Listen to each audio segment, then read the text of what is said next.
Hello and welcome to Winter Games NZ, presented by La Roche-Posay and Cardrona Alpine Resort. This is the beginning of the Junior World Championships, and this is the schedule for today. We're going to kick off with Slopestyle of the man with half an hour break for a refresh and a reshape of the slope. And it will be Freeski Slopestyle finals win, and it must be a brilliant day of competition here. Coverage is going to begin in just under 10 minutes. So joining me in the booth today, I have my man, Mr. Rakai Tate. Rakai, pleasure to have you in the booth. You've ridden at the Olympics, you've ridden at World Cup level. Very excited to have you in the booth with me. Thank you, Ed. Thanks for the introduction. Very excited to be here. Should be an awesome day. Conditions look perfect. Yeah, absolutely stunning out there. We can get the weather report up. We've got a little bit of wind that's forecast to kick up through the day, so the schedule's been swapped around. We're going snowboarders first, then free skiers, and then after that, you can see there 19 kilometers an hour at the moment. That's on the summit, and it's coming over the ridge behind the course. Once we've got a little bit of wind coming through, it's a tailwind, so it shouldn't make too much of a difference further down the course. Air temperature's -2 degrees, but sun's out, so it should heat up very, very quickly. Couple of very, very cold days, though, and that means the snow is very hard. You can see a couple of the tram lines on the kickers there. They are starting to cut to it, but it's getting reshaped, so the course will hold up. Now, let's kick off with a little bit of an explainer about the four-man strategy. And to do that, we're going to go over to the head judge for the snowboarding today, Mr. Gaz Vaughan.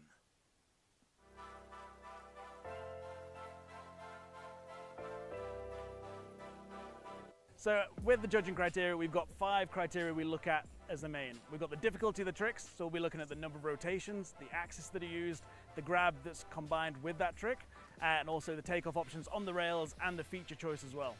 We'll also be looking at the execution of the tricks, so how well the trick is done, how flawless it is, does the rider show any trick mastery to tweak the grabs in the air. We want to see control all the way through that run from top to bottom, so grabs on the jumps and then locked into those rails, not slipping off early. Because it's slopestyle and there's 6 tricks, we'll be looking at the variety of tricks within that run. So partly looking at the direction of rotation, whether it's clockwise or counterclockwise, but also the axis of tricks, the difference of grabs all the way through, and the choice of slides on the rails. On the jumps, we'll be looking at the amplitude. We don't want to see just a long jump or a high jump. We want to see a really nice pop and a good trajectory across the whole, all 4 jumps on this course. And finally, we'll be looking at the progression. Snowboarding is a very progressive sport, so we want to reward the riders that are pushing that boundaries and stepping up the level at this level of competition. Today's athletes are between 15 and 18 years old, and whilst they're quite young in age, they've got a wealth of experience here. We've got World Cup athletes, we've got reigning world champions, and I guarantee you that today's finalists we will see on the start list at the Olympics in Milano 2026. The level of riding has really increased dramatically since the last World Championships, and I can't wait to see what gets thrown down on this epic course. Okay, we heard from Gaz there about all the different criteria. How do you think you're going to stand out on this course, Rakai?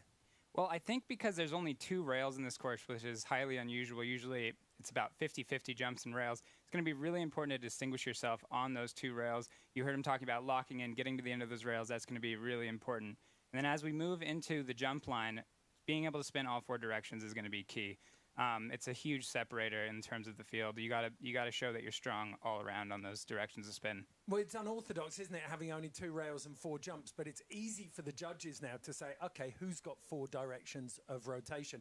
And we a chat this morning with one of the judges, he pointed out that actually there was 6 directions of rotation when you brought in the axis for Tiger Hasegawa's run. Now, alongside Rakai Tate and myself in the booth here, we've also had Jossie Wells out and about.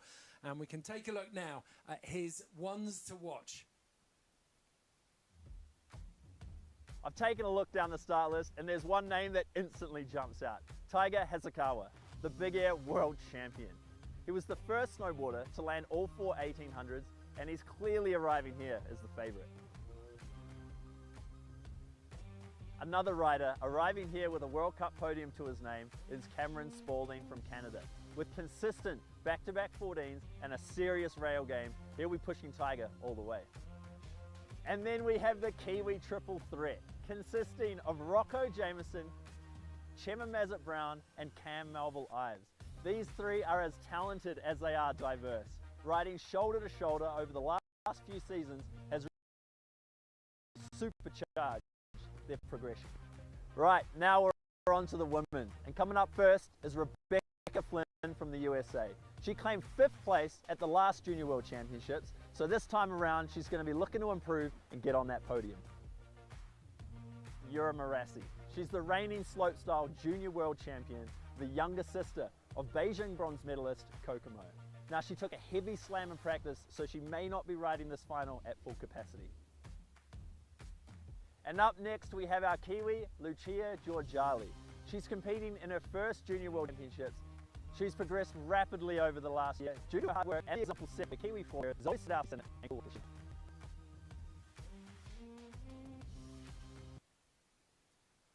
So the bad news is that Yura Marassi's injury from that crash in practice will keep her out of the finals. So that's disappointing. But the good news is Lucia Georgali's performance in the qualifiers, Rakai. Oh yeah, Lucia absolutely crushed it with a really technical all-switch rail line, and then just so solid for the jumps, holding on grabs, landing everything really cleanly. So much style as well. You can see sort of that Zoe Sinnott influence on her riding for sure. Yeah, and this is her home run. Lord only knows how many times she's ridden through here, but she had the speed perfect. On the men's side of the draw, a feather in your cap, Rakai, as a half-pipe rider, Lee Chae-eun topping qualification. Bit of a surprise there. That was a total surprise. I think everybody would agree that Taiga Hasegawa was the favorite to sort of take that top qualification spot. But Lee Chae-eun, the Korean rider, came through and just put one down, did a triple on the final jump, one of the only ones that we saw the other day. And yeah, it made me feel good as a fellow half-pipe rider to see him take it out. What about the Kiwis in there? We got Cam Melville-Ives and Dane Menzies, both really strong riders. Dane right on the bubble there, but do not count him out. He's got a lot more in the tank, and it'll be really fun to watch him. Okay, those are some of the stars of the show in terms of the athletes. But as anyone who knows slopestyle knows, the course is always the star of the show. We talked a little bit earlier on about it being an unorthodox one, 2 rails into 4 kickers. We can take a closer look at it now, though, with Jossie Wells and Zephyr Lovelock. Here we go, course preview with Kiwi hopeful Zephyr Lovelock. Let's get Z. Let's go for a walk.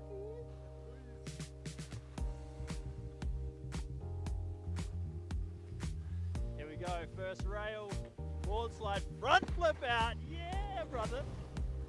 Here we go, big disaster on the flat down. Here we go, coming to the first jump, little side hit. Boom.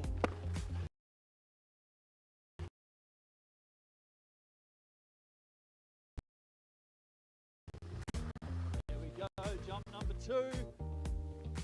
Ew, that was sick. Here we go, into the money Buddha. Oh, that's how it's done. Yee-hoo. Sick. There it is. Course previews, running good. It's on, baby. It's on, baby. Chahoo! Yo!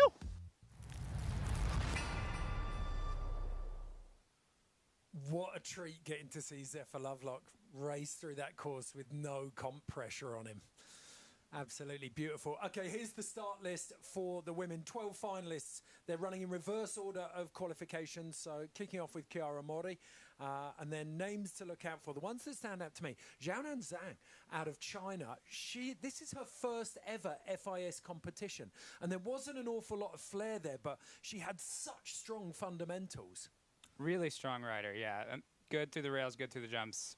And then looking further down the list, those big names, Fanny Piantaneda Chiesa, Rebecca Flynn, number 3 seed, Vanessa Volopikova, the Czech rider looking very, very strong. And then you said it, Lucia Georgali, first place qualifier, looking at them, certainly in terms of qualifying and her performance, she was in charge of, well, she's in the driving seat now in the finals.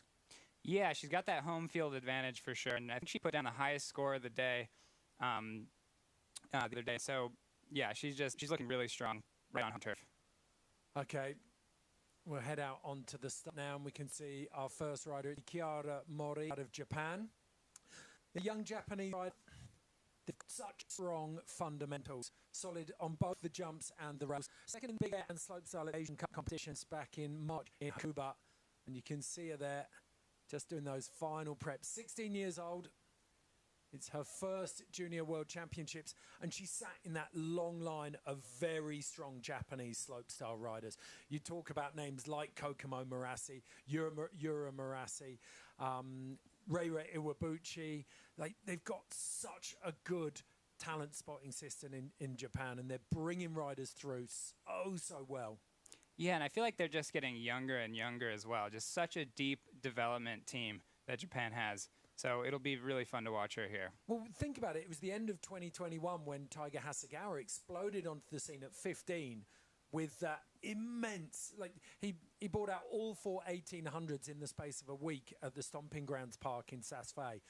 And I tell you what, last year it was the turn of Mari Fukada to explode. Like, she was the name on everyone's lips. She cleaned up down here in the off season. It could be the turn of Chiara Mori now. Let's have a look. She's on course. Got that board slide to fakie there. Coming into this next rail switch. Cab one on, falling off a little bit early, but see if she can clean it up here through the jumps. Opting for a straight air on that first jump feature. Coming into the second jump with a backside 540. Switch into this one. Hand touch there that the judges might have picked up on. Cab 5, a little close to the knuckle there, but still rolling through strong. Oh! Front 10, bringing out the big guns early. First run of the day that we've seen, we're already seeing a 1080. I'm going to give that a little bit of a... I think it deserves one air horn at least. Yeah. So first rider in, Chiara Mori out of Japan. You talked about it at the top of the show, Rikai. Like, the rails are going to be key here to stand out. She had a board slide and then she slipped off the second rail early. It's not going to be easy to come back from that. But a front 10, if she hadn't gone down to that, would have been redemption at the end of that one. Yeah, it would have been. But again, that rail section, it's going to be tough to come back from that, especially since there's only 2 of them. You really got to stand out there. 17.25, the bones of a great run. She's just got to tidy it up. So it's all going to come down to the second run for Chiara Mori. Back up to the top, Andrina Salis, the 18-year-old goofy footer out of Switzerland, came 6th at the Silverplana World Cup. Yeah, that is right. Yeah, really strong showing there. Julia Marino is in there, really, really stacked field. So let's see what we get. Regular footed rider coming in 50-50, front side 360. Board slide pretzel too. That was a clean rail on. See what she's got for us on the jumps. With a switchback 720. Very nice. Cab 180, locking that grab in there, showing some ownership of that trick. Backside 7, just maybe coming up a little bit shorter than she would have liked. Do you think it was the axis there? Could have been the access. Maybe also hoping for a little bit more airtime to finish that trick off. But yeah, she'll get another shot at that. Okay, so Romy van Vreden out of the Netherlands. Going to scratch that one. And again, we see the pressure mounting for her second run. It's interesting with young riders like this. They've got all of the tricks. You know that they've got everything under their belt except potentially big competition experience. So it's learning to deal with the pressure and the nerves of an international standard competition for a lot of these riders. Yeah, that's definitely the thing that takes the most experience, is just being able to stand up there and kind of back yourself as you're dropping in. So score coming in at a 22. She'll definitely be looking to better that next run. So 2 runs down and 2 scratches. Now it is the turn of Andrina Salis. Oh no, I think we've got a DNS there now. Suzuki, yes, we have got DNS. So Momo Suzuki is dropping in next. That's why we didn't see Andrina Salis. A cab one on there, coming into this next rail feature. 50-50, board slide to fakie, coming in to this first jump switch. Interesting seeing her clip the flat on the flat down. Little cab 7 there on that first jump. Switchback 1, locking that nose grab in, or tail grab. It was really dainty, wasn't it? Oh, you can see it just a little bit low in the picture. Yeah, just a little bit of a knuckle there. She'll be feeling that on the ankles, definitely. Tell you what is lovely. Look at the wind. You can just see the flag on the left-hand side of the picture there, and you've got zero wind down at the bottom. So a bit of breeze up on those top rails, but as we'd hoped, the wind coming over the ridge and really not affecting these bottom jumps at the moment. So that was one of the worries as the competition started, especially with younger, smaller riders. But Momo Suzuki there, another rider who is not going to be putting down a big marker on this first run, yeah. Occasion getting the better of a couple of people. I'm really confused as to whether she wanted that little flat section or whether she was aiming for a gap all the way over. You've got no excuses. You know this jump line, Rakai. I feel like you've got speed to burn through here, and the landings are very long. Really, you should be pointing it. There's no excuses for knuckling. Yeah, it's really easy to get speed on this jump line, especially into that last one. These guys should be not having any trouble clearing these jumps. Maybe just a little bit of a second guessing. 2 days of practice since the snowboard qualifying, and they've been good conditions. And then 2 days of practice before that as well. Now, we mentioned her when we saw the start list. Zhang Zhaonan out of China, the 17-year-old, has come literally out of nowhere. This is her first ever FIS competition, and she looked remarkably settled in qualies. Yeah, very confident riding. Oh, look at her giving a couple fist bumps at the top. She's ready to go. But yeah, no, qualifications, was very surprised. Looking forward to see what she's got for us here in finals. And the Chinese coaches can say to her, look, you've exceeded all expectations getting here. Just go out and ride. Enjoy yourself. Exactly, because again, you know, first FIS event, it's kind of no real outside pressure for her. Dropping into this first rail. So that'll be a blunt slide, 270. Again, you just got to be clean on those rails from the very top. That's a tough one.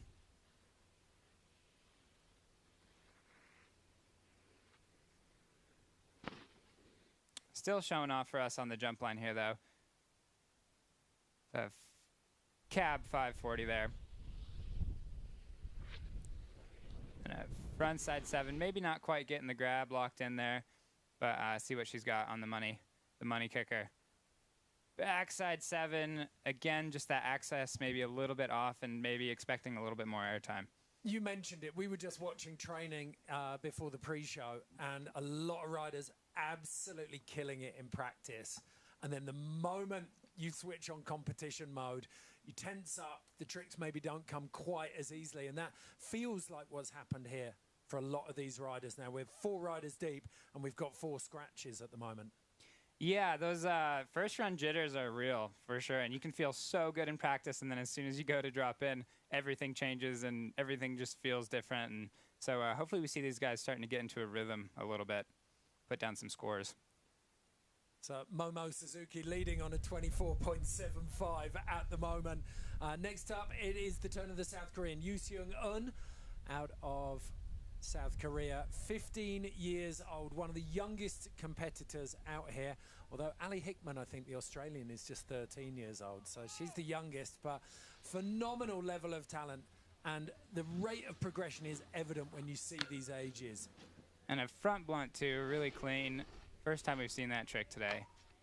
And just coming off a little bit early, looking for that pretzel 270 off on that rail. Yeah, pretzel rotating the opposite way to the spin onto the rail. But a nice cab 3 there coming into this next jump switch as well. Switch back 5, touching that grab. Coming into this third jump. Oh, we're seeing riders come up short on that jump. I wonder what's going on there. Good to see that she didn't slow it down, just chucked the wildcat over the last jump. Now, she managed to hold on. She's going to get really docked on all of those execution criteria because she's got a knuckle hiding behind the beanbag. Yes. We have got a run down, though, and the crowd at the bottom love it. Oh, yeah, really solid there, and then just coming off a little bit early here. But she's got a lot of experience here at Cardrona, actually. She spent all season here last year, and she's here this year, been shredding and so she's got a lot more for us. It was a great choice there to go for that wildcat, because the moment you dig your to spin left or right, front side or back side, you're going to take a little bit of speed off. If you just fall off the back of the board, you can still get a bit of pop and boost over the whole kicker. So boxing clever there from Yoo Seung-eun, the South Korean, waiting on the score. She knows. I told Logan while we were filming the PCA about the strategy and the format, and he said anytime it takes a long time for a score to come, it's a bad thing for the right. So right now they're debating where that is. We still haven't seen the first run landed is usually a 75-point run. That's where the judges set their marker. Right, we've got a solid run landed, 34.5. They have gone. What that tells us now, as commentators watching this, is that execution is at a premium. Yeah, execution is going to be huge, and we saw a couple bobbles there. Now we got the Australian rider, Ali Hickman, coming in. She had a strong showing in qualifiers. Regular-footed rider, so coming into this first rail.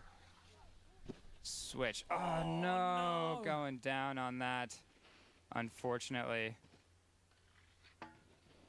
So the 13-year-old, it's such a shame. She's got really strong front side game, as you see there with that front three lean.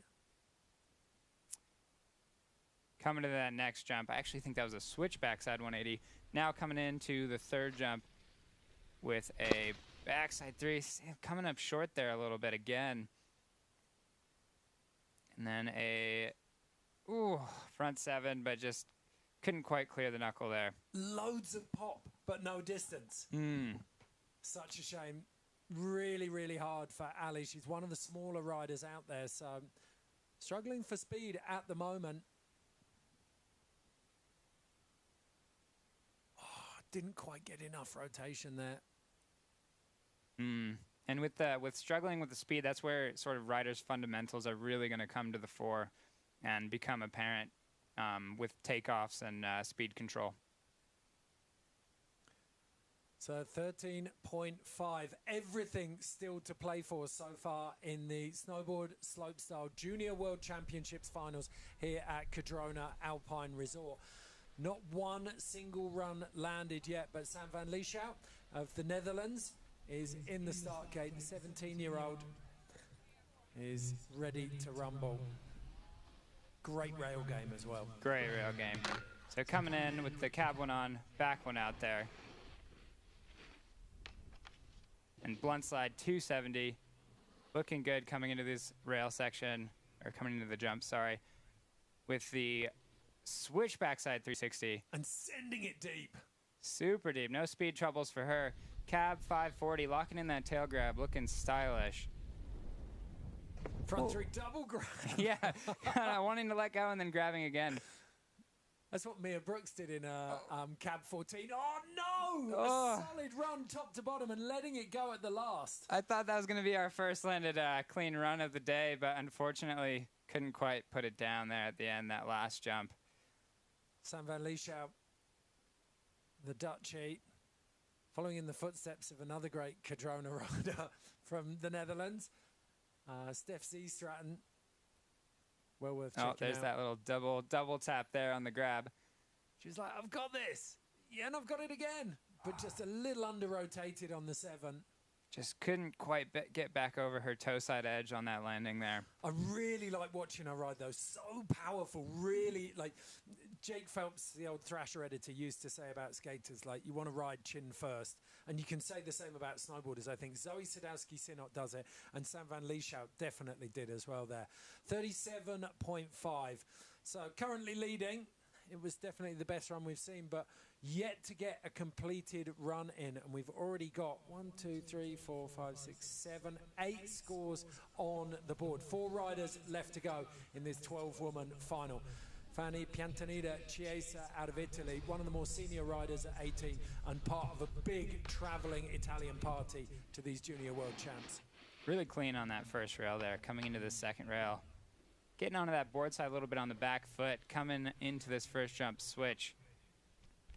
Good switchback 3, not quite getting a grab in there, but getting the grab on the cab 5 though, and coming into these next 2 jumps looking strong. You know what we're going to see? 4 directions of travel here. Yeah, there we go. That back 7, that locked in that grab there, got back over the front. Boom, switch backside, cab, backside, front side. All 4 directions of rotation from Fanny Piantaneda. She'll be very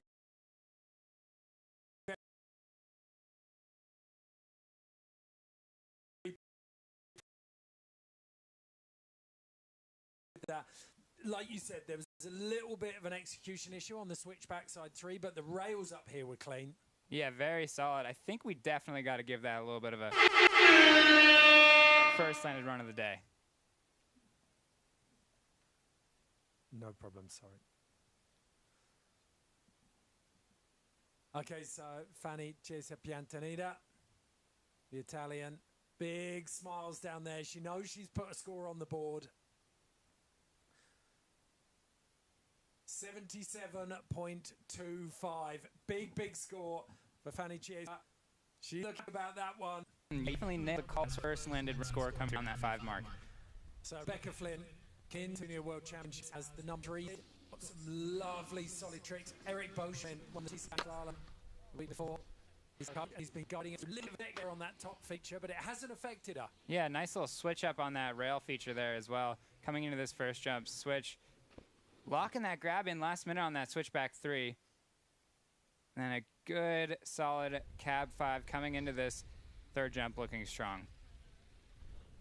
Back 7, but swimming a little bit in the air. Yeah, I could tell that she wasn't sure if she was going to get that one around. And at front 7, putting it down.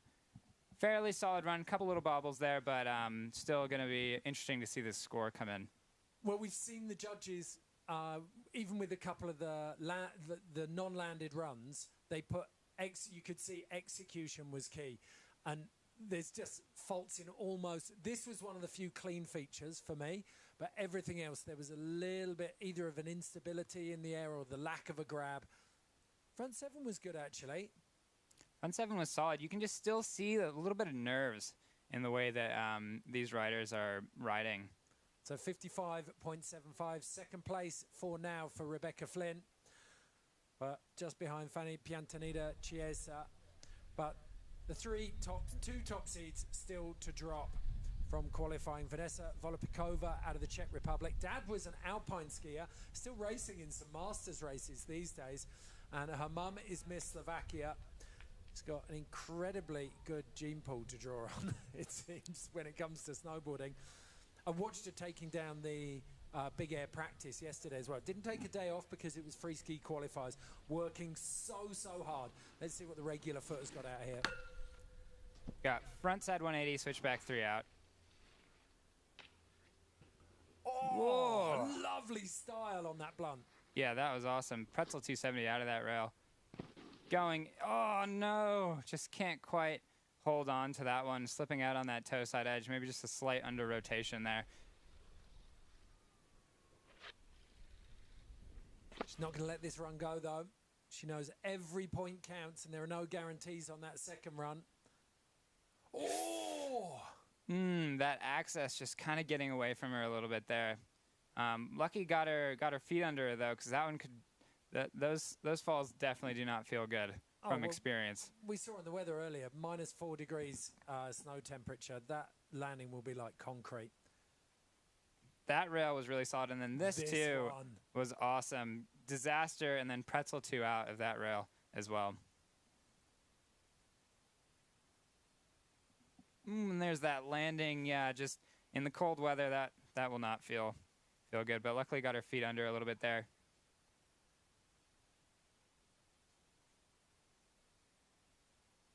Waiting for that score to come in. See, yeah, obviously not going to be in sort of contention for one of those higher scores, but that's all right. She has another run. Yeah, well, we've got at the moment Fanny Chiesa Piantaneda on a 77.25, but I think this is all 27. I thought we might see that in the 30s alongside a lot of the runs that were almost completed up to the end, but unfortunately for Vanessa Volopikova, it's a 27, so final rider to drop. First place qualifier, the local here at Cardrona, Lucia Giorgiali, 16-year-old. She's grown up in Wanaka, 30 minutes away from this park, and she has dedicated so many hours to perfecting her runs through this line. With a switch front blunt 2 out, that is a technical trick to say the least. And then a cab 2, disaster, almost losing it over that toe edge, but holding onto it nicely, going all the way to the end of that rail. The nice cab 3. What do we got here with a switchback 5, locking in that grab there. You can see it. Lovely style. Such good style, really solid rider. Maybe just a little bit of a bobble in the air there, but still locking that grab in. And a backside 7. That was awesome. That's going to be light years ahead. I think that's got to be high 80s for me. Like that last 7, she had so much amplitude, really popped into it. We saw on the judges' strategy and format, the execution, you want to see mastery of the trick was the term he used. And she had that on so many of these.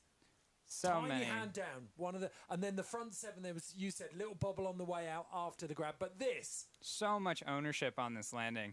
Just stomping it with authority. She'll be very pleased with that. Got the mouth guard out on the smile there. Pause the tunes. 85.25. So very a nice. big statement score there for New Zealand's Lucia Georgali in the first run of 2 here at the Snowboard Slopestyle Junior World Championships. So as they stand, Andrina Salas was a DNS, so the Swiss rider didn't start. Zhang Xiaonan out of China in 11th place, Ali Hickman in 10th, Chiara Mori, the Japanese rider, in 9th.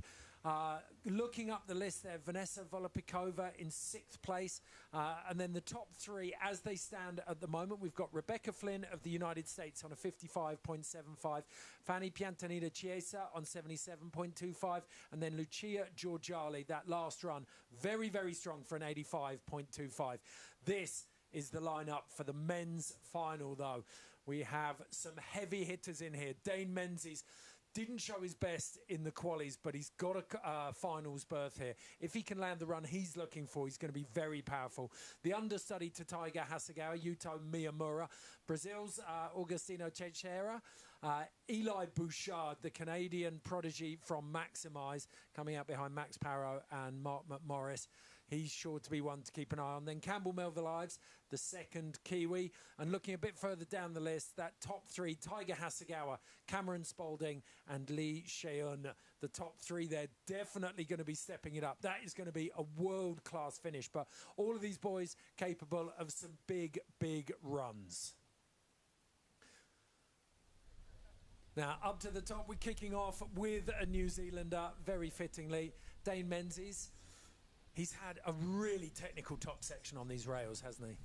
Yeah, watch out for the second rail here. Rumor has it as he snapped the board in half in practice. Yeah, that's the kind of impact he's taken on this second rail here, so look out for it. Should be sick. He's a very funny boy as well. Check out some of his Insta accounts. Oh, yeah. Coming in switch to this first rail with the switchboard slide. Pretzel flip out. Oh, looking solid right off the bat. With this hard way back 2 out. Man, that gap is no joke. You can't really see it from that angle, but it is quite the gap. A cab 900 into a front side 1260. Looking really solid all the way through right at this moment. Oh, held on to that one. Bounced out of the landing, but managed to cling to it. Oh! Dane Menzies setting the pace here. Now that is a statement right there. First run through, putting it down. He'll be stoked. Yeah, that was awesome. Good on you, Dane. Well, we saw him in practice. He was struggling a little bit, wasn't he, with that 1260, the frontside 1260, but he's locked it all together there when it counts. That's that huge gap. It's probably 6 or 7 meters down, but what we can't see is 4 or 5 meters across. Spotting that landing on that last 12 and just putting it down on his toe edge like you're supposed to. No bobbles there. So, yeah, interested to see how this score comes in. What's he going to show us? Unlimited, showing that Canadian love there. But he's a Canadian Kiwi rider. Now, the judges have got a big question here. That was massively technical. There's a danger of underscoring him here, but there's also the danger of this final going absolutely bananas and them not leaving themselves enough room. So don't be afraid. That is an incredible run, but don't be afraid if you see something in the 70s for this, because they've got to leave themselves some room here to go up. But that was immense. What would you go? I would say sort of like what you were talking about with a 75, most likely in that range, just to set that benchmark, leave them a little bit of range to play around with when some of these heavy hitters come through, and undoubtedly put down some solid runs. 72.25. Well, this is the marker score. Every contest is different. They're being judged within the realm of this final. It's a different scale to the one they're using for the women's. So that feels low, but the judges are obviously expecting mayhem in this final. So 17-year-old Yuto Miyamura up at the top, dropping in. Regular-footed rider, so dropping in natural into his first rail. Ooh, front blunt, 4 out. It's always a lovely trick to watch. Cab 2 out, maybe coming off a touch early on that rail there. And he clipped it late. But doing a 12 on that first jump, that is not very big for that. Backing it up with another 1260 and coming into this jump regular. Backside 12, I assume he's got to be gearing up for something big on this jump with a cab 1440. 3 12s and a 14 at Junior World Championship level, and it's only the second run into the finals. This is immense. Immense. And he span all 4 directions, covered all bases, maybe just the rails a little bit on the execution, but man, that was a solid run. It's at this point that you really want a camera in the judges' booth, because they're panicking. They're literally at DEFCON 5 now. Like, have we left enough room? Well, that's obviously, we just saw Dane Menzies' score come in with that 72, and it felt low, but they've been justified in that decision instantly. A huge run from the understudy to Taiga Hasegawa. 84.75 for Yuto Miyamura, the 17-year-old, walking, I should say, striding out of the finish area. Right, back up to the top now. And it is the turn of Augustino Teixeira out of Brazil. The 18-year-old plies his trade in North America, Rakai. Yeah, I've seen him riding a lot at Copper Mountain, Colorado. He rides half pipe as well. Just an all-around shredder. Love his board. Just a big Brazilian flag on the base of that board there. Coming in with a cab 1 on, back 3 out. Sorry, that was a front 1 on, switchback 3 out. Oh, so solid on that front 2 on there. Coming in. Switchback 720. Ooh, a little heavy on the heels there on that landing. Cab 900 there. And the front side 1080. There's that amplitude that we're talking about there. Lining deep in that landing. And finishing it off with a backside 1080.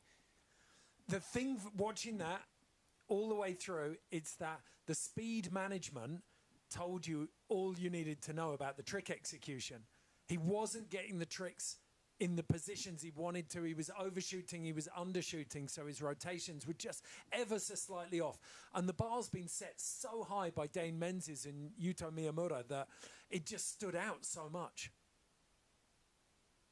Yeah, it really did. I mean, look at how deep he landed there. Head almost touching the snow from the compression.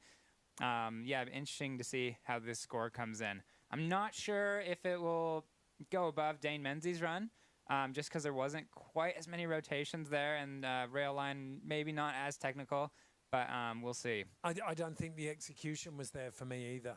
Like they're focused. You're looking at that amplitude. He was flat and ever so slightly short on a couple. He was really long and deep on a couple. So I think that's really reflective. A flat 60 for Augustino Teixeira out of Brazil on his first run. But 3 of these young men in, and we have 3 scores on the board. Next, it's the turn of a man who he raised a lot of eyebrows when he landed. The youngest ever, I think it was double backflip at Maximize when he was 8 years old. He'd moved on to triples by 11, I think.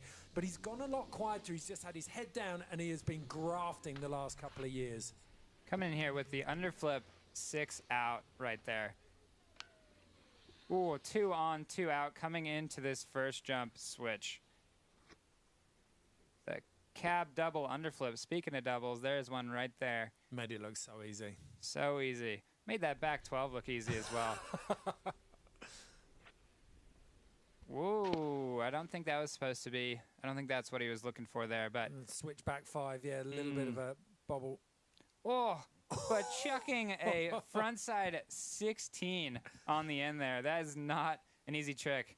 First 16 that we've seen today. That was something else. Do you think it was supposed to be a switchback 9 then?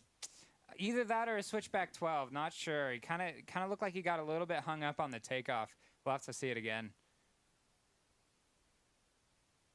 That was lovely through the rails. Cab double underflip. Then that front side. Oh, pretty solid landing. Clean on that. But we'll definitely be looking to make that third jump something else. Bruise on his left eye looks pretty fresh as well, doesn't it? Do you think that's from practice? Yeah, it could be from practice. He's also been riding really hard the last few days, so... Yeah, but it looks fresh. Does look pretty fresh. I watched him ride right up until the end of his day on the big air yesterday, and he hadn't made a mistake that would create that. So might have taken a bit of a knock. We'll see if we can get our spies out in the field to confirm that. But looks like he might have taken a bit of a knock. That shiner coming up in practice this morning. Oh, you can see him. He's just replaying that run in his mind now, isn't he? He's like, that switchback 5. The fact that he was able to even save it, though. I know. Shows you that air awareness. That is definitely fresh. Definitely picked up a little bit of that up from Maximize, hey. Oh, it's phenomenal. You might be able to confirm this for me. I heard a rumor once that there was a contract drawn up between the owner of Maximize, Mark McMorris, and Max Parrow, where they'd never train at the same time, and it would never be discussed what they were working on. 77.25 for Eli Bouchard. So we can take a look at that. It slots him in just 5 points ahead of Dane Menzies and 7.5 points below Yuto Miyamura in first place. So second place for Eli Bouchard. Now it's the turn of the 16-year-old Frenchman, Romain Almond. Stretching out. Taking in a little bit of that sun. A little bit of yoga. Changes the track forward on that one, and we're off. Whoa, the 50-50 tame dog out, going the opposite way of that whoop on the end of that rail. Front 2 on, 2 out, coming into this first jump, switch into the cab 9, maybe letting go of that grab a little bit early, but nothing too bad. Into a, just going down there on that backside, double 1080. Yeah, he was, it's interesting, looking at that top rail, the tame dog, you're kind of stalling as you come out of the top of that and reaching right over the front of the rail, aren't you? Yeah, maybe some of that yoga up the top, warming up that core to be able to do that, because you really got to chuck yourself over the front on the end of that rail. So Romain Almond out of France, they brought a big team in. Here is that tame dog. Locking in that nose grab, too, looking solid. Bit early off that rail as well. Just coming up a little short on the rotation on that back 10. I wonder if the access wasn't quite what he wanted as well. Coming out of it a little front flippy. Yeah, easy one for the judges that. They will pounce on crashes at the moment because already 5 riders in and we've got 4 very strong landed runs that are going to create a logjam, I think, between the low 70s and the low 80s. The second New Zealander to drop into these Junior World Championship Snowboard Slopestyle finals is 17-year-old Cam Melville Ives. I guarantee you his mum and dad, Karen and Neil, will be watching from up on the bank on the rider's left-hand side of the course. You'll be able to, you would have been able to find them there over all of the competitions, New Zealand Nationals, all the ANC comps, all the FIS comps over the years. Cam has a twin brother, Finn, who actually skis.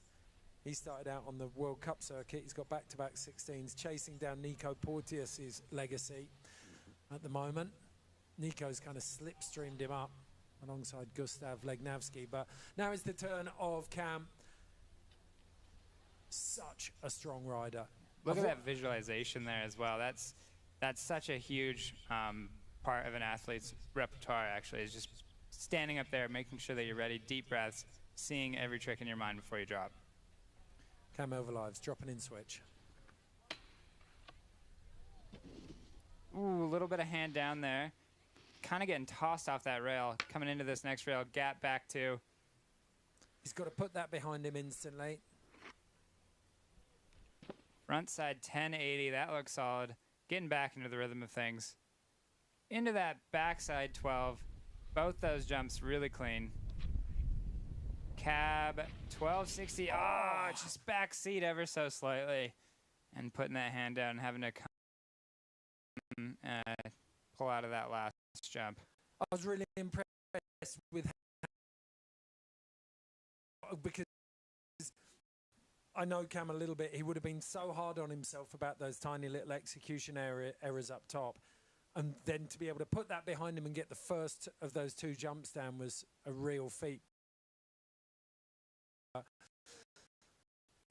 Third one didn't go his way.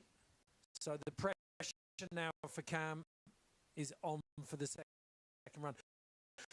And the thing with this is that, yes, there's the sense of occasion, but really you just want to be able to show the best riding that you've got. No matter what the judges make of that, you want to go out and land your run your way. Totally, and there's definitely an element of, you know, you kind of switch gears and you're like, okay, I need to use this as a practice run a little bit for next run too. Okay, so 92 for Millville in place at the moment. Only other rider far. Eating and the 17. See. Dropping into this first rail. Coming in switch. Wait, I'm on back 3. Super solid. Looking sleepy. 50-50 board slide pretzel 2. Coming into this first jump switch. A cab 7. A switchback 9. Getting a little bit off balance in the air there. Missing the grab. And same again. He's almost hucking these rather than really floating through them. Oh, going for that front 14, but just a little early on the takeoff. And that'll do a lot to take away your speed and your ability to make it past that knuckle and into the sweet spot of the landing. Yeah, it was almost like there was a real sense of urgency, like he was snatching at the tricks. He wasn't getting as settled in the air as you'd like to see. So got that tail grab, but then he lets go and just telegraphs up, doesn't he? Rails were lovely. Yeah, maybe not quite getting all the way sideways on that board slide there, but again, he'll have another one to clean it up. Maybe just some first run jitters there coming through. Okay, so 25.75 for Luca Mantovani, the Frenchman. Yeah, it's disappointment. There was a hint of teapot to his hand on hip there, wasn't there? Okay, Brooklyn DePriest out of the USA. Really, really impressed with his qualifying run. Really smooth, had great style. Regular footed rider coming in natural to this first rail. Through the S rail, blunt slide 270 out into a backside 270, 270 out there, continuing that rotation. Coming in switch into the cab double underflip. Look at how much air time he had there. Just opening up and putting down the landing gear. Do a front side 1080. Let's see what he's got here for us on these last 2 jumps. With a backside 12, just squeaking that thing around. You can see him almost not able to hold on to that, but looking like some, holding it at 9. Only just squeaked over that jump then, and there was a real sense, because of that involuntary speed check to kill the rotation on on the third jump, he had to pin it, so he only just made it over there. But everything else, there was a real sense for me with this that you could see in his body language how settled and confident he was in all of these tricks. Yeah, definitely. I think just that landing there got into his head and messed up his speed a little bit. I think that would have been a switchback 12 had he landed that cleanly. I spotted a Max Parrow in there as well, and if I spotted it, I guarantee you at least one of the judges did. There was a great big knee grab. Yeah, they'll get you for that. Yeah. So no body grabs. That was worked out almost 20 years ago now. I remember when the judges really started punishing people for if you hook your arm underneath your thighs or right in front of your shins to keep your mass together and speed up that centrifugal force of spin. No, that's right. He's spinning fast. The moment you start spreading, if your core strength isn't there to hold you together, then lengthen out the distance and you not make it. Yeah, and even you still see people when they're throwing these bigger tricks, they'll get the grab in, but they'll still lock their arm around their knee just to keep yourself in that rotation because you're spinning so fast and so much. It's just the level and the rotations now is just absurd. Right, okay. So Brooklyn DePriest came first in the US National Champ Slopestyle, second in the North American Big Air Championships. He's waiting patiently, and we said this before, there's never a time when a wait from the judges is bad. I remember sitting and watching them do the same for what felt like eons at the Sochi Olympics when Jenny Jones had done a very tidy 7 versus a cab 10. 58 for Brooklyn DePriest. So let's take a look at the rankings. That puts him into 5th position, just behind Augustino Texiera. Dane Menzies still in 3rd. Eli Bouchard in 2nd. Yuto Miyamura in 1st. Now it's the turn of Julian Merkin. He's got pro model on Stone Snowboards out of France. Really tidy rider. He's got... If you watch him free riding, he's just got that really playful style. Switch board slide, underflip out. Kind of grabbing his knees on that one. But the gap board slide, pretzel 270 out, looked nice and solid. Coming into this first jump with a switchback 9, getting a little bit tall on that landing. He fought for the spin, didn't he? And then following it up with a frontside 720. That was nice, though. I love when somebody grabs on the nose like that and just pulls it in. And then the cab double 1080 there to end it off, locking that grab in. Interesting strategy for the first run. Oh, look, he's holding his shoulder there. He's really not in a good way. I was going to say, really interesting approach, dialing back the difficulty to dial up the execution score. Like the difficulty up here compared to a lot of the tricks we've seen on both of the rails isn't that high, but the style and the precision is. Yeah. Be interesting to see if there's a hand. I'm not sure. There's no touch there. I wonder if one of those, he had a little bit of a squirrel out of one of the jump tricks. And sometimes when you throw your arms like that, coming from somebody with a bad shoulder, it can definitely affect you a little bit. So I wonder if it was just maybe that in the air. I'll tell you what, I'm just going to give him a little round of applause there for that moustache. 18 years old, and he's got a fantastic moustache. It is fantastic. Glorious. Give him the thumbs up. It's a pleasure. Yeah. Of course. Yeah, there's something very musketeer about that, isn't there? Very musketeer. So not only an extremely gifted snowboarder, but an extremely gifted cultivator of moustaches as well. 65. So we're seeing some nice runs, but the judges being so stingy with these points. So Dane Menzies still in 3rd, Eli Bouchard in 2nd, Yuto Miyamura in 1st. Julian Merkins takes up that 4th spot. Now, Lee Donghyun out of Korea, the 17-year-old, a very, very strong qualifying run. Kind of came in the sass and slipped in on everyone's nose. Really good run. Little clap on the way in, a couple of ollies, get you psyched up. Coming into this first rail with that would have been a 4 out, definitely, but just kind of got hooked up. But recovering nicely and able to still do a board slide pretzel 270 there into a cab double underflip.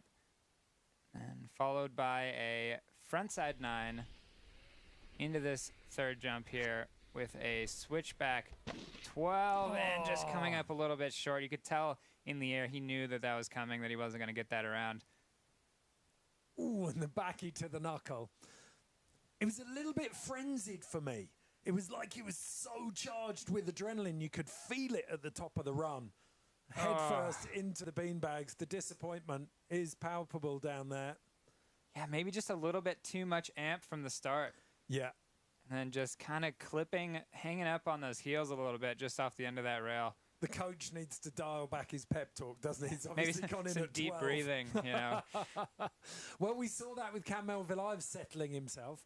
So it's different horses for courses. So Lee Donghyun, yeah, needs to just rein it all in a little bit for his second run. 22.5 for Lee Donghyun. So getting down to the business end of the first runs of the men's snowboard slopestyle Junior World Championships final here. 4 riders left to drop: Ian Mattioli, Tiger Hasegawa, Cam Spalding and Lee Chae-eun. Ian Mattioli out of Italy, the 17-year-old, looking very, very good in qualifiers. He's got a frontside 18 and a cab 18. So there's that sort of swivel into a switchback 3 out, and then a cab 2 to the down, 270 out. Coming into this first jump into a backside 900, putting that landing gear down to a cab 14 on that second jump. That is not a very big jump to be doing that many rotations. Switchback 12, let's see what he's got for us. I'm imagining a big frontside rotation here. Into that frontside 14, that was a solid run. a mute tail on that as well. Very, very nice. Yeah, just really, like, you can really grab that tail and pull it in, and it'll allow you to spin so fast. You can see him almost accelerating through that rotation at the end. Almost butted up onto that rail as well, didn't he? Mm-hmm. There's a sense of destiny. You're not doubting whether he's going to land any of these tricks. The way he's coming through, spotting that landing. There's that tail grab, just whipping it around. Such a solid landing. Looking like he was landing out of a frontside 360. What's fascinating as well, the Italians 8 years ago were almost nowhere in terms of park and pipe. You'd kind of had that gap after the Crater brothers, but in the last few years they've started, I think off the back of those Mottolino Mountain Livigno facilities, they've started punching out kids, and there is some very, very strong talent. We've seen it already in the women's with Fanny Piantanida Chiesa and now Ian Mattioli. Very, very strong riders. An 81.25 for Ian Mattioli slides him into second place, just behind Yuto Miyamura, with 2 riders left to drop. Eli Bouchard in third. Dane Menzies in fourth at the moment. But the man of the moment, the man of the hour, reigning big air world champion from the Georgia World Championships. He's come down a gear, but you wouldn't know it from the way he's riding. It's Tiger Hasegawa. Cab 2 on 4 out, looking just like on cruise control. Ooh, maybe just a little bit of a bobble there on that rail. I think it's the first mistake I've seen him make in a week. But Rodeo 900 nose grab, landing so deep. Into a 12. Oh, not quite as clean as he would like. Tucked up, cannonballing to make the distance here. And a frontside 9. This is definitely not the run that he is looking for. He is human. He is human. Cab 14, though, not looking very hard for him. It's almost like the bigger spins get easier. It's the smaller stuff where he gets bogged down. He's like, oh, I've just got to get through this. Look at that. His body language says it all. If he could bottle disappointment. Yeah, let's see here. He had that cab 2 on, 450 out, coming into this next rail switch where he did the switchback 270, but almost looking like he almost over-rotated onto that rail. 3, yeah. He could claim that as switch 50-50. So there is a chink in the armor. There is room for everyone to attack Tiger Hasegawa right now. He has looked so dominant, almost terrifyingly so, that it was a foregone conclusion because we knew he was running at maybe 4th or maybe even 3rd gear. He's got 2 gears to go through from qualifiers, and it was almost sort of toying with Lee Chae-eun in the first place position and Cameron Spalding. But now it suddenly looks like there's a bit of pressure on him. I will say, though, right now, I wouldn't say he looks nervous. I think he's just a little bit frustrated probably and just wants to get back up there and put a solid one down, which can sometimes make you a little bit scared as a competitor when you see the other guy in the start gate a little bit angry before he drops. Well, that's it. There's unlikely to be any nerves here. 75.25. Interesting score to put that above Dane Menzies' 72.5, where I had the execution and certainly the technicality on the rails a lot higher. So Yeah, interesting choice there. Be interesting to see how they score Dane Menzies' second run, if he's able to put a clean one down. Yeah, if that changes at all. So Cameron Spalding, he's got a couple of World Cup starts and a podium to his name at just 18 years old. Alongside Tiger and Lee Cheon, he's the rider with the most experience in this field. But still, this is Junior World Championships. This means an awful lot. It is a big title to have on your CV as a snowboarder. So the heat is on now for Cameron Spalding. So cab one on, Wildcat out into a back 450 on. That was so solid, right in the middle of his bindings. Perfectly locked. With a switchback 900. Coming into the second jump with a frontside 1080, landing a little high on that landing, but still able to squeak it around. Backside. Oh, just getting caught on the outside of that rotation just a touch. But he'd only got the cab spin left to complete that, and it was probably going to be the cab 16, I think is what he's looking. 4 different directions of travel through the 4 jumps. He's got that lighter number with the 9 up at the top, but if he puts the 16 down at the bottom, it's big news. Yeah, and I think we'll see that a lot today just because the airtime on those jumps significantly increases from top to bottom. That last jump, that's where you're going to be seeing those heavy-hitting, high-level tricks like the 16s. And who knows, you never know, an 18 potentially. Switchback 9, the back 12, just getting away from him. 30.75 for Cameron Spalding, puts him into 9th place. So we've now got, there's 5 runs in there that were totally down. Then we've got some low execution runs on 58s and 60s. But our last rider to drop, Lee Cheon out of South Korea. He is the reigning half-pipe world champion from the World Championships in Georgia back in March 2023. He's crossed codes, which is something that I know the park and pipe crew are really keen to see, creating more riders in this mold, like, as you said earlier, Rakai, Valentino Gazzelli.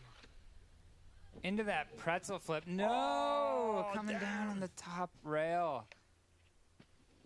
It's so hard. For so long, it's been so hard. It's taken all of a rider's bandwidth to focus on just big air, just slopestyle, or just half-pipe. To see a generation coming through again, as per the Terriers and the Jeremy Jones, some of those riders who can ride absolutely everything. It's lovely.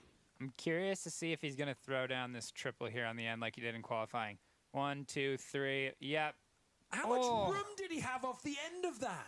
Oh, my God. And just landing halfway down the landing, no problem whatsoever. Just soaked it up. Well, it was almost as if he didn't pop. He sent it a little bit faster and flatter. Oh, we gutted about that. Yeah, especially since that jump line went so well for him. Seen a couple riders just get a little bit thrown off of that banana rail feature. But yeah, you can see the frustration in his body language a little bit coming off of that second rail. But look at this landing, just nothing. Got all the spin done, opened up, and just soared like a giant condor into the landing, didn't he? Waiting for that score. I've got a fantastic piece of gossip about Lee Cheon as well. Ooh, all right. Looking forward to that. He calls Tiger the soccer ball because he can spin so fast. He says, I hate Tiger. He's so good. He somehow always lands correctly, you know? Always does. Oh, that's an awesome nickname, though. I wish that I was known as the soccer ball. I don't know. I might be known more as, like, a frisbee or something. 39.75 for Lee Cheon. I think at least 30 of those points came from the triple at the end there. So Lee Cheon certainly with the firepower to make it into the podium spots here. The question is whether he can lay it down. We're going to take a little look at the best of the men's runs so far before we get stuck into the second run of the women. So Lee Cheon, a lot of work to do there.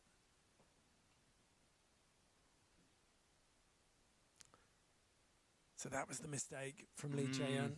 Right at the top, too. That can be so hard.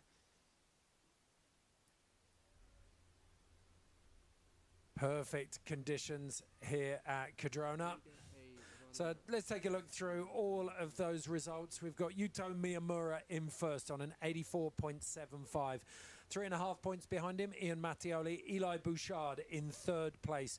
A little bit of daylight there, 77.25. Tiger Hasegawa, even with some execution issues, is in fourth place with a 75.25.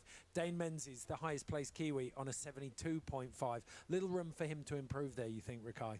Yeah, I think so. I think he's definitely got some more in the tank, a few more rotations on the jumps. But still, he'll be, you know, a little bit of pressure off having put one down. It's key to remember, too, that he was the first rider, so that score was sort of going to be a benchmark. And so coming into this next run, it's going to be interesting to see how that score changes. Three names to look out for, all with scratches. Lee Chae-eun, the highest seed from qualifying, Cameron Spalding, and Cam Melville Ives down there in 13th at the moment. So back up to the top of the running order for the women, though. We're going to kick off with Chiara Mori from Japan. Then it's Romy van Vreden out of the Netherlands. Andrina Salis was a DNS in the first run. Be interesting to see if she's recovered from whatever knock she took in practice to make it onto the start list here. But Lucia Giorgiali in the driving seat at the moment. In the women's, she is on an 85.25. Her closest competition is Fanny Piantanida Chiesa, the Italian. Like Ian Mattioli, having a good showing. She's on a 77.25. Rebecca Flynn down on a 55.75. So there are right now 35.5 points separating, 34.5 points separating third from first. Lucia Giorgiali is going to start this run brimming with confidence, Rikai. Oh, yeah, so much confidence coming off that. Lacing the rail line, stomping all the jumps. Curious to see how she steps it up. Again, though, that leaderboard could change a little bit just because there's so many people that haven't put clean runs down. Exactly, but Lucia gets to drop last. If she does have to push, she'll know. It could well be a victory lap for her. Imagine that. One and done for Lucia Giorgiali in the Junior World Championship finals. She'll be carrying on that rich vein of talent that New Zealand's produced in women's slopestyle snowboarding. The likes of Ju Bray was more pipe, but there's Shelley Gott. Possum Tour, then Zoe Sadowski-Sinot and Kul Wakashima. But dropping in now, it is Chiara Mori out of Japan. Regular footed rider coming in for the board slide pretzel, 270 out. Maybe not all the way sideways on that board slide, but and ooh, I like that trick early. though. Cab one on, 50-50 through the flat down, and then front side 180 out. Nice, solid switch backside 180. Then a backside 5. Maybe letting go of the grab a little bit early. Almost washing out on the heels on that landing. It was more of a tickle than a grab for me. The board was giggling away. Oh, front 10 again, the hands down. So gutting for her. Like we said it at the end of the last run, the bones of an amazing run are there. She just can't quite finish it. Can't quite put it all together. You can see the potential here. Just a really solid run. She's good. She's actually compressing the board into that press as well, isn't she? Need to pop out of it. Like, all of the elements are there. There's some great fundamentals. It's just more time on the board, but you can guarantee she's not stretching there too much. There's the building blocks of a very strong world-class run there. Yeah, she'll be something to watch in the future for sure. You can see it. Just a little bit more time on snow and some more experience with those competition jitters potentially. Okay, so Chiara Mori currently sat in 9th place on a 17.25. Definitely going to improve on that. Podium position start of 55.75, but we only had 3 landed runs, and the third of those was pretty weak. So 60.5 for Chiara Mori. That is a massive improvement on her 17.25, and it puts her into 3rd place. So a strong run. You can see that surprised her a little bit down there, but I'm guaranteed she's very stoked. Okay, now we're on to bib number 6. It's Yu Seong-eun. I think we got Romy van Vreden coming in, a regular footed rider with a 50-50 frontside 360 out. board slide pretzel 270 there. Coming in, switch to this first jump. Switchback 7. Ooh, just holding on, a little bit of a wheelie out of that jump. And cab 5 coming into this next jump, facing forward. A backside 7. Woo, getting a little bit wild there on the landing. Maybe some execution stuff. Gonna come through that front 3 a little bit late.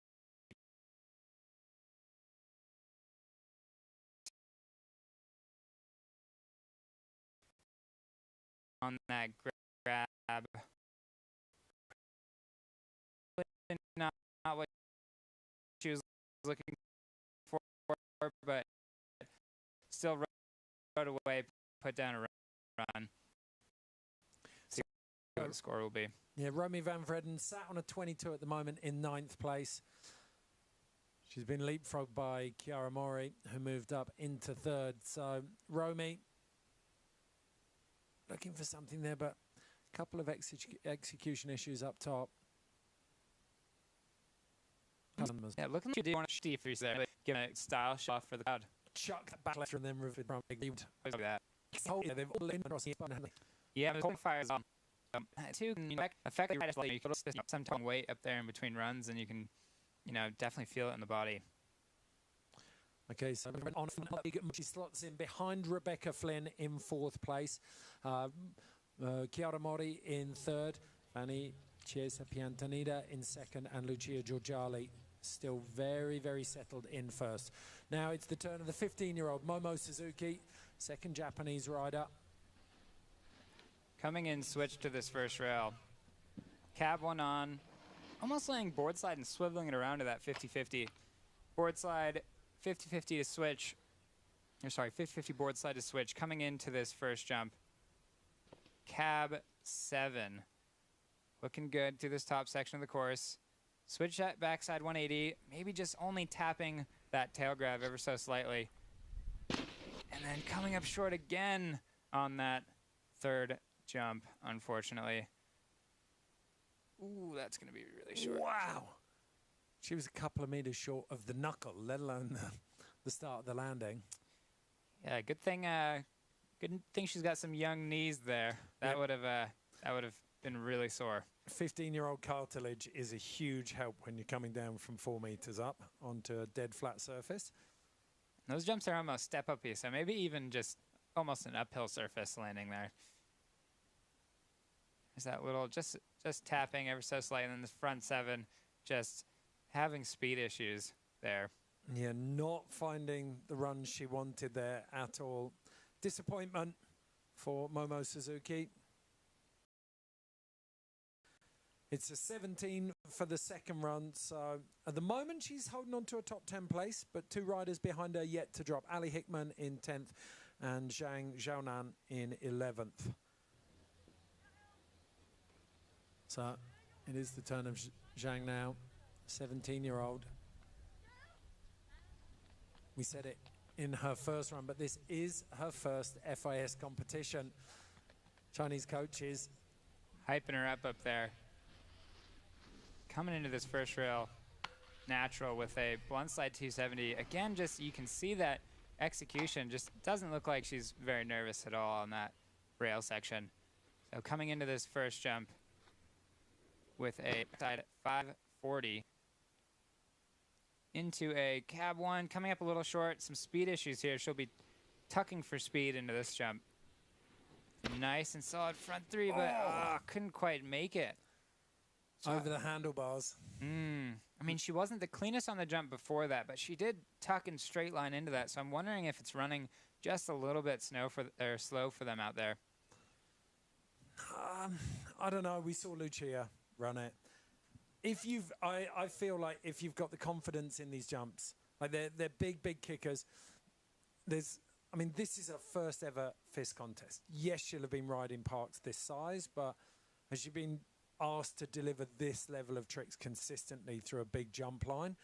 She's delivered it obviously in qualifying, but a little bit of nerves. You've got a tailwind there helping you as well. Yeah, and it's the thing with opening Lucia, up the throttle every single time. The moment you get to that sweet spot, you just, right, I'm gunning for the next one. As we said before, riding chin first. 8.25 for Zhang Xiaonan. So she will stay in 11th place. So Momo Suzuki guaranteed that top 10 finish. Next up, Yu Seung-eun, the 15-year-old out of South Korea. Had a really nice run. Couple of execution issues first run, but this could be a big one if she lays it down. Front blindside 270 again. Laced that in her last run as well.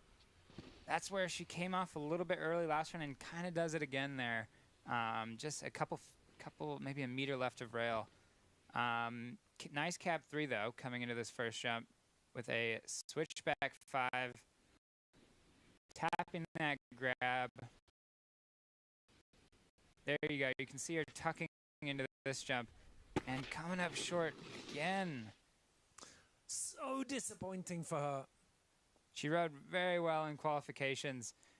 She'll be gutted about that one. You do wonder if some of the lighter riders, maybe 15 years old, she just doesn't have the mass to generate that acceleration. But yeah, because you could really see her tucking into that jump. You know, that can also be a takeoff thing. We'll have to watch it again. Maybe you know, those fundamentals when people are struggling for speed become really important. I was so gutted for her. Again, you could see the body language as she arrived in the finish area there. Oh, just maybe quite wanted off either. So, Yu Seung-eun on a 16.75. The 34.5 from run 1 will be those are in 7th place. But we have the young Australian Ali Hickman, who's currently sat in 10th position, still to drop. She could upset the running order here, just 13 years old, but speed was an issue for her on that first run. So she knows she's got to open it up into these kickers too. So that'll be a switch 50-50, 360 out. Do a switch board slide pretzel too. That trick is deceivingly hard. And she dropped that cab 3 off the rail at the top, hadn't she? So that's a really nice one. Whoa, going very deep, holding on to it, coming into these last jumps, facing, maybe just a little bit short on that backside 360. And then into the 720. Front 7. Oh, she seems stoked with that one. You can see in her body language, claiming that landing.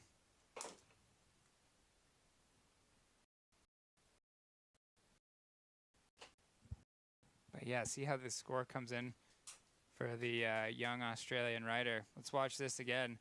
Switch 50-50, 360 out. A switch board slide pretzel 2 out. Ooh, maybe coming up a little bit short on that one, but she then went huge on just that one, lacing that front side 720. So Ali Hickman, that's a smile of relief, isn't it? Mm-hmm. She'll be very relief. See where this comes in at. Again, the judges deliberating here can only be a good thing for these athletes, but it also makes you a little bit nervous when you're standing down there and you're just waiting and waiting. Those, 20 seconds can feel like a lifetime. Looking nervously at the screen there, waiting for that score to come up. 66.5. That is good enough for 3rd place for now for Ali Hickman. So she pushes Chiara Mori down. Rebecca Flynn moves into 5th place. Romy van Vreden in 6th. Sam van Lieshout still to drop in 7th. And so is Vanessa Volopikova in 9th. Right now, though, Lucia Georgali of New Zealand leads ahead of Fanny Piantanida Chiesa. Right now, it's the turn of Sam van Lieshout from the Netherlands. She's currently sat on a 37.5 in 7th position.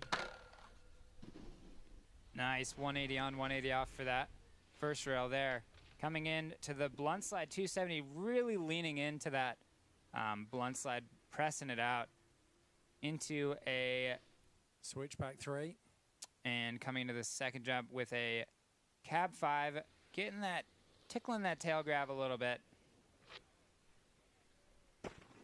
Front three, clipped the knuckle a tiny bit there, but managed to drive through it.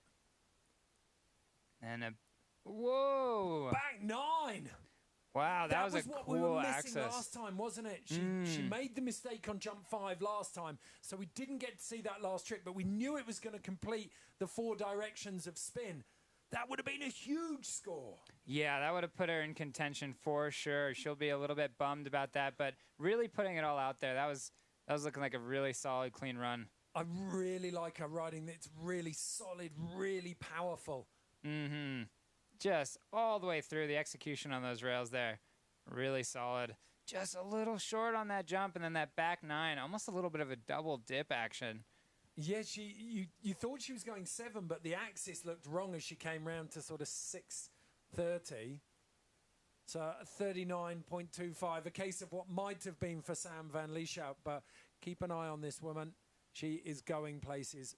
A lot of potential in that run. Now back up at the top, one of the most exciting riders from run 1, Fanny Chiesa out of Italy, the 18-year-old looking so assured on this course. All right, here she goes, the regular-footed rider coming in natural to this first rail. Really solid front blunt 270 on that first one. Crisp pop out. Maybe just coming off a touch early on that rail there, but coming in switch to this first jump. With a switchback 3, again, not quite getting that grab on that first jump.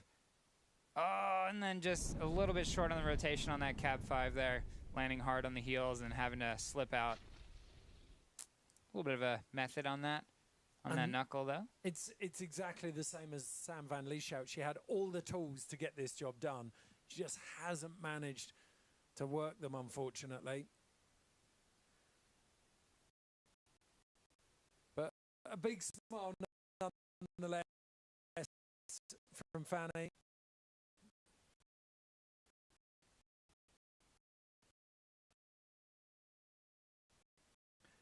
This was lovely. This is the pick of the bunch. The arms just seagulling. She's floating out of that. And this is where it all kind of went wrong for her. Just couldn't quite get it around, and then even on the last jump there, little short on that landing. She tilts her head as if to say, oh, well, 77.25, still good enough for second at the moment. She's just ahead of Ali Hickman, just behind Lucia Giorgiali, and that would have been one of the big seeds that Lucia Giorgiali would have been looking to for a big score. Now it is the turn of Rebecca Flynn, the American.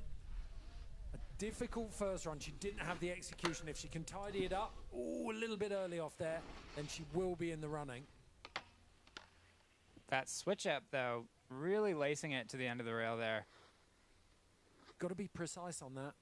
Switchback 360, locking in that stalefish grab. And cab 5. Looking way more stable. Back 7 stale, sits down a tiny bit. Again, a little in the air on the runs. She's way stronger on those front spins, doesn't she? Oh, yeah. Yeah, she's done inside 10 recently in Australia when she spent a little bit of time there. So we'll be looking for that too in the big air. But yeah, that front spin is very strong. So a little bit of slides off that early. Has to hide it with the pop. But that, as you say, that switch up's really clean. Just hand drag on that back 7 stale fish. That front 7, just holding the grab all the way through. You can tell that she's really comfortable with that trick. So nervous wait now for scores with just 2 riders left to drop. Can Rebecca Flynn make her way into the top 3? Let's pick up. Right now is sat in, she's 9th position. That is 8.25, so that puts her up into 5th position. That means right now that Fanny is actually up in spot. Vanessa Volopikova, the 16-year-old from the Czech Republic, with it all to do though. She definitely has the trick. She's got a really strong, fluid style, but she needs to lace it together. 6 features lie between her and a junior world championship medal. All right, regular footed rider coming into this first rail. with a front 2 on, 270 out. One of the few women spinning onto a feature. Ooh, that was really clean with the pretzel 270 out. Coming into this first jump. Oh, she's done it again. Coming it's up a short. carbon copy of the first run. But that also means that Lucia Giorgiali is going to be getting a victory lap here at this contest. She will be grinning from ear to ear up at the start gate. The New Zealander will be crowned the Junior World Champion in snowboard slopestyle on home snow, and she will be given the privilege of a victory lap through this course. Vanessa Volopikova, meanwhile, though, the Czech rider, knows what she had there. She was so strong in qualifiers, and she hasn't managed to deliver. She hides her face behind her board. I bet you she's smiling there. But yeah, she knows what could have been. And there's the smile, 13.25. Disappointment, but she's got the talent. She's got the tricks there. She just needs to string it all together when it counts. Undoubtedly, we'll be seeing her in the Europa Cups, the Continental Cups. But right now, back up at the top, it is a celebratory lap for Lucia Giorgiali, her coach Nick Brown there, Cam Melville-Ives giving her the high fives. The whole of the New Zealand snow sports team will be celebrating this one. She's worked so hard for it. What are we going to see here? Are we going to see a, traditional victory lap just chilling, or is she going to still send it? Look at that. She's done that's her full rail run so far. Cab 7. Going for it. Putting on a show for us here. Let's do this. Lovely switchback 5 melon. Frontside 7. Look at that landing. So solid. Getting a handful of that big back 7. Could be even stronger than the first run score. Lucia Giorgiali making a real statement. 2 very nearly perfect runs through the big bucks line here. The World Cup slopestyle course at Cardrona Alpine Resort. And Lucia Giorgiali celebrates, and well you might. A fantastic performance. She didn't enter the Junior World Championships in Lausanne last year. She's done a couple of Europa Cup contests while she was over in Europe, though, and she's done a couple of New Zealand comps, but at the first time of asking, she gets a 91 on her second run to claim the Snowboard Slopestyle Junior World Championships title. A massive achievement to Lucia Giorgiali. That is just awesome to see. Kiwi bringing it home on home turf. And you could kind of see it in her riding. She was super comfortable out there on those jumps. She's been riding those jumps most of her life, honestly. Just that line is so familiar for her. What's interesting is that you can talk about riders like Zoe Sadowski-Synnott being a once-in-a-generation talent, and then you see something like this, and you know that New Zealand's park and pipe culture is working. They are delivering talent after talent after talent. And I think a lot of it's got to do with the course that we're seeing here. You see the chairlift going right over the slopestyle course. Lucia Giorgiali delivered under very little pressure on that victory lap. A 91 to take the win here at Cardrona. Fanny Chiesa on a 77.25. Very big things to come from her, Rakai. Yeah, very impressed with her riding all week. And, yeah, looking forward to seeing her on Big Air as well. Still have some more competition coming up. Yeah, Ali Hickman, the 13-year-old Australian. Very bright things coming from her as well, tracking in the footsteps of Tora Bright and Tess Cody. She's going to leave her mark on the snowboard world, no doubt, if at 13 you can get on the podium. Chiara Mori used that second run to great effect. She jumped up the rankings. She qualified in 12th. She will finish in 4th. Rebecca Flynn, exactly the same, a carbon copy result, a 5th place finish to mirror her 2022 Junior World Championships finish. And then it was the young Dutch, Romy van Vreden, in 6th place on a 51. Bit further down the rankings, a lot of the women weren't able to land their runs. Sam van Lieshout showed so much potential but couldn't give us a full run to finish 7th. Yu Seong-eun in 8th. Vanessa Volopikova, she had the trick. She couldn't land the run, though. She is in 9th. Momo Suzuki in 10th. And Zhang Xiaonan in 11th. So we're going to make our way back up to the top, where we will find the men ready for their second and final run in these Junior World Championships. Dane Menzies with quite a lot of work to do. He got a great score. The judges giving him a little bit of a nod at a 72.5, but Rakai, you wondered if another landed run from him in the same realm could see him jump up a bit. Yeah, I think, you know, with that first score coming in, it's definitely the benchmark score for the judges. And I think he does have more in the tank, but even just cleaning up that run a little bit, it'll be interesting to see where that score puts him after the judges having seen two clean runs out of Dane Menzies. So Yuto Miyamura in second to drop there is our current leader. He qualified in 13th place, but he currently leads.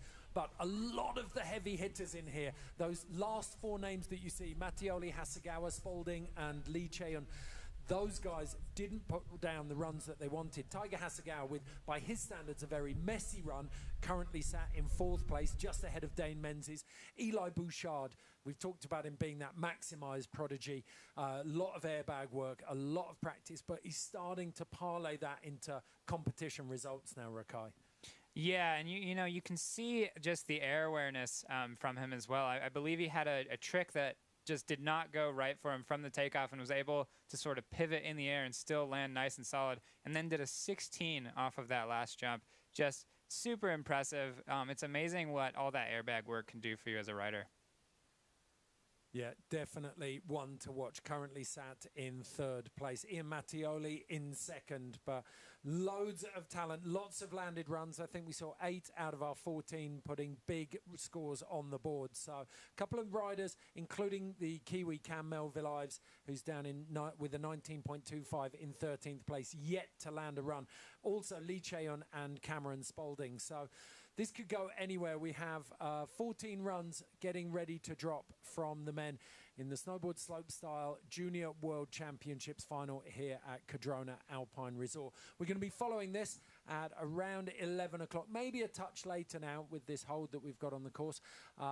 With Freeski, we'll have both the women's and the men's Junior World Championship Freeski Slopestyle finals. And then later on in the week, we'll have qualifying on the 1st and the 2nd of September. I think that's the Friday and Saturday. And then we'll be live back on all of the channels that you're watching now. That's across FIS and Winter Games NZ YouTube channels. The finals of the Junior World Championships Big Air. And you'll also be able to find it across TVNZ Plus on demand. So plenty of places to watch if you want to keep up to date with the Junior World Championships. Keep your eyes on all of the Winter Games NZ socials as well. They'll keep you up to date with schedules, formats, and of course the ones to watch.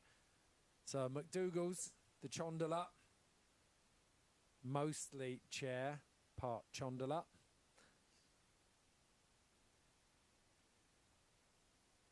Okay, we're going to come back for the men's run very shortly. Stick with us though.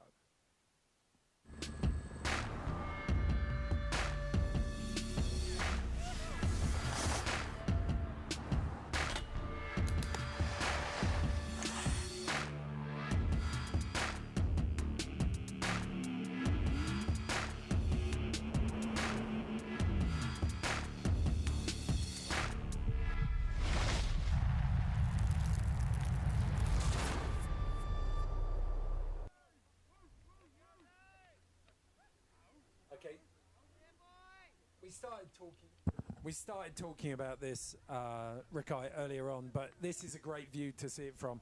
The World Cup course that everyone rides. This is the line, the pro line everyone's riding every day at Cardrona. The chairlift goes right over the top of it. So when you're riding here, you know everyone's watching you. And when you're on the chairlift, you get to watch some of the best in the world. Like, there's nowhere to hide here. You sink or swim, I feel, in this park. Yeah, definitely, and it can be a little bit intimidating, but at the same time, it's a really amazing feeling when you've been riding all day and you feel like you just crushed it, and you get down to the bottom and you get 3 or 4 people coming up to you like, hey, I saw that trick from earlier, hey, I saw that. Or also the other side of that is like, oh man, I saw you eat it earlier on that 3rd jump. So you see, yeah, it builds a sense of community up there that's really nice. Well, we travelled through Mammoth at the end of this year, and I spoke to Gabe Taylor there, and he said it's exactly the same thing in the main park. And he said Jeremy Jones and JP Walker back in the day said to him, like, we hate coming to Mammoth because, like, everyone expects you to be ripping. We can't go there and just float. So, yeah, everyone is watching now. It's not a normal day in the park. It is Junior World Championships. Snowboard slopestyle finals. 14 men about to take their second runs, the first of which will be Dane Menzies. He's competing under the New Zealand flag, but he's got deep ties to Canada as well. Just pulling on that glove, getting ready to drop. Got half-pipe snowboard legend up there, Mitchie Brown, giving him fist bumps up there. So he's got some strong people in his corner for sure. Yeah, the coaching ninja. Always covered, always all black as well. Okay, Dane just settling himself, visualizing. That was a full handshake as well. No daps, no fives, no knuckles. That was old school traditional handshake for Dane and Mitch. I like it. Very serious. Which is unusual for Dane. He's one of the most light-hearted riders you'll find up here most days. Let's see. Dropping in, switch to this first rail with a switchboard slide, pretzel flip out. Oh, just a little bit funky off that rail, but still gonna go for the execution on those rails. Not quite what he would like on that hard way backside too, but really nice cab 9 there. He was right on top of that, wasn't he? Following it with a really nice, oh no! He's getting ragdolled off his heel edge there. Down the landing, hopefully he's all good. Those ones can definitely be a bit painful, especially on those steep landings. The marshal wandering over to have a look at him. We've been developing a new signal with some AI technology with some of the marshals, and they're mic'd up. We can actually talk to any of them. Is Dane all right there, Marshal 2? I think Dane is all right. This course is running optimally, and the flags are not moving. 0 wind up there today. Fantastic. AI marshals at our disposal. It's good to know. Okay, so Dane Menzies, that first run score of 72.5 is holding him in 5th place at the moment. But as the first rider to drop, he's now got a long, nervous wait to see how many riders will be able to overtake him. There is some heavy-hitting talent, including fellow countryman Cam Melville-Ives in there.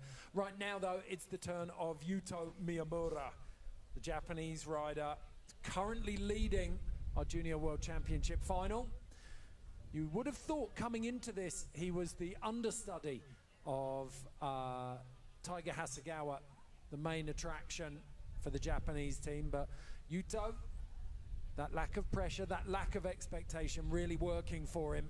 And the 17-year-old now finds himself under a bit of pressure. He's got an 84.75 on the board to lead. Better it. He was, I mean, you look at it and it wasn't what I would call a relaxing or smooth run. He was working really hard for his spins. Was it 312s and a 14 we saw? Yeah, I believe that is what we saw, and I think he'll be a little bit more relaxed coming into this run. Maybe we'll be able to see him add a little bit of flair, add a little bit of his own style now that he's relaxed and leading this contest. Okay, look at him. Just feeling the vibe. Set himself. Visualization, probably for some insane rotations to come away. So regular footed rider, he's coming into this first rail. They front for 50, solid. Already looking a little less nervous, you know, just absolutely. Just the execution was really nice there. Way more flow. Into a front side 12. Oh my God, I think one of the only riders into a switchback 12. He's locked in, he's in flow state now, isn't he? Backside 12, here we go into this final jump with a cab. What's it gonna be? Short. Oh, just coming up short there. And he knew it. He was tucked up from the landing of 5. He knew he was coming up short. He will be desperately disappointed with that because up until that point, that run was going beautifully. And you knew he was going to stretch out that score.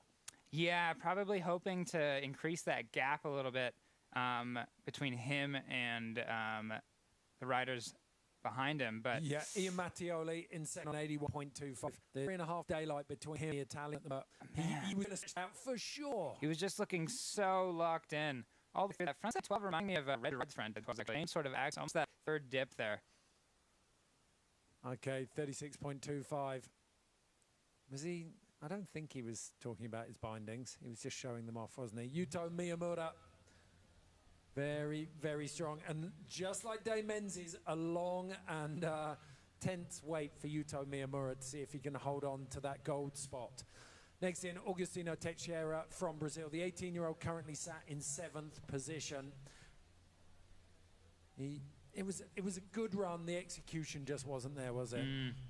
So goofy-footed rider coming in here with a frontside 180 on, switchback 360 out. Lazy. Yeah, super sleepy. Then cab 2 on, coming into this first jump switch. With a switchback 720. See what he's got for us here. Cab 9, putting the hand down a little bit and woo, almost coming off the edge of that course. You can see those snow drifts there creeping in on the side of the course. Almost sort of ran into those, which would have been a bumpy ride to say the least. It's one of the elements. If you've seen Cardrona before, they did a lot of earthworks on the landings here, just extending the landings and cutting out the compressions a bit, so you've got even more speed, even more safety in between them. But it does mean that the riders are dipping out of sight in places. But as far as the riders are concerned, this jump line got even better. And I mean, it's something that not many people talk about, but Aspen, they get so much snow. So for X Games, you've often got an excess of speed, I think, through that course. Vale, it feels like they've built it on a really steep course, steep slope, at least for the US Open. It used to be a really steep compression into the jumps. Copper's a bit flatter.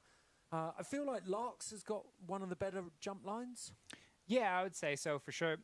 But for him, you know, coming out of Copper, a score coming in at 11, so that will not be upping from the first run. You were going to say, coming out of Copper, he's used to hunting for speed. It's one of the flatter runs, isn't it, for Dew Tour? Yeah, any sort of snow in that course just becomes very hard to clear. Okay, Eli Bouchard out of Canada. He's currently sat in 3rd place on a 77.25, and that was with a big omittance of a switch backside spin. He made a mistake. Rakai, you thought it was going to be a switch backside 12. He only managed to switch backside 5, so this could be a huge run for the young Canadian. So yeah, coming into this first jump, riding switch with the cab double underflip. So much time, able to open up and just put down the landing. Into a backside 12. He'll be hunting for speed a little bit here. Let's see what he's got. Again, having to opt. I don't know. I kind of think he lost speed? I think he lost some speed and had to again go for that switchback 5. Could have been only a switchback 9 that he was going for as well, but yeah, obviously not what he was hoping for.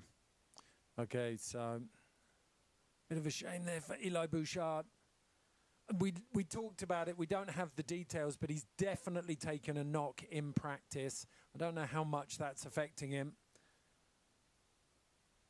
But lovely rails. Really clean. Yeah. There's that, yeah, just coming up pretty short, landing right on that blue line. That was awesome, though. Bloody Dracula grab on that. Throwing it back to Kyle Mack on that. That was, yeah, Kyle used that in the Sochi slopestyle, didn't he? Yeah, he did. He used to have some incredible grabs. Sage Kotzenberg use it as well. Yeah, Sage Kotzenberg had it on the front, so I think it's a cross rocket there. But both those guys used to just be able to contort their bodies in ways that just did not make sense to me. Romain Almond, the 16-year-old out of France. He's currently sat in 14th with the wooden spoon and a 12.75. So he's definitely going to want to up this. I don't know how high he can go with the run that he's got there. I think we're looking at mid-table, but he'll be desperate to show what he's capable of. Lovely front flip, nose grab. Out of that whip rail into the front 2 on, 2 out, coming in switch to this first jump feature here. Great start. A cab 9. Whoa. Looked like a solid landing, but kind of reaching back there with his hand. Able to pull that backside 10 out, but just barely squeaking it around. And the front side, just unfortunately not able to land that front side 12 with the tail grab. He did the same thing in qualifiers, and I thought it was a single mistake, but he very often seems to be landing back seat. His rear quad must be absolutely ginormous. It must look like a horse's thigh. Yeah, just riding back seat. Like Almost he's doing like a pistol squat on every landing. Yeah, man, you make it easy on yourself, bro. But so he's square over that one. These rails up top were beautiful. And then you called it. On this cab 9, he's on top of the landing, but he seems to choose to sit back on that one. Just relying too much on that horse quad, you know? Okay, let's see what comes in for Romain Almond. You can see the run's taking it out of him. He's breathing pretty heavily there. Going for the strong off-the-shoulder look on the bib as well. Popularized by some of the littler riders back in the, well, I guess not that far back in the day, but Red Gerard and Brock Crouch and them. Yeah, Tiger Hasegawa is a big fan of it, as is Rocco Jameson. I think it's more for the fit. If you use the head hold for your whole body, then kind of keeps it nice and tight, stops it flapping around. Yeah, getting a bib up and over your head mid-rotation is one of the scarier feelings out there. It's one of, I can't say it's that similar, but it's the same material. I once got thrashed so hard an Indonesian break surfing that my rash vest got pulled over my head. I came up for my one breath of air with my rash vest over my head, and then the next set wave hit me, and I hadn't actually seen it. It's one of the closest I've come to drowning. 32, slight improvement for Romain Almond, but unfortunately it's not going to be enough to trouble the top spots. He does get 10th position at the moment, but with Cam Melville-Ives, Lee Dong-hon, Luca Merimi Mantovani, and Cam Spalding still behind him, I think he'll be lucky to hold on to that. Cam Melville-Ives is up next. The 17-year-old has absolutely smashed practice, and you made a joke about this, like the people who win practice and then struggle to put down a run in the comp. Let's hope that's not Cam Melville-Ives. He's settled. He has such a strong mental state. He will deliver under pressure. Kiwi rider Zephyr Lovelock up there looking steezy as well, backing him up with those speed shades up there. Oh, doing a little surf stance as well. He's ready to go. Okay, Cam Melville-Ives ready to deliver on his second run. Come on, Cambo. So lacing that time, stomping that switchboard slide pretzel flip out, back two on. Little bit off center. Little bit off center, putting it onto his back foot a little bit more than center of his board, but really nice front 10 there. And he got a little bit of tiptoes, didn't he, to lock it in. Lovely. Gets there we that go. one down. Hold on to that speed for this jump. Cab 1080. Here we go into the last jump. Going to be a switchback rotation into the switchback. Wow, looking solid. To finish. So a couple of very minor control issues around landings up the top, and there was that one execution on the rail. But for me, looking at the scores we've got in there, I think we've got Eli Bouchard on a 77.25. And let's not forget, he had that quite a sketchy switchback 5 in the middle of that run. I think there's something big on this. I think that there is something big on this coming.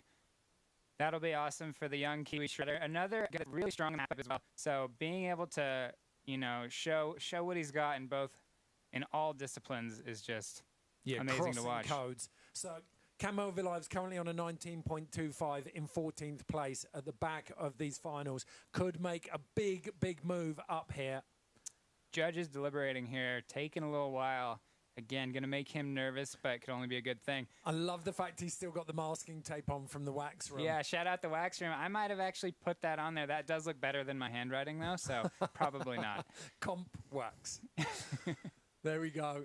And he was able to clear all the jumps, you know, so there you go. Yeah, it's testament to just how good a job you guys do. So right now, the judges taking their sweet time with this one. Do you think he's a Sith Lord? He could quite possibly be. He potentially is. 71.25, so it moves Cam Melville-Ives up into 6th place, and we're seeing that log jam there between 6th and 4th. You've got Cam on 71.25, Dave Menzies on 72.50, Tiger Hasegawa on 75.25. Big move up for Cam Melville-Ives. He'll be pleased with that. So next in we have Bib 53, Luca Merimi Mantovani. The cab went on, back 3 out on that first rail there.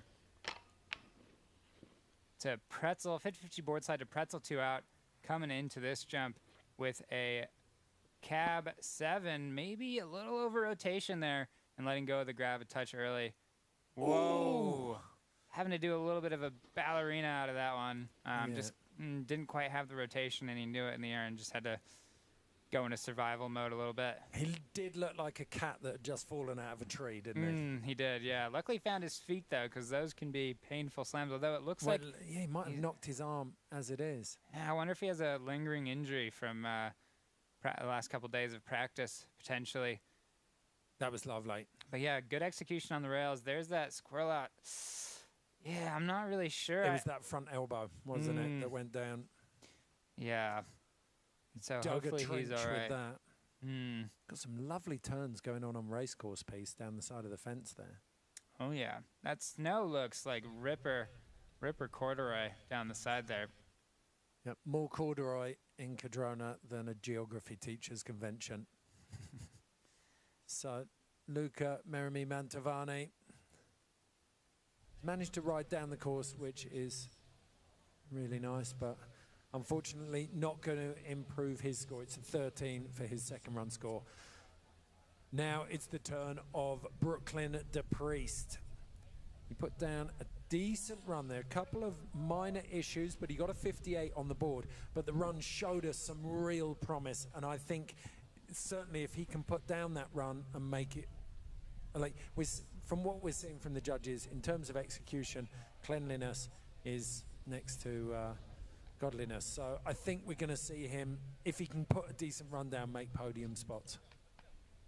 Yeah, definitely a lot of potential for a high score here.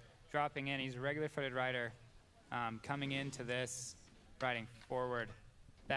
Choosing that S rail, I think the only rider choosing to hit that with a blunt slide 270 out. Back 2 on, 2 out, really solid and clean through that upper rail section. Here we go with a cab double under, looking so stylish. No problems whatsoever. Front double 10, spotting that landing and just putting it down. Backside 1260, maybe didn't really see much of a grab there on the end bit of that rotation. But here we go into the, whoa, that was a switchback triple 12. That is not a trick that you see very often in a slope run. And not with that rotation. It was almost, he started to barrel roll it at the end there. That was sick. That was like a video park trick right there. Video park trick in a slope run. I want to see that again. And what you can't see on that first rail is that it's actually a zigzag.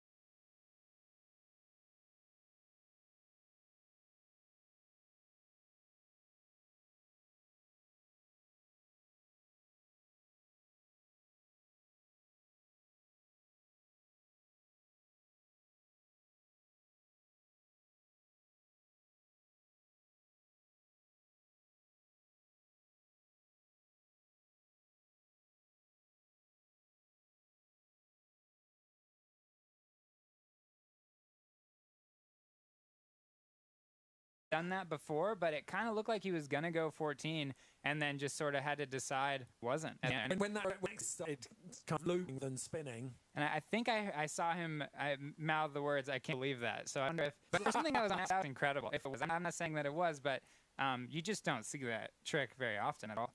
Is it just me, or does he look ridiculously like a young Kevin Pearce as well? He does, yeah. There's something about his smile, I think. I'm gonna have to like. Yeah, shout out to KP, man. Yeah. Okay, a 79. Big score puts Brooklyn de Priest, the young American, into the top 3 behind Ian Mattioli. Yuto Miyamura still holding on to the top spot for now, though. Get into the business end of the men's slopestyle final. We have still another 6 men to drop. The first of which is Julian Merkin, the 18-year-old out of France. Finding the vibe. He's got a fantastic moustache too. What's he visualizing? That he does. Not sure. Dropping in switch to this first rail. Little front side 180 in. into that board slide, underflip out, and then the front blunt 270. Oh, meaning to go 450, I think. Having to swivel around on the snow to end up the right direction here. And the judges will have marked that down a touch, but he's looking way smoother than his first run for me. And he sits down. No. Just power slide through the landing. Couldn't hold on to that. That is unfortunate. I thought he's going to do something, but no. Just, you know, got a little freaky in the air there. Yeah, went full squirrel for the full duration. So, Julian Merkin, disappointing for him. You could see it was starting to shape up beautifully. There was a sense of fate about the top of these until there. Just looking for that 450 out, but then couldn't quite get it around. Maybe just didn't quite get the power that he wanted. And the thing is, he couldn't leave it there because having to go through that maths in your head. Okay, am I going to take this one front side instead of switch back side? And then am I going to go that? 18.2 for Jerkins. He will offer runs of 65 minutes. Now, a lot of talent been in charge of the rank. 14 made his way up the table.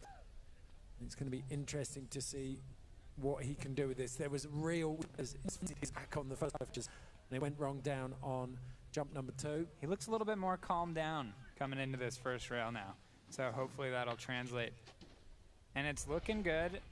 Ooh, that was a wild little speed check. He almost reversed, doesn't he, with his speed check? You know? Kind of liked that. Into this double underflip, cab double underflip, sorry, and then a front side 900 coming into this third jump. What does he have for us here? The switchback 1260. Oh, and that's where he went down. He managed to stay off the nose there. He rocked forward. Whoa, with the backside 14 there. Wrapping that around a double instead of a triple, which you don't see very often. Some cold smoke at the bottom as well. Oh, there's some relief there for sure. Sitting down in that beanbag. Oh, yeah. Okay, so let's have a tiny bit early off this one. Yeah, just a touch. Probably will dock him for execution there, but the rest of this run was pretty solid. Getting that melon grab in there and holding on to that, and then you can see him wrapping that back double 14 there, holding on to that melon grab most of the way through, maybe letting go of it a little bit on that one. So Lee Donghyun visibly stoked with that one. He's just waiting, peering at the screen, waiting for his score to come up. Oh, he's excited. Come on. He just wants to know.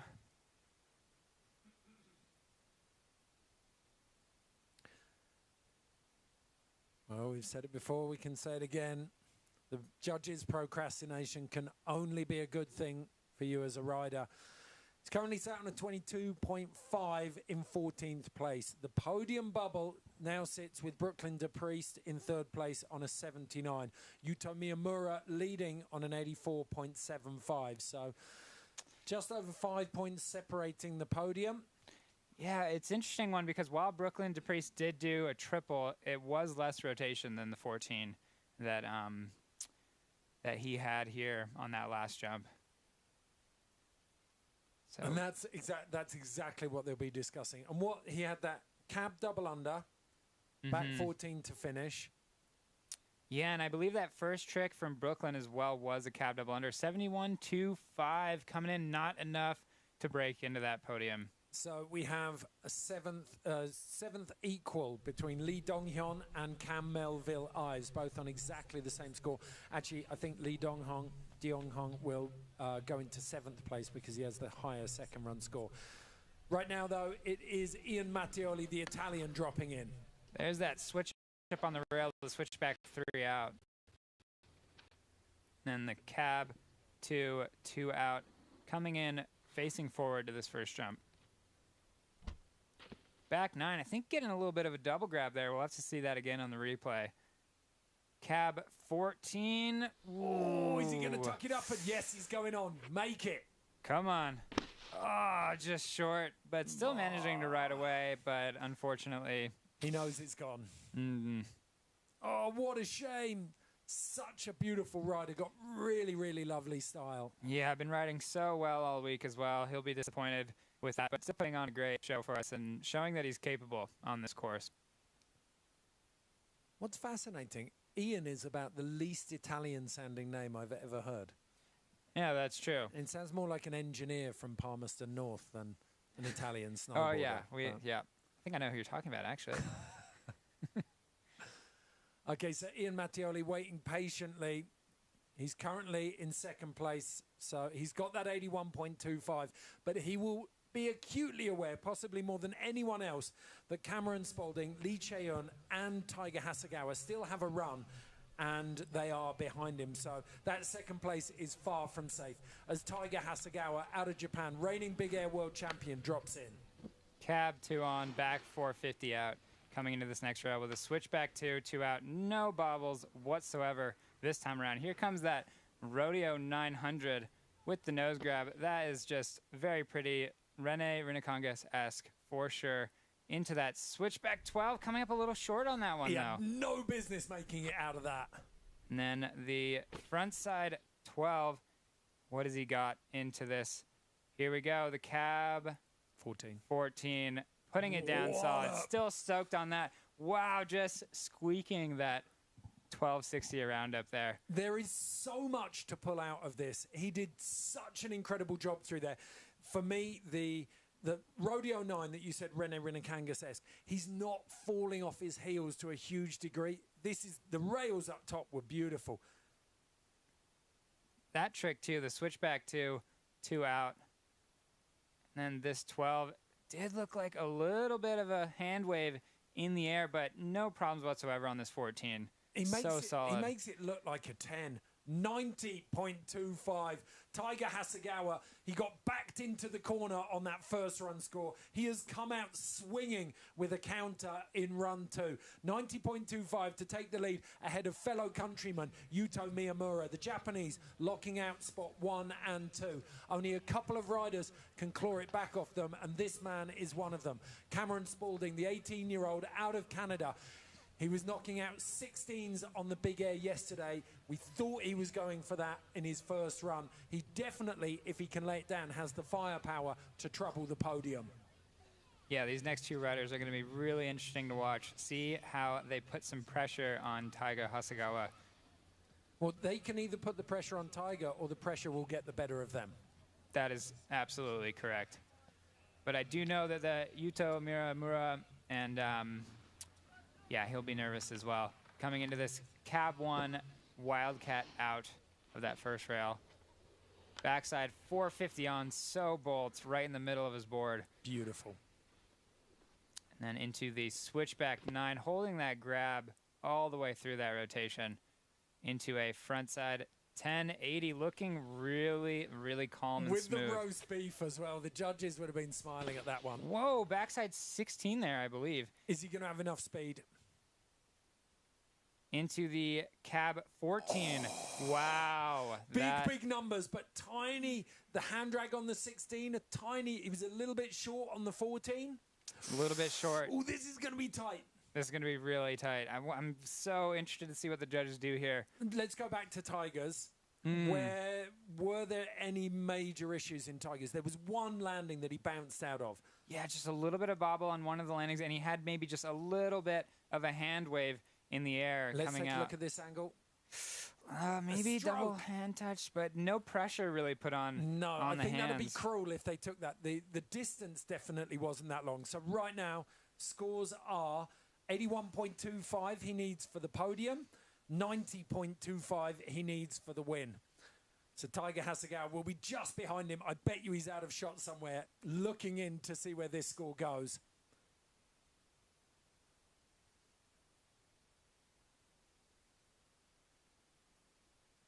Oh, he's nervous for sure. You can see him.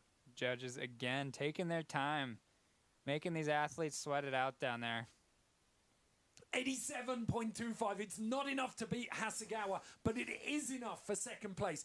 Just ahead of Yuto Miyamura. Cameron Spaulding breaks up that Japanese party at the top of the podium. The Canadian can be very, very proud of that run, but there is still one disruptor left at the top of the hill.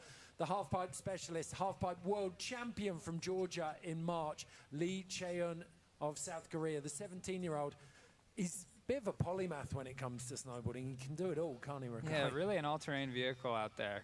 Just able to ride just about anything, and proving it, being the top qualifier here today, that he has the chops for slopestyle riding. Okay, let's see where he heads.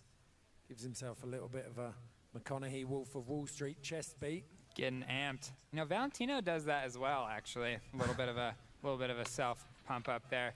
With the pretzel flip out, no issues on that this run. Into a a little bit creative there on the rails. Cab one on to that center block and then front blunt 270. Into the front side double underflip. Sends that beautifully to the sweet spot. Switchback 12, wow, looking very solid here. Into the backside 12, coming in cab. Are we going to see the cab triple? 1, 2, 3, and stomping. Slides it in the nose of the board, just clearing the knuckle. He kicks up a cloudburst and makes his way in. There will be some nervous people down there. Yuto Miyamura on the podium will be very, very nervous. That is going to be a big score. Right now, we've got 84.75 for third, 87.25 for second, 90.25 for first. This run could go anywhere. The judges are under pressure. Yeah, I would not like to be a judge right now. I will say one of the things that you could potentially talk about is Taiga Hasegawa had a lot more rotations on those rails up top. So it'll be curious to see what they do with that, especially Lee Chan having that cab triple on the end of it. Yeah. The triple works so hard. You're dipping your head on after the apex of the jump. It always scores. Yeah, they're going to want to get this one right, though. They will. And, you know, that triple, yeah, again, higher consequence trick, but not as much rotation. So we'll see which direction they go with that. So, cleaning off that snow, paying the bills. Yeah. With I think that's supposed to be a GoPro sticker. Yeah, he needs a new one of those, doesn't he? And an Unbound sticker there. So spending some time in Mammoth, obviously. He spends a lot of time down here, though. 83. So obviously a couple of instabilities that the judges saw that they're not that keen on. It means that we have confirmation of our results for the men's snowboard slopestyle 2023 Junior World Championships. Oh, what a session. That was immense, because so often a slopestyle final can pull itself from the jaws of victory by everyone, the pressure getting to everyone and them dropping their last runs. But that stepped up. Yeah, I mean, everybody in that top three, except for Yuto Miyamura, had to put down a run after not putting the cleanest one down in the first run. So Taiga Hasegawa, Cameron Spalding coming through under pressure and just letting it rip. And Brooklyn DePriest and Lee Cheon as well. Okay, so this is our top six. Brooklyn DePriest in 6th place on that 79. Ian Mattioli, 81.25. Lee Cheon right at the end there, scraping in with that 83. But the podium bronze at these Junior World Championships in snowboard slope, Yuto Miyamura. Then Cameron Spalding, last gasp winner for him. Second place. Takes silver with an 87.25. And then Taiga Hasegawa. Was there ever any doubt, Rakai? Honestly, after that first run, I was a little bit nervous for him. But then, you know, saw him down there waiting at the bottom. And I was like, yeah, he's got the eye of the tiger. He's going to come back swinging, and did not disappoint, coming in with a 90.25 to round out the day. Okay, a fantastic, well-deserved podium for the top three there, and a great battle fought throughout the 14-man final, as it was through the 12-woman final. They'll all be back in action this coming Friday on the 1st of September for the Big Air. Then there'll be the finals on the 3rd of September, so you can join us then. We're going to take a short break. The course will be getting a refresh, a spritz from the Cardrona park crew. We'll put it back into action, and then we'll return in just over 15 minutes for the Freeski Slopestyle Junior World Championship Finals. We'll see you then.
Welcome to the biggest winter sports event in the Southern Hemisphere. This is the New Zealand Winter Games.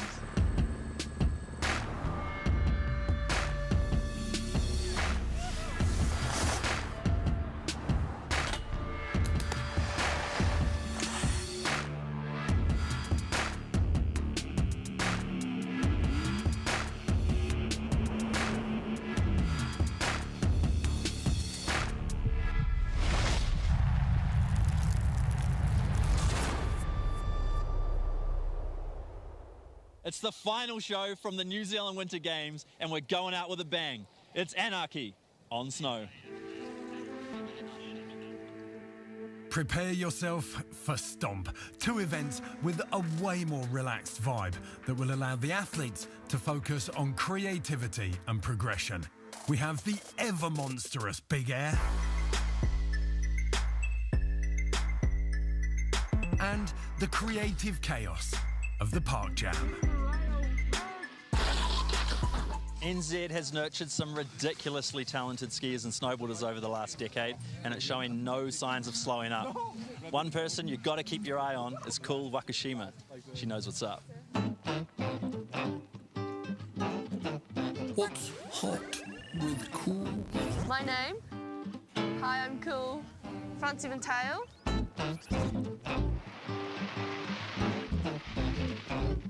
Windbreakers. Seas before freeze. Ramen. In Japanese culture, you have to slur, and that's like how you tell the owner that you're like enjoying it. Yeah, who doesn't like ramen? Mitts. Yeah, mitts are so hot all the time. Heliboarding. My first heliboarding was actually a surprise from the Red Bull family when I got my helmet. It was pretty surreal. I didn't know that we had snow like that in New Zealand. My favourite riders, Kazuka Kubo and Yuki Cardrona. I grew up watching them ride, and it's amazing what they do, and the style is tail same way. When you get it right and when you just like lock into that back foot and like you pop out. Japanese powder, you just like glide through and it's super fluffy, and then next minute you realise that you're like under the snow. Stees before freeze. I love it, Cool. Okay, we have a full roster of New Zealand's finest, combined with an impressive list of internationals. Big Air is always a spectacle. Enjoy the show. A cold, still, and crystal clear morning. The holy trinity of weather conditions for Big Air. And what's not to love about Big Air? The name says it all. A pile of snow so big it can be seen from space gives riders the opportunity to explore Cardrona's upper stratosphere.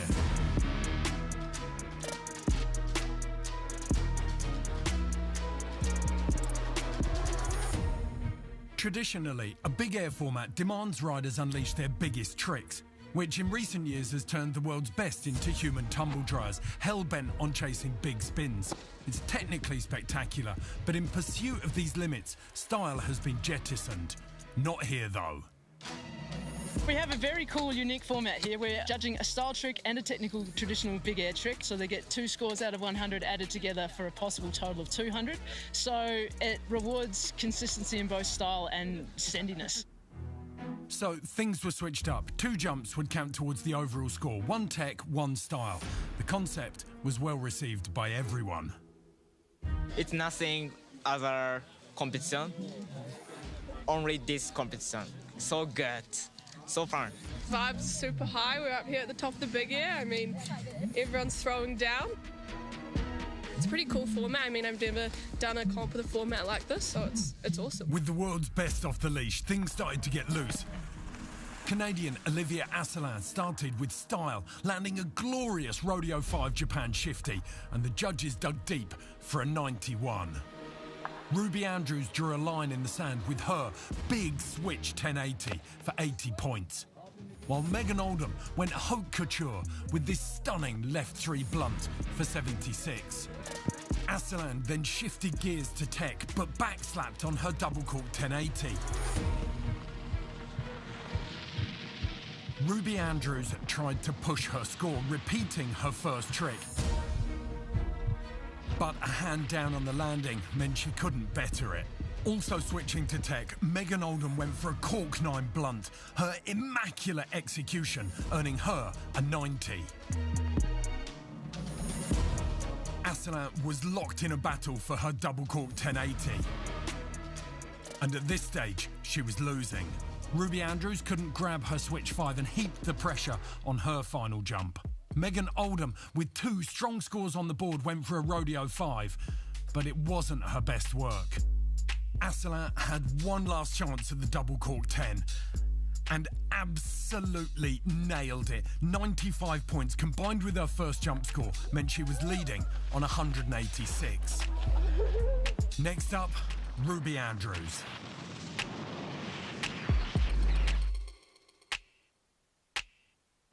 She landed her switch 540 Japan grab for a 74, which secured her 3rd place. Oldham was fighting for first. She needed a 96 to beat Asselan. Her stunning cork 9 blunt was close, but 84 was not enough, so Ruby Andrews took 3rd, Oldham 2nd, and impervious to pressure, Olivia Asselan took 1st. Thank you. Yeah, that was really fun. Super fun event. It's a really great way to see like all around good skiers, you know, to like have a style trick and a tech trick. I thought it was a really good way to see who the really good skiers are. Jackson Wells opened the men's skiing with his coach, Raider, whispering a couple of last words of encouragement before he dropped. His dub 7 was an effortless opener. Taisei Yamamoto's smile hides the competitive guile of a man who came to play.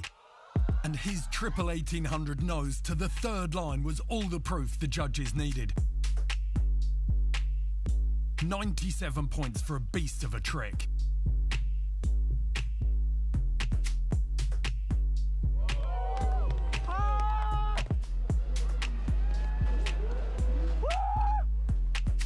Max Moffat gave us a glimpse of things to come with the 360 pullback. Finn Billis knows every flake of snow on this jump by name. He's ridden it so much, but he overcooked his first jump going deep on this double 16. Jacko backed up the style with the tech on his second jumper, switch 12 for 78. A right dub 7 from Taisei picked up a pedestrian 62, but his 98 from the first run was still working hard for him. Max Moffat upped the ante with his 360 pullback, essentially a rewind or changing the direction of the spin mid-air by slowing it down to a 180. The judges loved it and he skied away with an 84. Oh, that was so scary. Finn Billis doesn't make the same mistake twice and he tidied up his 16 to bank an 81.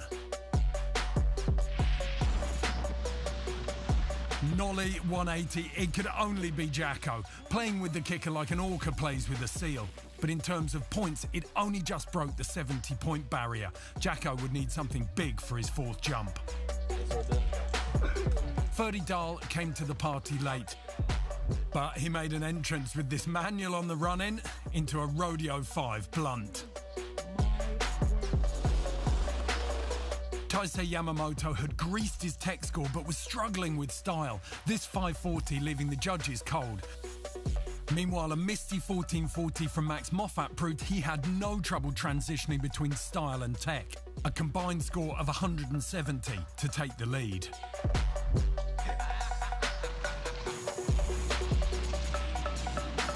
Finn Billis unveiled this majestic rodeo 5 with a lead mute grab. With the tech and style jump banked, he sat on 166. Nice. Happy days. Allergic to pressure, Jackson Wells carved into this 720 and pole planted mogul style on the lip, making it look way easier than it actually is. Luckily, the judges saw through his ruse and rewarded him with a 91. A double misty 1260 from the Norwegian Ferdi Dahl earned him a 76. Close, but still a handful of points shy of the podium. Taisei went for the eye-catching with his final style jump, a Rodeo 5 bow and arrow. Unfortunately, he was lacking finesse and would have to settle for 5th. With little to lose, Max Moffat went all in. A double cork Bio 16 safety to Japan grab. It was received like Versace's 1991 autumn-winter collection by the judges, with tears and flowers everywhere. 98 points saw victory seemingly out of sight. A beautiful dub 1620 from Finn Billis did improve his score, but not by enough. 3rd place went to Jackson Wells, 2nd to Finn Billis, and 1st to the Canadian Max Moffat.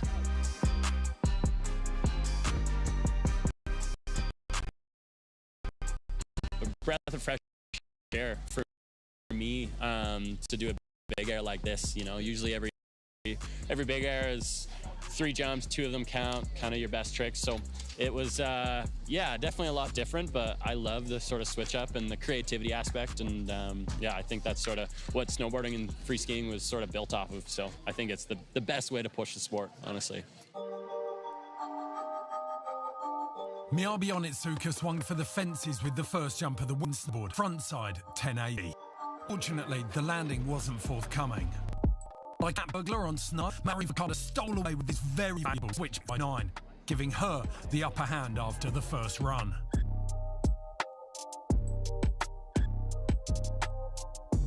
Miyabi Onitsuka stuck to her guns and had another go at the front 10, but she couldn't get it under control.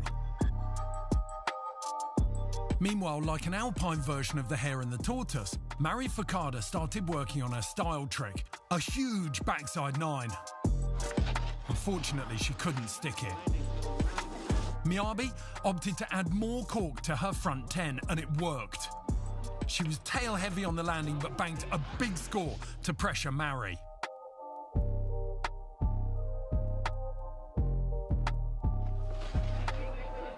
But the young Japanese rider wasn't fazed. As always, she went about her work methodically and cleaned up her back 9 with a solid mute grab.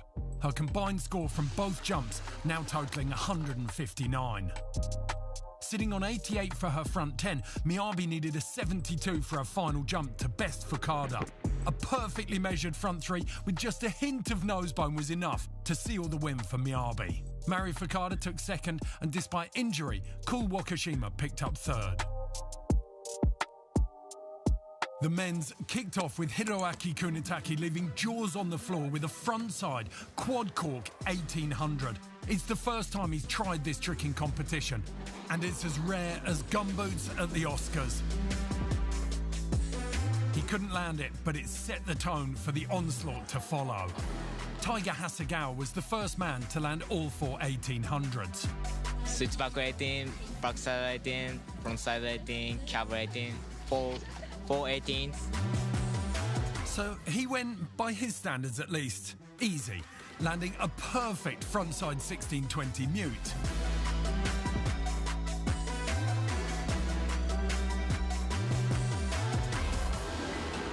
Bucking the trend, Valentino Ghiselli went for style with a switchback rodeo Japan. His poise and control in a ridiculously awkward trick was something to behold. Ryoma Kimata, another of the Japanese heavy hitters, went back to the spin cycle with a frontside triple 18 attempt, but was also found wanting. With laser focus, Kunitake dropped into his 2nd attempt at the frontside quad 18 and stomped it. His reaction would let the world know how much it meant to him. A score of 98 for Hiro, and the bar for Tech was all but out of sight.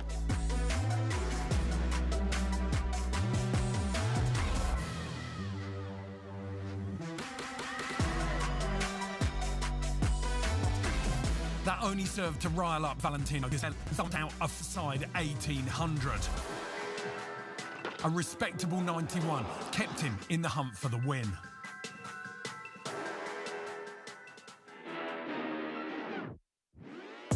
Ryoma Kimato tried to follow suit, but again dropped his frontside 18.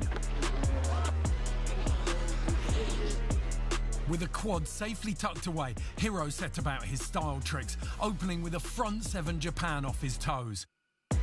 An 82 meant his combined score after 3 jumps was already 180. Taiga Hasegawa broke the 90-point barrier with a stunning switch method, arguably one of the scariest tricks you could try on a kicker of this size.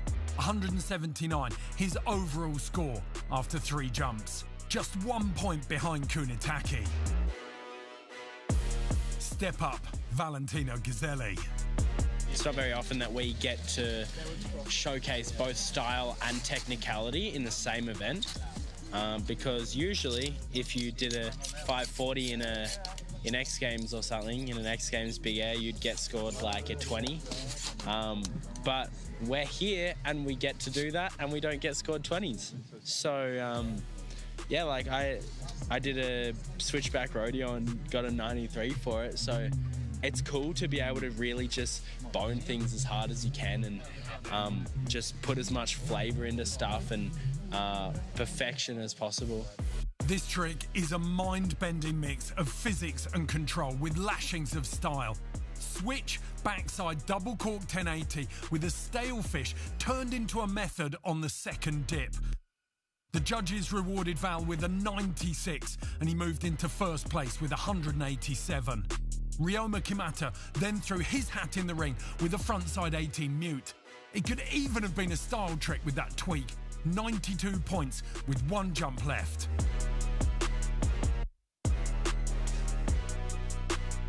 Kaito Hamada had dropped his first 3 attempts at a switchback 16, but floored everyone with this stunning backside 540 pullback on his last hit. The judges gave him a 98, but without a tech score, it was ultimately meaningless. Despite their best efforts, no one could raise the bar any higher, and so Taiga Hasegawa would take third. Hiroaki Kunitaki, despite being only the second man to land a frontside quad in competition, had to settle for second. And Valentino Gazzelli, the true renaissance man of snowboarding right now, claimed the victory. An incredible day of riding that saw creativity and progression enjoying equal standing in a big air for the first time in a long time. What a contest. I love to see that format getting switched up. Up next, we have the Park Jam. It's an all-out battle on an amazing course the Cardrona Park crew have built from the immense amount of snow we've had this winter. The hardest part about this contest is definitely the judging. Another perfect sunrise welcomed the day at Cardrona Alpine Resort, where a masterpiece had been created. The park crew had been hard at work sculpting a course that would allow some of the world's best skiers and snowboarders to express themselves. Park riding may not have the spectacular tricks of big air or slopestyle, but what it lacks in hang time, it more than makes up for in creativity and spontaneity, as James Woods can tell you. It's a really nice setup. It's very smooth. It's a nice little pocket at the bottom of the normal park here at Cardrona, just cornered off for a jam session. That's the dream. Nice to have the QP on that sort of mellow little angle. I think, yeah, it's going to be quite exciting to see what everybody lays into. Oh, and let's not forget about style. Style is important, but also you want to be able to hit all the features in the park. It's about overall. It's not just sessioning 1 or 2 features. It's about utilizing all the rails, the wall ride, and the quarter pipe too. The start list saw a good mix of up-and-coming and established New Zealand names, alongside some of the international elite.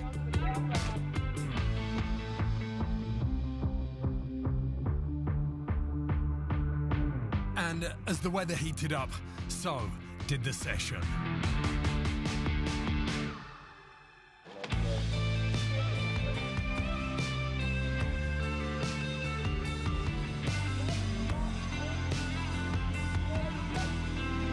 I love these kind of events, more rail jams, it's more friendly. So there's a lot of creative stuff going on the course, so it was really fun to see. With so many riders for the judges to cover, the key was finding something different, whether it was a feature or a trick that would help you stand out.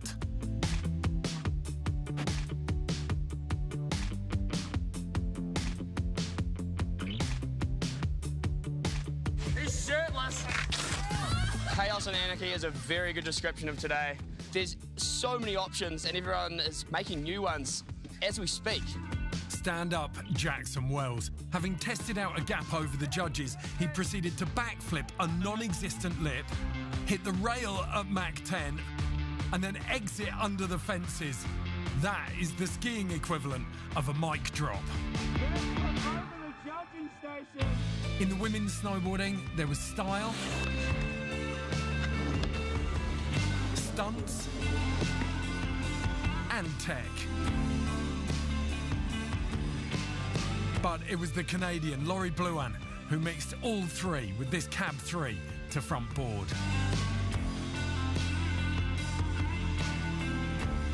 In the men's, the battle for bragging rights reached fever pitch and the Kiwis were leading the charge.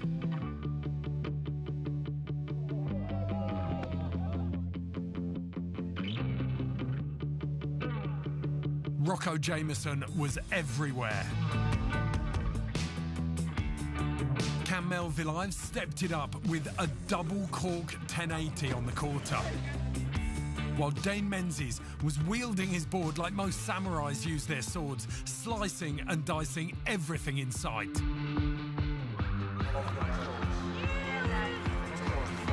But it was the shirtless Aussie, Valentino Ghiselli, who was snowboarding like he was partying.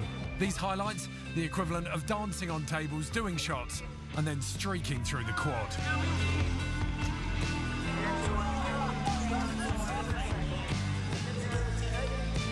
Double 1080 off the quarter pipe with no shirt on. Get your hand off it. So much fun. So confirmation of the results. Campbell Melville takes third place behind Dane Menzies in second and Valentino Ghiselli in first. Rocco Jameson in fourth, just missing out. In the women's, Laurie Blouin took the win ahead of Lucia Giorgiali and Mari Fukada, with Australia's Jess McGregor in fourth.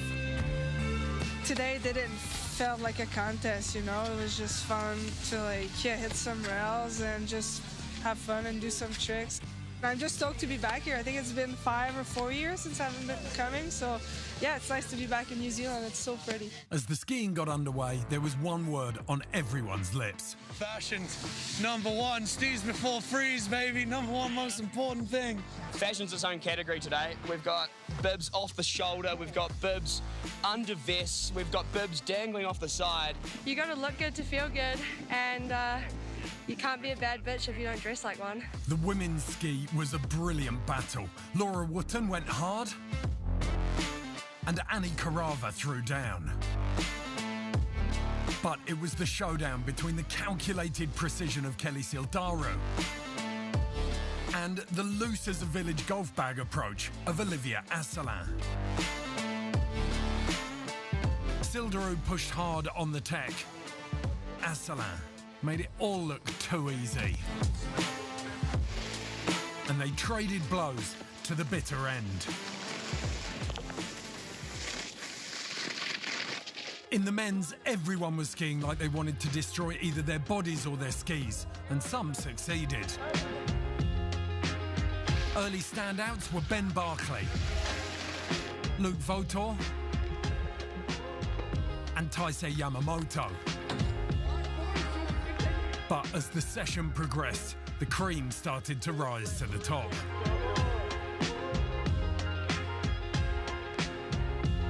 Finn Billis, Canadian Max Moffat, and the Norwegian superstar Ferdinand Dahl one-upped each other until the skiing reached an almost absurd level.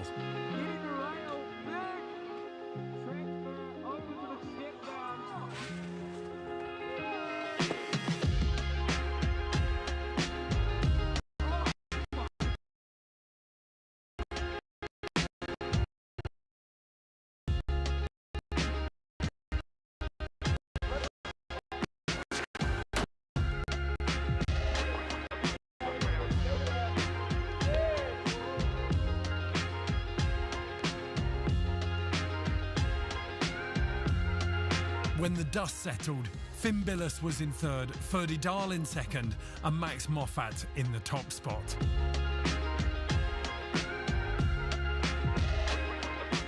In the women's ski, Annie Carava took third, Olivia Assa second, and to the winner, Kelly Silva, the victory. What an event. Such an epic way to finish things off. Congratulations to all the athletes who competed, just at the podium. An amazing 3 weeks here in the Southern Lakes. Thank you all for joining us. And I have to say, I'm proud as to be a Kiwi. New Zealand once again proving we punch well above our weight in this world of action sports. Thank you all for joining us. We'll see you again next year.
Welcome to the biggest winter sports event in the Southern Hemisphere.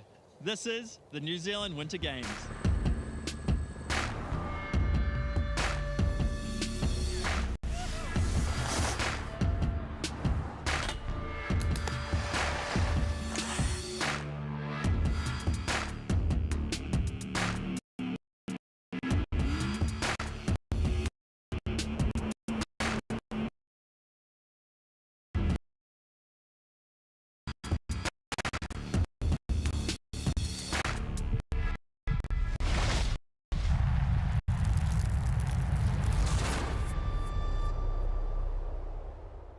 It's the final show from the New Zealand Winter Games, and we're going out with a bang. It's anarchy on snow. Prepare yourself for Stomp, 2 events with a way more relaxed vibe that will allow the athletes to focus on creativity and progression. We have the ever monstrous Big Air and creative of Hot Jam. It has nurtured ridiculous years in snowboard the last year and showing no signs of up. One person you can cry on is Cool Wakashima. She knows what's up. What's hot with Cool? Name? Hi, I'm Cool. Front even tail.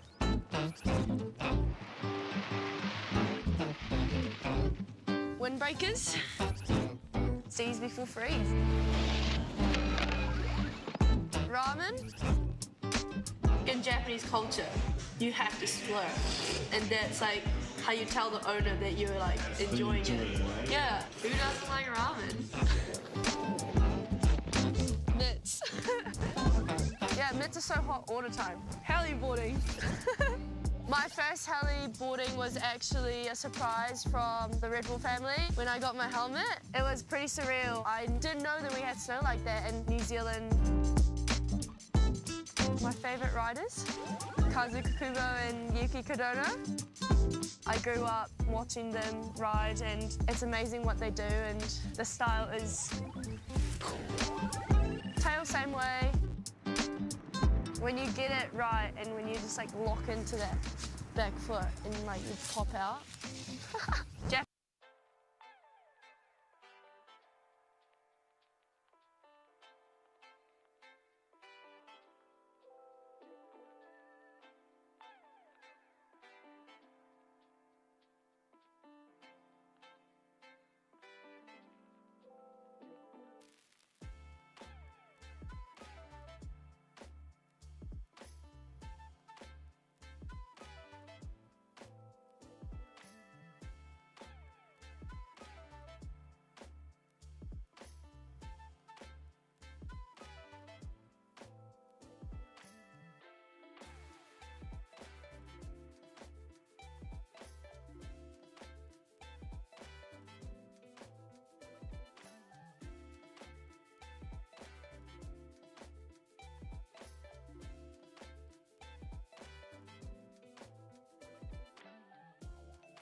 Hello and welcome to Cardrona Alpine Resort. This is Winter Games NZ presented by La Roche-Posay and Cardrona Alpine Resort. This is the 2023 FIS Junior World Championships, the world's best young athletes gathering in the Southern Hemisphere to vie for both the slopestyle and big air titles. We saw the slopestyle finals go down this morning. Now it is the turn of Freeski. This is the schedule. We've got run one of the women, followed by the men. There are 10 women finalists, 12 male finalists. And then we'll have the second and deciding runs shortly after that. It's an absolutely perfect day out there. You can see looking across the Southern Alps out into Southern Otago down there. Very little wind. They thought it might get up a little bit later in the day, but it hasn't so far. The iconic clock tower and the dome of Cardrona Alpine Resort. Underneath us is McDougall's, the Chondola, some gondolas and more chairs. This is the weather, 19 kilometres an hour of wind, but that is measured up on top of the ridge. It's a tailwind blowing over the hill, so it's not affecting the jumps too much, as you can see on the flags at the back. Air temperature 0 degrees, snow temperature -1, but heating rapidly, especially at the bottom of the course. I'm joined in the commentary box, I'm very pleased to say though, by Ruby Andrews, the reigning FIS Junior World Champion in slope. Bittersweet seeing that title hand over today, Ruby? Yeah, I mean, I would absolutely love to be out there on snow competing today. It's a beautiful day. But I think these girls today are going to absolutely kill it on this course. They've been ripping all week through training. Had a really great day yesterday for qualies with some big standouts. So we'll see what they've got for us today. Okay, Finn, you went to Junior World Championships. It's Finn Billis sat next to Ruby. What's it like as an athlete? What's the experience like? The Junior World Championships are amazing. I did them back in, I think, 2014 and 2015 in Italy, and I look back at it as being one of the first events where you get to represent your country. You know, you're doing something bigger than yourself, and also you get to meet all these other juniors, you know, that you're coming up through the ranks. And I look back on it, it's a lot of the riders that I still compete with today, as, you know, I first met them at the Junior World Championship. So it's an awesome place to meet people and also to show your skills on a big scale for the first time. Okay, the fourth member of our team out on snow is Jossie Wells, and he's been putting his experienced eye over the format and looking at what strategies to take. Let's hear from him now. This course has 2 rail features up top, followed by 4 jumps. Now, the name of the game in slopestyle is separating yourself from the competitors. So if I was riding, the first 2 rails is where you're going to stand out. You want to bring some hot rail tricks. And then when it comes down to the jumps, having 4 jumps, it lends itself to spinning all 4 directions, which is something that the judges are going to be looking for. Some are going to come hot out the gate. Some are going to want to get one under their belt and then push forward. Either way, there's going to be some insane runs go down.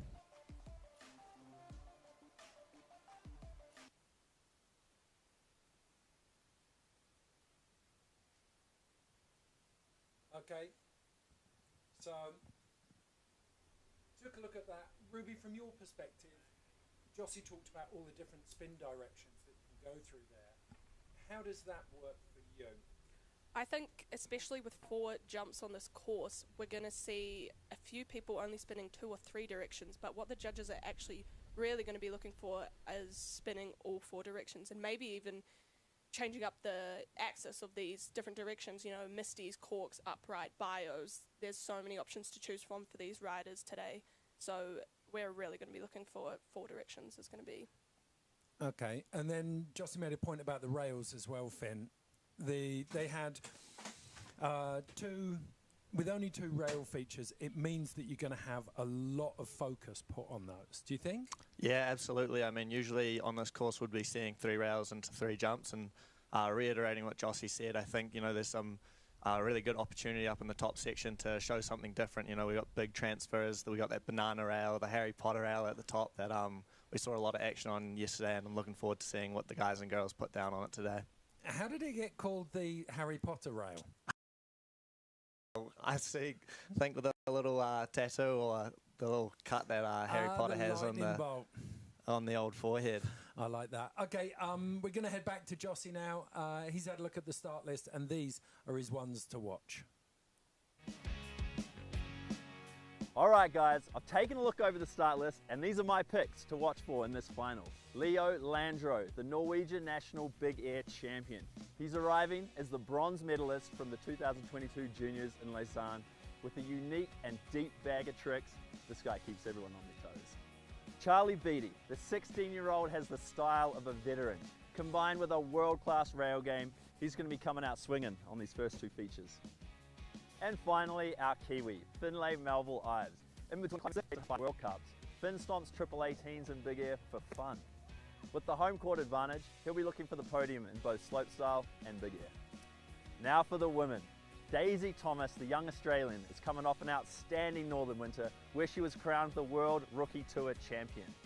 She rounded out her season learning double cork 1080s at the Audi 9s. She's definitely one to watch. The German Muriel Moore. She's been busy establishing herself on the world stage with multiple World Cup final appearances, as well as a 6th place at the 2023 World Championship Big Air in Georgia. Last but by no means least, the local up-and-coming rippers, Maddie Disbro and Misha Thomas.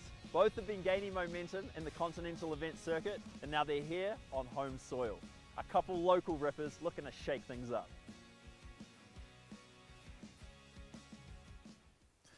Okay, it's decent lineup from Jossie there. Ruby, do you think he was missing anyone?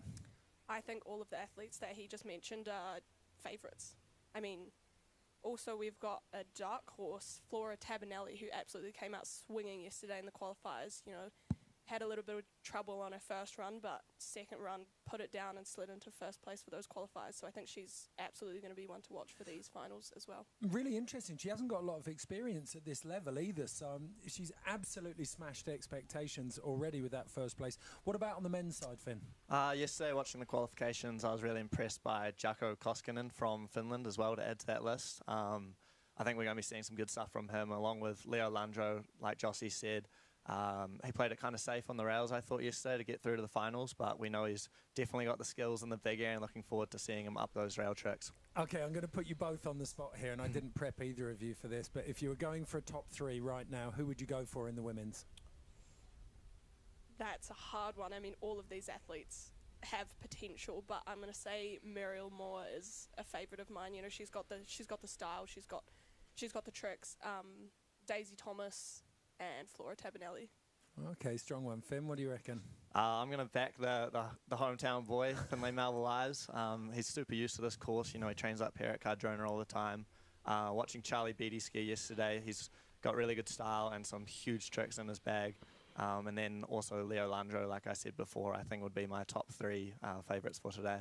Yeah, I've been really impressed with the way a lot of people have stepped up to this. Need to give a little bit of a shout out now, actually. I'm going to go light on the air horn.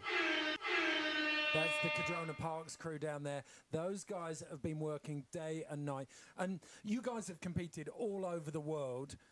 I think, in my experience, I think this jump line and the standard of this course is one of the best. Yeah, absolutely. I mean, the boys work tirelessly day in, day out to make this course pristine, and especially with the warm conditions that we've got right now, you know, end of August, it's starting to slush up on those takeoffs, and it's getting later in the day, but not a problem for the boys at Cardrona Park. So big shout out to them, and thanks for all the hard work.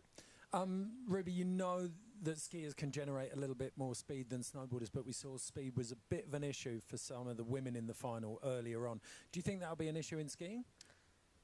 As long as they've got their wax tanks up top, I think it's not going to be a problem. The snow's starting to heat up, and I think sometimes when it heats up, the crystals get smaller, and that can be faster for these skiers. I don't think it's going to be much of a problem. Okay, well, I imagine there's a whole lot of salt being thrown onto the face of that kicker right now, so that should be running pretty quickly.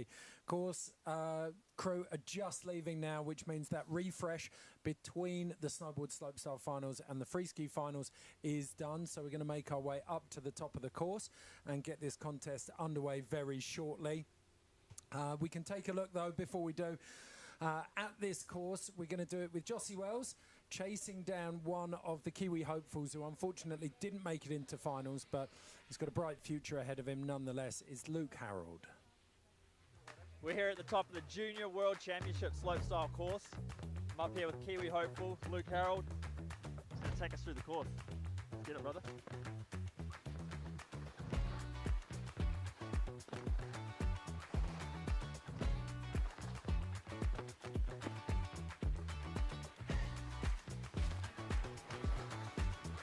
off the first jump. Nice transfer. First straight jump. Luke throwing down. Coming up here. Switch 5. Into the final money booter. Woo! Oh!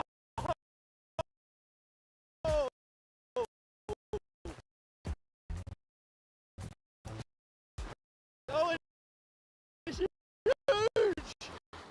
Yeah, brother! Woo! There we have it. That is the Junior World Slopestyle course. It's running really quick in there. Luke threw it down. It's on, baby. Dude. Yeah, bro, neither.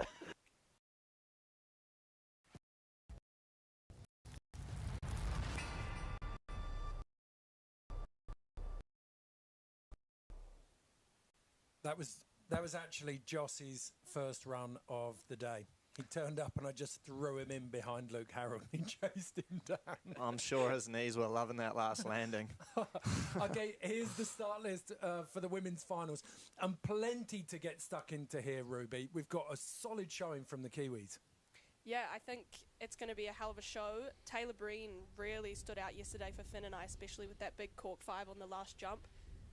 So let's see what she's got for us. And Drew's had some great tops, so we'll see how it takes. Catherine Gray as well. I mean, she's done a bit of work over this year, but certainly back at her World Championship performance, she got a silver in air and a silver pipe bronze in Junior Champs in 2022. She's got that big medical. I feel like there's an initial here. So she knows what she's doing.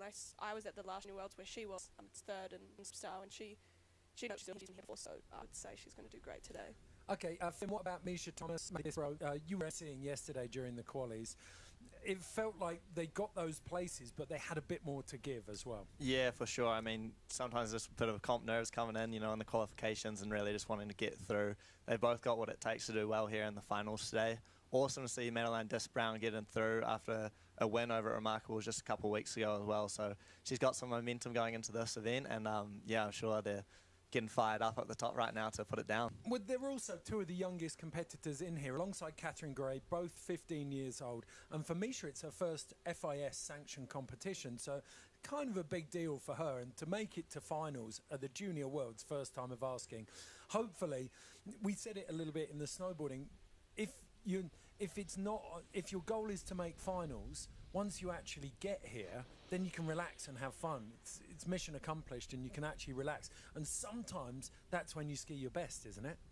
Yeah, absolutely. I think, you know, getting through that qualification round is a big weight off the shoulders. And I think when you're at home too, you know, you want to put on a show for your family and your friends that are up here watching. So I'm sure they've got through those nerves and they're ready to put all out on the line for this final competition here today.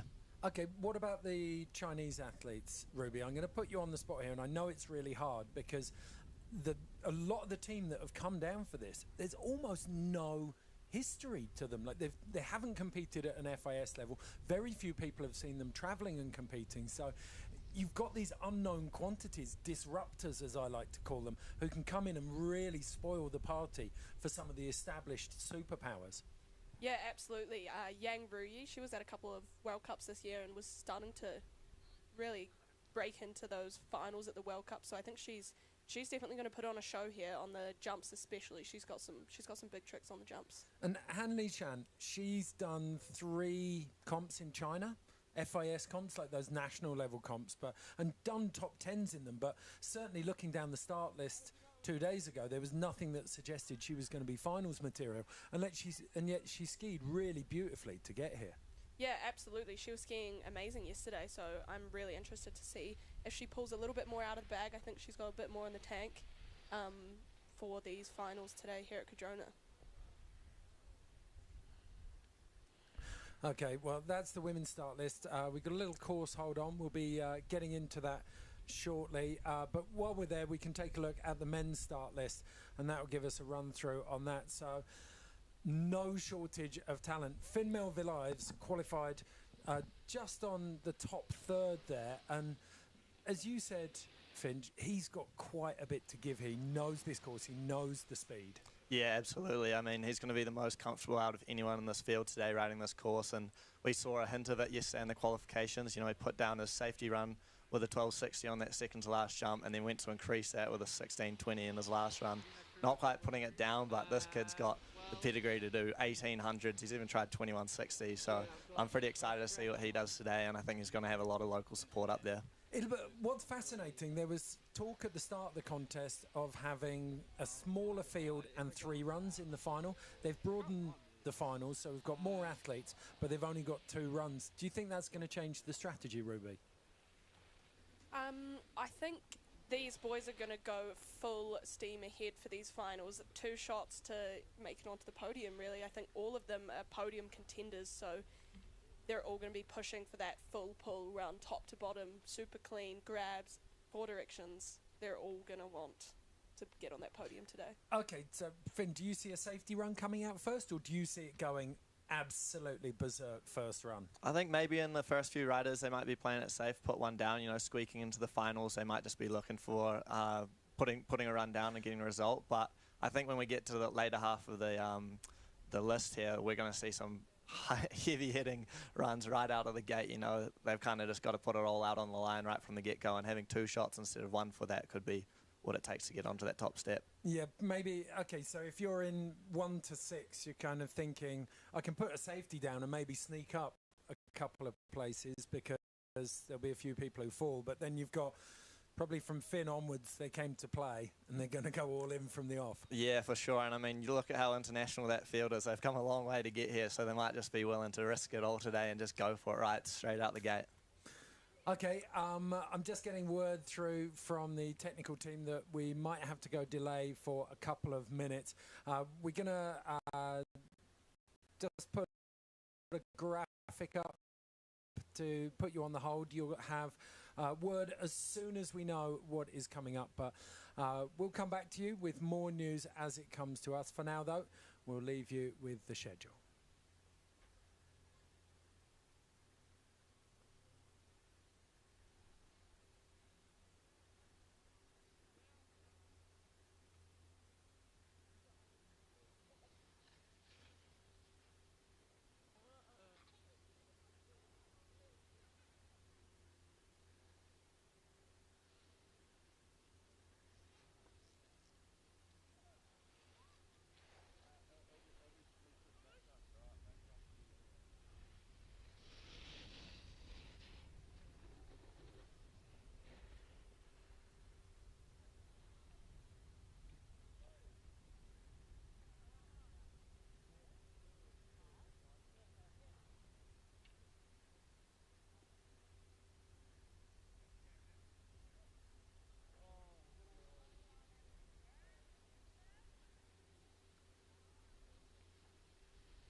Yeah.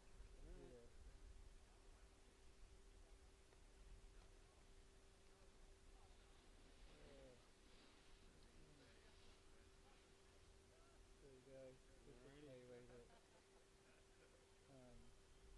That's amazing. Yeah, of course. Just like the regular 12 ounce, whatever. Like the small one. Small one? Yeah, like cool. Sugar free. Sugar free?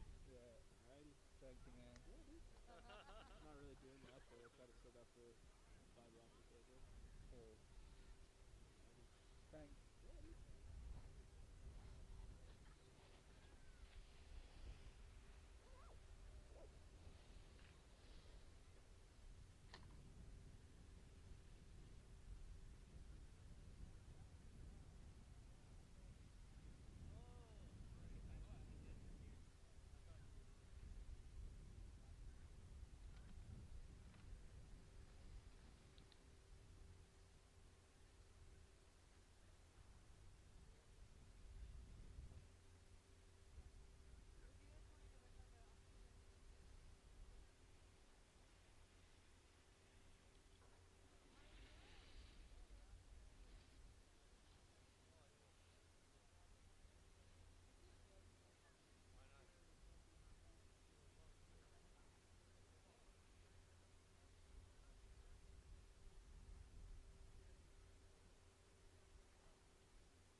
steal your private jet.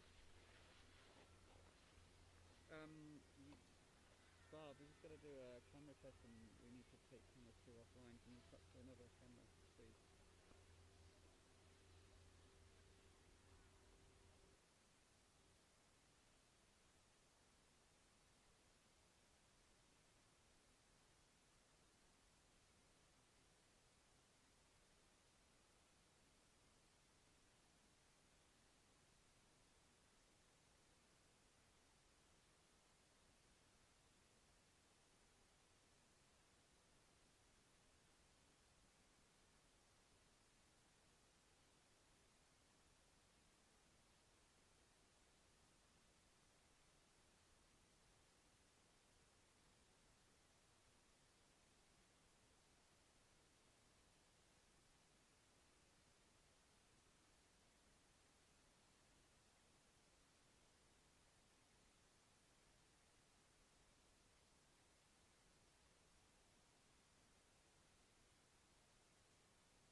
World 2 or first?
And we are back.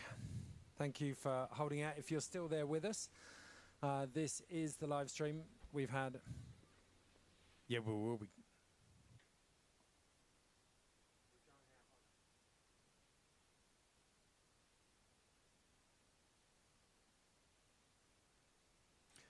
Okay, if you're still up on the hill, you're still listening, you're still joining us on any of the live streams, wherever you are, we are overcoming the technical difficulties. We have a camera up at the top there, and we are going to be getting a test run underway to check that we can get a stream to the judges and stream out to the world for the Junior World Championships Freeski Slopestyle Finals. Joined in the booth by Ruby Andrews and Finn Billis.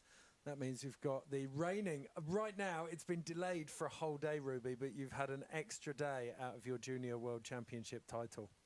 Yeah, absolutely. I mean, I'd love to be out there skiing with all the girls. They've been absolutely firing this week. We've had some beautiful weather, beautiful training days, and I'm excited to see what goes down today from both the boys and the ladies. Okay, Finn Billis sat next to you. Finn, you've done a couple of World Championships.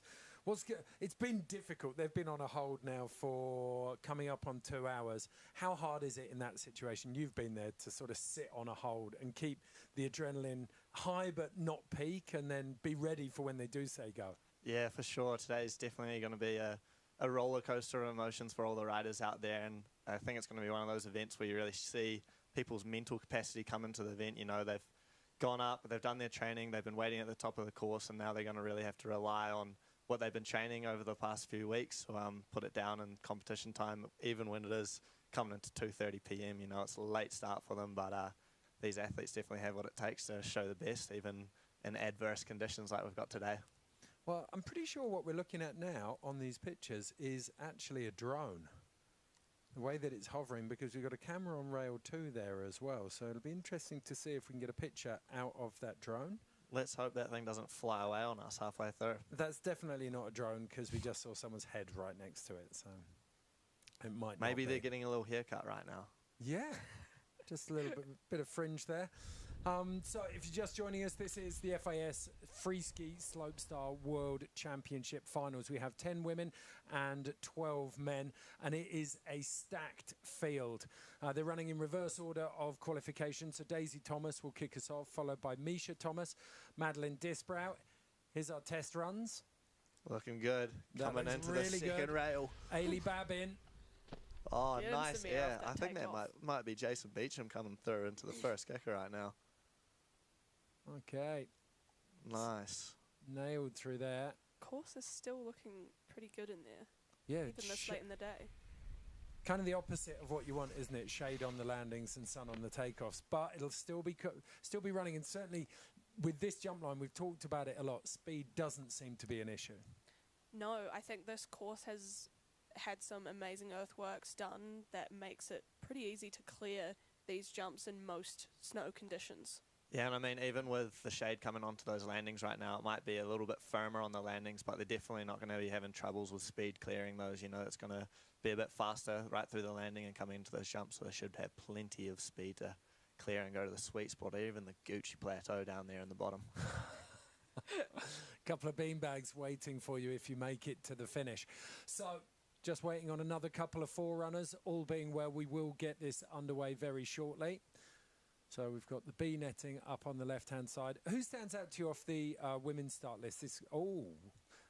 We've got Daisy Thomas going to kick us off. Misha Thomas, Maddie Disbrow, the two Kiwis in there. Han Linchan, Muriel Moore, Eleanor Andrews, Taylor Breen, Rui Yang, Catherine Gray, and then Flora Tabanelli. Were you surprised to see Flora topping the qualifiers? I was actually. I haven't actually seen her in too many competitions lately, but she came out swinging in the qualifiers on her second run and blew everyone away, I think. But it's really awesome that we have 3 Kiwis up in the finals. Taylor Breen was a surprise qualification with her amazing jump line. I think Catherine Gray, Rui Yang, everyone has potential to be on that podium today. Surprise! I mean, Taylor Breen, just 13 years old. That's a huge vote of confidence for... Oh, no, she's not 13. Sorry. I think she's 16. Yep. Yeah. 16 years old. Let's have a look through the ages in the women's final. Yeah, a couple of 15-year-olds in Misha and Maddie. And then, oh yeah, Flora Tabanelli is 16. So Taylor Breen 16 as well. But they're going to get, that means they'll get 2 bites of the World Championship cherry. Yeah, She's absolutely. 16. They've got a couple of chances to get a podium under their belt. Okay, it looks like we're going to get this underway. So after quite a hold, it's going to be a challenge for the athletes to fire up, but that is what happens at any level of competition, whether it's weather or technical holds. You can expect to be held in the start gate. Both of you will have had this. What goes through your mind? How do you get yourself back in the competition zone? I think just going back through your run, you know, they've done the training this morning, and they've been training these tricks for weeks or even years, some of them, and just being... Here we go. Looks like Daisy's dropping into that first rail. Coming in with a right foot slide, front side 450 out, looking clean. Choosing that middle feature with the other way, front side 270. Coming in switch over the right side shoulder into the first jump. Big old switch 5, reaching down to that safety grab. Forwards left side 540. Another safety grab in there. Switch over the left side shoulder. Big switch 5 mute. Sitting down a little bit on that landing. It's not going to phase her though. She's going to do a big left cork 9 blunt. Daisy not seeming too phased there by the weight at the top, especially with that big left 9 at the bottom. Getting a nice tail grab off that thing. Really solid run. It'd be interesting to see what the judges do with this. They're probably going to put in a medium score, but take a look back through these rails. Nice. I think she's got more to give. She's got more in the tank on those rails. Yeah, it'll be interesting to see what the athletes do out here today, given they've had a long wait, if they're going to put down a safety run and then look to improve it on this next run, or if they're all just going to go all for broke on the first run and try to put down their best tricks. Okay, 60.75 for Daisy Thomas. So a couple of execution issues, things that she can tidy up. So they've left themselves plenty of room above Daisy Thomas there. Next up, it is Misha Thomas, the first of the New Zealanders, just 15 years old. In her first FIS competition, so a few nerves jangling around, but equally no pressure. Yeah, she's at home here, home mountain. She's a local girl, so she's been riding this course for a while now. Let's see what she has. Dropping in on the right-hand side rail, doing a back swap, continuing to coming in switch right now for a switch left side to disaster onto the flat down rail. Coming into the first jump with a switch left side 360, hitting right in the sweet spot there. To a switch right side, cork 540, looking clean through the course right now. Into a left side, cork 7, looking back for the tail grab. Not sure if she would have grabbed that one there, but she's got one final jump to finish off this run and doing a big right side 360 mute grab, clean run there for Misha. And all 4 directions of travel, Ruby. That's absolutely right. That's what the judges are wanting to see today, and that big right 3 mute at the end is going to be a big... a great way to finish her run with that mute grab. Really nice rail line there from Misha. Going change ups on the top rail and then into a big disaster switch too. Okay, pressure is on. More than 60 points on that? I think so, yeah. Yeah, I mean, the execution was really clean on it. And so I think should be seeing a little more than 60. 78, there it is. Great rangefinder. And, okay, she's got a great score on the board. The question for Misha is whether how far she can push that on a second run now. I think she's got more to give on that last jump, but here we see Maddie Disprong dropping in. So the 15-year-old had a great qualifying. Front 2-7 out there, the first rail coming in switch right now for a switch disaster lip on the flat down rail. Coming into that first jump. Big right side 540. Putting her hand down a little bit on that landing. It's not going to phase her for the switch left side 540. Hitting the third jump. Left side 360, reaching down for that mute grab. The final Muddy Buddha. Nice big right side cork 7. Oh, just not quite sticking the landing there. So unfortunate. That was so close. Just coming up a little bit short. Hopefully she can get a bit more speed in that second run and put that one down, because it's definitely got some good potential there. Nice to see Madeleine coming into this final with a switch lip on that second rail feature. Left side 360 mute grab, and then into that big right side cork 7 as you see her just come up a bit short and having to revert around in the landing there. So 33 points for Madeline Disbrow. Do you think it hurt her missing that grab on the 7 on the last jump there? Yeah, I think just not having quite enough speed. You know, she was probably looking for that grab and couldn't pull it right in to pull the landing off. But next up we have Han Linchen from China. 3 comps out of China, so first time competing overseas for the 16-year-old. Left side 2 onto that first rail. That's a kick trick for the first rail. Nice little front swap to switch. Switch over the right side shoulder coming into that first jump. For a big switch 3, reaching down, grabbing that Japan. Locking in the Japan there with switch over the left side shoulder. Mute grab. Coming into the third jump. Super inverted with the right side cork 7, almost coming unstuck, but she's going to keep going. To the left side cork 7. Just coming up a little bit short there, but both way cork 7s. She clung onto her dancing shoes on that 5th knuckle, didn't she? She Absolutely. was so close. Nice rail line up the top. Nice to see the girl spinning onto this top feature with the left 270 on there, and then a front swap to switch, just hanging on to that one there too. So some stuff to improve on for the second run. Definitely trying to look for a bit more speed to make it to the sweet spot, just coming up over the knuckle there a little bit short. And execution is so key. So a 42 there. That's what she was waiting for. Unfortunate, but plenty to build on. Muriel Moore, one of your picks, Ruby. Yeah, absolutely. Seen her quite a bit on the World Cup circuit this last season, so I think she's going to look to put one down here at Cardrona. Backside 270 out of the flat rail to start things off into a front side 450 going both directions on the rail features there. As she approaches the first jump, she's going to be going for a right side 540 mute, looking clean, holding speed right through into the second jump with a switch Missy 9 blunt grab, one of the more technically difficult tricks we've seen on the jumps today. Into the left side cork 720 blunt. And the final jump, she's coming in, spinning right side and having no troubles with the speed there with a right side 720 mute grab. Great run. And you can see Sabrina Kakmakli in the same outfit skiing down the piste, her coach just watching her all the way through that. Completely different skier to the one that we saw in qualifying where she dropped her first run and went so safe. She's exploded out on this first run. Absolutely. She's got those both way cork 7s back to back. But I think that switch Misty 9 stands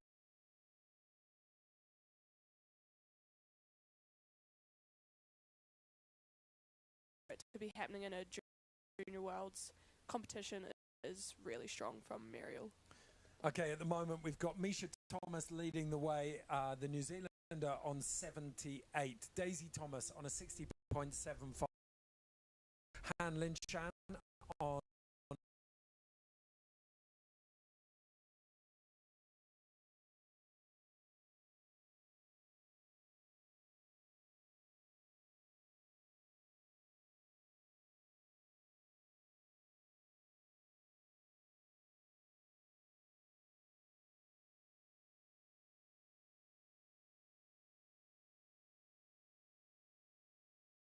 Eleanor's dropping in right now into that right-hand side rail, doing a straight slide to switch, coming off, looking over the switch right shoulder into the next rail here. Switch on to forwards, having a little bit of trouble there, coming off a little early. But she's looking into the jump section now to make up for some of that and going to just go for a straight air there. Maybe having a little trouble with the speed. She's just going to use this probably as a throwaway run now to carry on through and look to that second run. Oh, nice Cossack there. Giving the people what they want. I think that deserves one, doesn't it? Yeah, give her an air horn. There you go. Right side 360 to finish things off.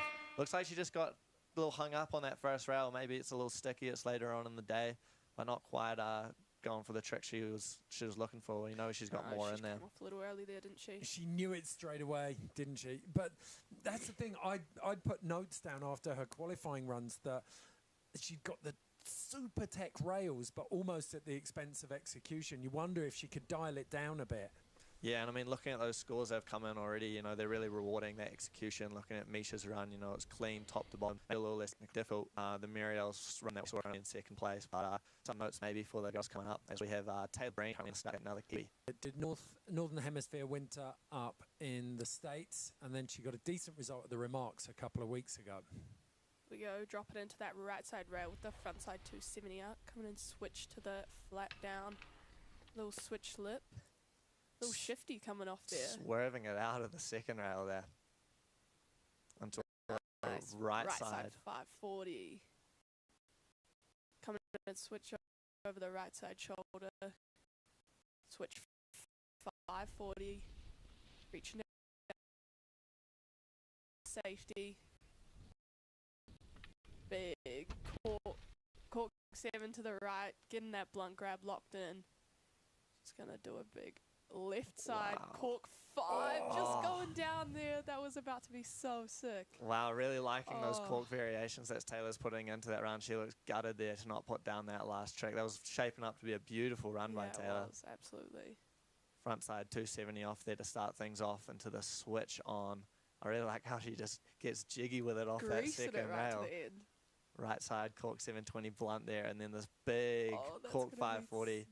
A unique trick to see in the ladies field. You know, we don't see the cork 5s coming out too often. Getting a 22.25 there. Okay, so Misha Thomas of New Zealand still leading the field as we come into the business end of the first round. Miriam Moore in second with the 72. Daisy Thomas of Australia 6.5. Now it's the turn of Rui Yang out of China, and she was looking very, very tight in qualifying. Coming into this rail, she's going to front side 270 off there. Coming in, doing a switch disaster too. One of the more tech rail tricks we're seeing on that second feature here today. Switch right side 540, corking it out there as well. Getting the safety grab and then into a right side 540, reaching back for a tail grab. And the switch left side 540, going big on that one as she approaches the last jump. What she got to finish off this run, it's going to be a left side cork 7. And somehow squatting that one out. Not sure how she managed to hang on to that, coming up a bit short. She was right over the back of the knuckle there.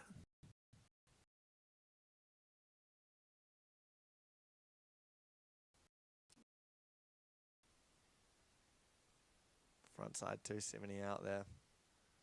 This big switch 2, I really like that. That switch 2, it's quite high in the technical level for the girls on these rails.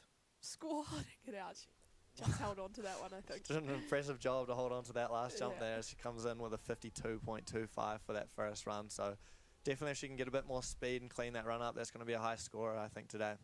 Yeah, 52.5 to fourth place. With Misha Thomas, New Zealand, holding on to the top spot. She is in dreamland right now. Her first ever FIS contest. It's the Junior World Championship. She's leading the Women's Ski Slow Finals. Catherine Grotto, the Americans, all the a big on the board. That left side shoulder, pretzeling it with the backside 270, super with the 270, continuing 270 to the left. Come and switch to the first jump. Switch 5, a little deep there, holding on to it. Left side 7 on the second jump, sorry. To that right side 540. Only girl we're seeing hit that last jump switch. Impressive. Big switch left side 7, losing a shoe on the landing. Oh, that was huge. She went really deep. I think Rakai referred to that as the thug zone. Yeah, the thug zone indeed.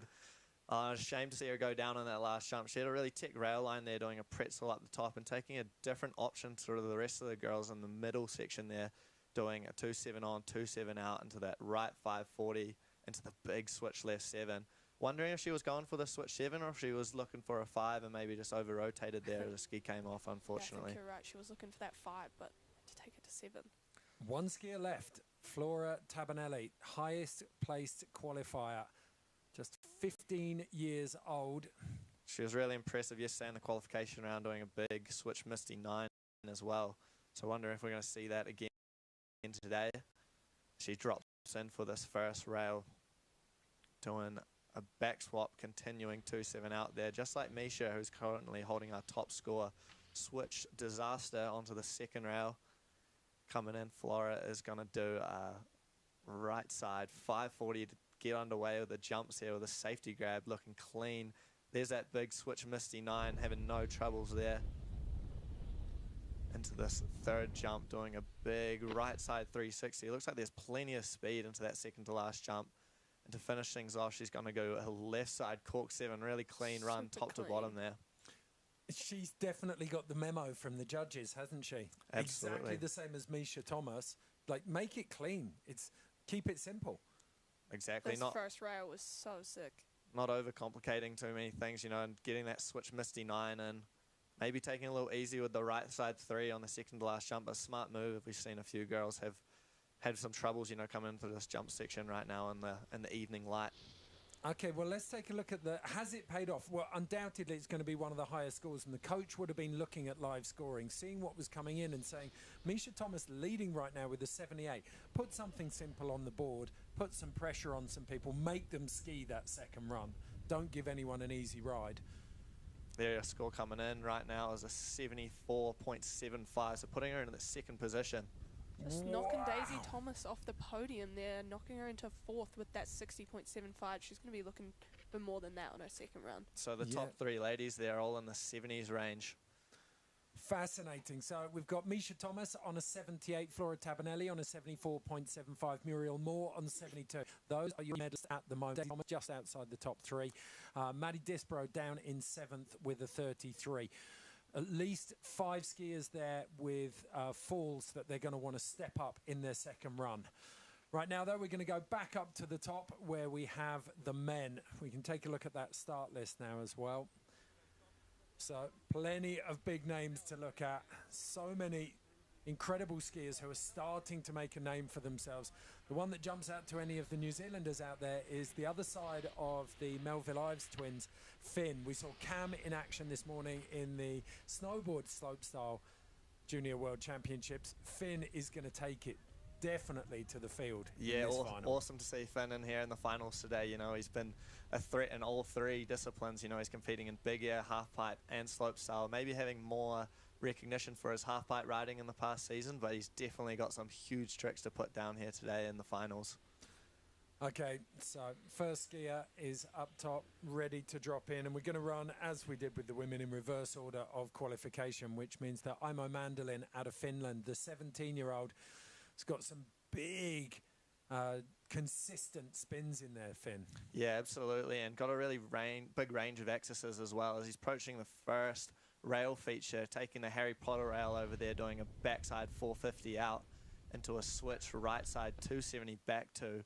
Looking pretty swervy coming into this first jump, looking relaxed, doing the big right side cork 720 with a nose grab to start things off into a left side bio 9 Japan grab off the second jump. Here's a switch double cork 1440 off the second to last jump as he approaches over the switch right side shoulder, doing a switch right side double cork 1080, so spinning all 4 ways there. Nice run to get things kicked off. Not looking phased by the weight he had earlier. Absolutely beautiful. That rail over there, it's kind of hard to see from that camera angle. That's going straight, taking a bend, taking a turn in the rail, and then going straightening up again. So hard to get those tricks right through, but not a problem there for Aimo as he's doing a switch right side double cork 1080 off that last jump. It's mixed up with the switch left 14 before it. Nice to see back-to-back doubles on that jump section. And back-to-back switch doubles as well. We're seeing a lot of the time back-to-back forwards doubles, but it's awesome to see the both ways switch doubles. Yeah, for sure, and especially, you know, in the afternoon, the light can be a little bit trickier, so the score coming through there for an 83. Pretty high score to, you know, start things off. The judges are going to be setting their gauge with that. And that's a big statement, I think. That's usually they'll set the first landed run around a 75, so they're expecting to see something like that in the upper range. Matt Lapine dropping in now out of Canada. Here we go, coming into that first rail with the K-Fed. That's a front swap, continuing backside 270. Opting for the back 3 swap. Super clean. Super tech. Switch over the left side shoulder, cork 7, locking in that blunt grab. Going big on that first jump. Switch right side bio 9 as he comes into the third jump. The left side 1080 safety. He's going to spin right on the last jump. Big old right side double cork 1620 just coming down there. No. Snow Snake came up and bit his ski. Little slithering in the landing there, ripping off that last ski on the 16. That one kind of came out of nowhere. Wasn't expecting a big 16 on the bottom. Opening things up with a K-Fed there into this really nice back 3 swap pretzel on the second rail. Left side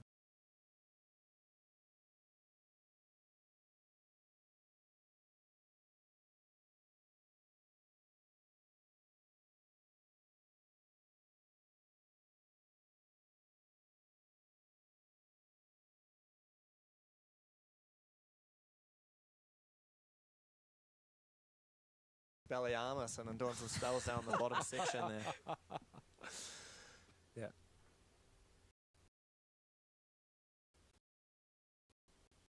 What the judge is going to do with that one? Yeah, interested to see. I mean, he did fall over. He's still coming down the landing, so I'd be surprised if they give that, but we're awaiting score and we're going to see. Well, they're having the discussion. Like, where do we sit on that? How much weight? Because it is overall impression. They're not going sector by sector, so they've got to take that into account. It's incomplete feature, but at the same time, he was so hot on the rest of it. Oh, tricky, and he stomped it so well, so we'll see what they're going to do. I reckon 40s somewhere. Yeah, 26.25. They really docked him there for that last one. What do I know? That's why you're not a judge there, Ed. Thank goodness is all I can say. The level that we're expecting to see through here. Benedict Rasmussen out of Norway. The 17-year-old got switched dub 12s and dub cork 14s in his arsenal of tricks. Let's see what he's dusting off for the first run. Dropping in, switch there to a pretzel 450 out of that flat bar on the corner there into a switch left side 270, 270 out. Hands in the pockets, no problem off that skinner. Into a switch right side, cork 7, Japan down to the bottom line there. Switch left side, double rodeo 9, and he's trying for bow and arrows, grabbing both skis into a right side, double cork 1080, again going big. This kid's been doing some squats in the gym in the preseason, no problem. Holy moly, wrapping that one up there with a double cork. Absolutely wrapping that fawning up, but he's stoked down there. Find me a weak spot because he sent execution-wise, it feels like he's maxed out at least 2 of the categories. So progression, difficulty, and variety are the 3 that he maybe can work on. What do you think of those? Yeah, for sure. I mean, he did go really big and he was stomping them deep and low. But it will be interesting to see what the judges do with that. You know, he's pulling that skis very hard, going for a 76.25 there for Benedict. So drops him into second place, just behind Imo Mandolin. If you're just joining us, these are the Junior World Championships Freeski Slopestyle. We've had the first run of the women. We're in the midst of the second run of the men. 18-year-old Fadri Reimer out of Switzerland. First run of the men. It's Fadri Reiner, and this is his 3rd World Championship, so a veteran here. He's going to choose that banana rail in the middle, flipping out of it. Land and switch with the switch 270, pretzel 2, disastering that flat down rail. Ski and switch over the right side shoulder for a big switch 7, tweaking out the mute grab. He's going to go switch to the other direction for a switch double bio 12 to the bottom of that landing. Into a right side double cork 1080. Locking it in. This is a super clean run so far. Into the left side double cork at 16. Wow, really clean run there. Nice to see the switch double misty coming out on that second jump. Not a very big jump to be. Not a big jump to do it on, is it? Throwing a trick like that. Also on this banana rail at the top, doing the misty 450 out there. Switch right side 2, pretz 2. To that right side double cork 10, grabbing both skis there. Left side double cork 16, 20 to finish things off. I think that's going to be a high scoring run right there. Great execution. I guess the only thing that we'll be looking at is that switch double misty 12 coming up a little bit backseat, but not seeming to be too much of an issue, with a score of 87.50 coming through, putting him into the top spot right now. Next up, we've got Leo Landro coming out of Norway, 18 years of age. He's going to drop in now. It's a switch over the right side shoulder for a switch 2. Coming out forwards. Nice little back swap continuing 2 there on that flat down. I like to call that a Brittany in the ski world. Doing a double rodeo off that first jump. Not too many doubles have been shown on that. He's going to switch right side dub 9 into the left side double cork 1260 mute grab. Switch double cork 12. This kid got 3rd place in the Junior World Championships back in Les Unis in 2022. So he's definitely got the big air tricks, and he's showing it right there with a right side double cork 1440 to finish things off. Maybe a little tame on the rails, knowing what Leo's got in his arsenal, but yeah, I think he's got more up his sleeve in those rails there. Maybe looking for a little more on that first rail, but putting one down top to bottom nevertheless to start things off for his first run. Big tricks there, doing double corks on all 4 jumps. Just a quick one for me, educate me, is the Brittany as a response to the K-Fed? It is, yeah. It's the opposite. It dates the tricks perfectly as well, doesn't it?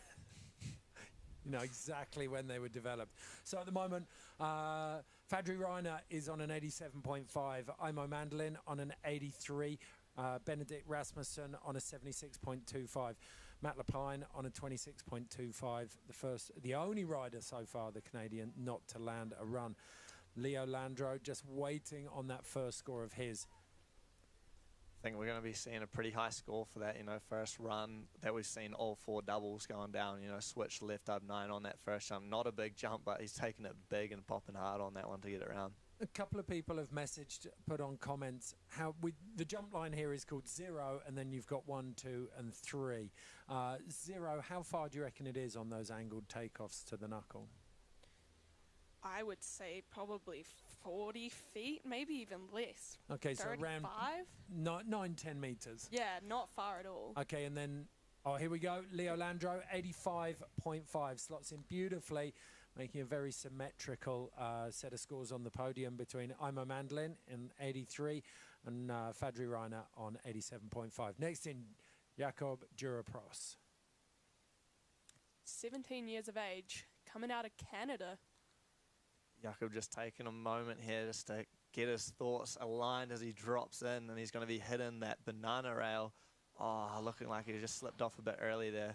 He was doing some corked out 450s yesterday, but he's having to just go straight into a switch left side 2, pretzel 2 on the flat down rail there, into a switch left side cork 10 Japan to the switch right side cork 9. A little back seat there, going into a sit tuck though, and the right side double cork 1080 on that third jump, and then into the left side double cork 1620. Oh, just holding on to it there. So he's going to probably be looking to that second run to, you know, improve that top rail. We saw it in the qualifications yesterday. He's definitely got more to give on the rail section.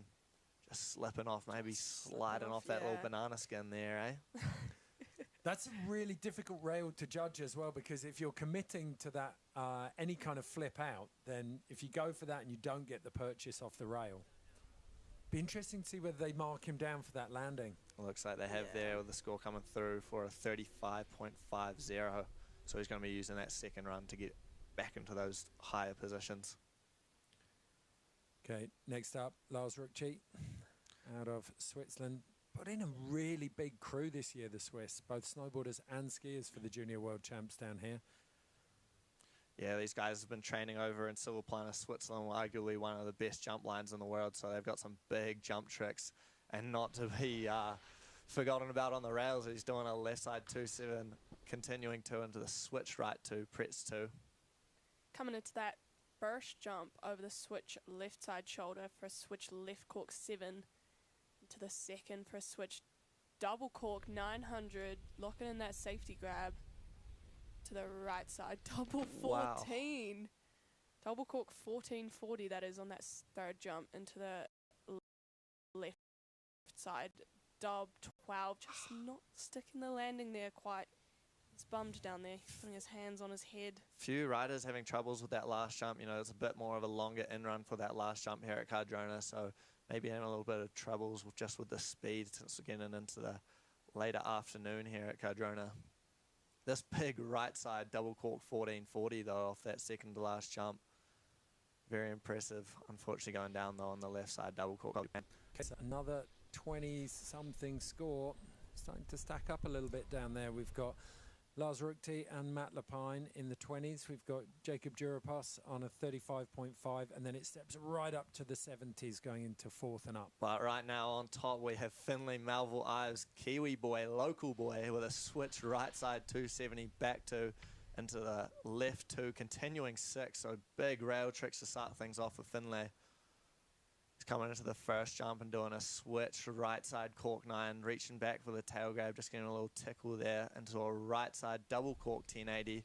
This is home jump line. He's very familiar with these jumps and the speed, and showing it there with a left side double cork 16 mute. Huge tricks.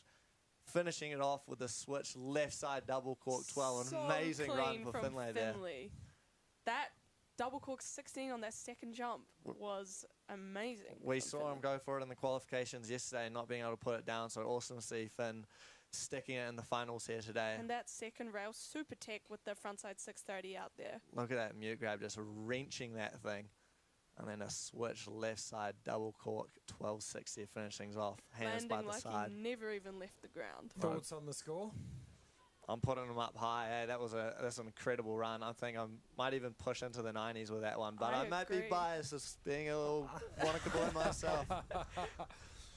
Well, you watch. I think Finn and Cam started on snow sort of in their when they were 2 or 3. So anyone who's lived in Wanaka knew who they were. I remember when I first turned up in 2018 and watching these tiny little specks clearing all of the big bucks lines, but their level of progression over the last couple of years has been phenomenal. Oh, absolutely. Just such little froth goblins, those two. They're always ripping up Cardies and TC around here in Wanaka. But awesome to see Finlay just showing everyone what he can do on a slopestyle course. You know, he's been having some good results in the halfpipe over the past 6 months. So awesome to see him put one down here in the final stage for Junior Worlds and hopefully get that recognition he deserves. Well, he's performing at World Cup level in halfpipe. So, yeah, putting a slope run down like this against this kind of competition. And let's not forget the level we're seeing here is right up there. Oh, coming in with a 71.75, not what we would have expected. Okay, we'll take a little harder look at that when we've got a bit more time. Execution, variety? Maybe that first jump, just thinking back to the switch cork 9, kind of missed the grab on that one a little bit. But, yeah, interested to see that score come through. Okay, Jarkko Koskinen, the 17-year-old, you called him out as a tech rail master, Finn. Yeah, loved his rail line from yesterday, doing the super fed on the Harry Potter rail into a switch 4. Going pretty big on that one. He was just looking super casual through those rails yesterday, though, which I really enjoyed to watch. With the right side, quite a flat axis there on the kind of Bio 900 safety grab into a switch right side cork 7, looking over the switch left shoulder now for a switch double rodeo 900 safety. Coming into the final jump into a double Bio 1080, going for an Esco grab there, so reaching right across, getting a little bit of a face shot in the bottom finish corral too. That was smart casual all the way, wasn't it? Yeah. If he was a dress code, he looked so relaxed. Just got his hands in his pockets the whole time, it seems like. And that's a good thing. These kids from Finland often opt for not wearing any goggles, which just is beyond me. I don't understand it, but I like it. Built different. Built different. Yeah, they only wear goggles when it gets down to -25. And your eyeballs and your teeth start freezing. Did you know you can freeze your teeth? Yeah, it's 65.5. Judges seem to have suddenly got really conservative and miserly with the scores. We'll be pulling these apart, though, when we have a bit of time. Next up, we're getting right into the last two. Human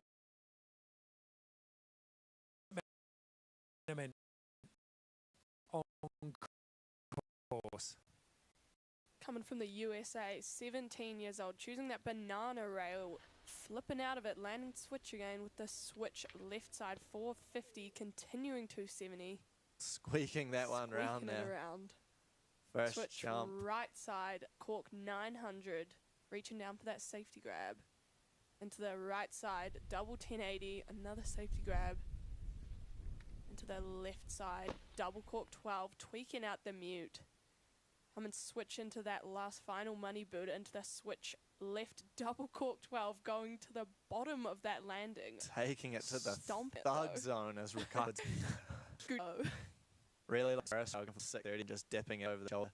Switch right on that first jump into a left side double cork 1260. So we're going to see one right double cork on that first jump there as well.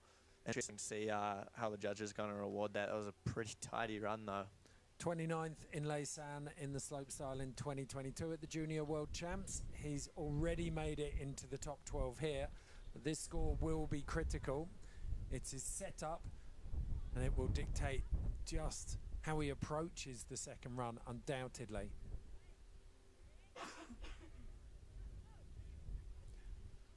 So I had a chat with some of the judges the other day, and they always say when they take their time on a score, it's always a good thing for the athlete. So 68.25, Hubert Menemen getting a decent score there. Puts him into right in the middle of the pack, 6th place, just behind Finn Melville-Ives, just ahead of Jarkko Koskinen. Now, our first place qualifier in Heat 1, Victor Maxey again. 15 years old, so he's a youngster coming from Switzerland. Did a really good job in the qualification rounds yesterday, though. He's opting for no poles today, coming in for a switch to backside 2-7 out, that flat bar up the top, into a left side 450 to switch. Really clean through the rails. As he approaches the first jump, he's going to do a switch right side cork 7 mute grab. Opening up and going for a switch left side Misty 9 with a Japan grab. Third jump, he's going for a right side double cork 1440. Wrapping it out. Looking really clean through the course right now. And going for a big left side double cork 1440. So both ways on the 14s. Going for a tail grab on that last one. Almost grabbing toxic on the inside of the ski there. Still locking it in though. He was holding that for a long time. So yeah, really nice and clean, top to bottom. 450 on switch. Big right side double cork 1440, and then finishing it off with that left side double cork 1440 there. Victor's been smashing out Europa Cups over the last couple of seasons. 35th in slope last year at the Junior World Championship, so he's already doing better, making it into the top 12 this year. Yeah, the kid from happy with that. Yeah, kid from Zurich. I mean, he would have been 14 last year, so you kind of think it's that the example of going in and just competing to get used to it and settling your nerves. But I still think no matter what age you are, you make a journey this far from Europe down to New Zealand, and there's quite a bit of pressure on you to get it right and do something. Yeah, for sure. And look like he's handling those nerves pretty well there on the first run. Absolutely stomping that one. Okay, let's take a look at the scores at the moment. Podium bubble is 83 points. Very, very high as we come towards the end of the first runs. Leader is Fadri Reiner on 87.5. Leo Landro slotted in behind him on an 85.5. Imo Mandolin on an 83. Finn Melville-Ives in 5th place at the moment on a 71.75. And there's definitely some little tidy-ups that Finn could do. The podium well within his grasp. But we've still got one skier to drop after Victor. It's going to be Charlie Beattie out of Canada. Oh, they're taking a while on this one.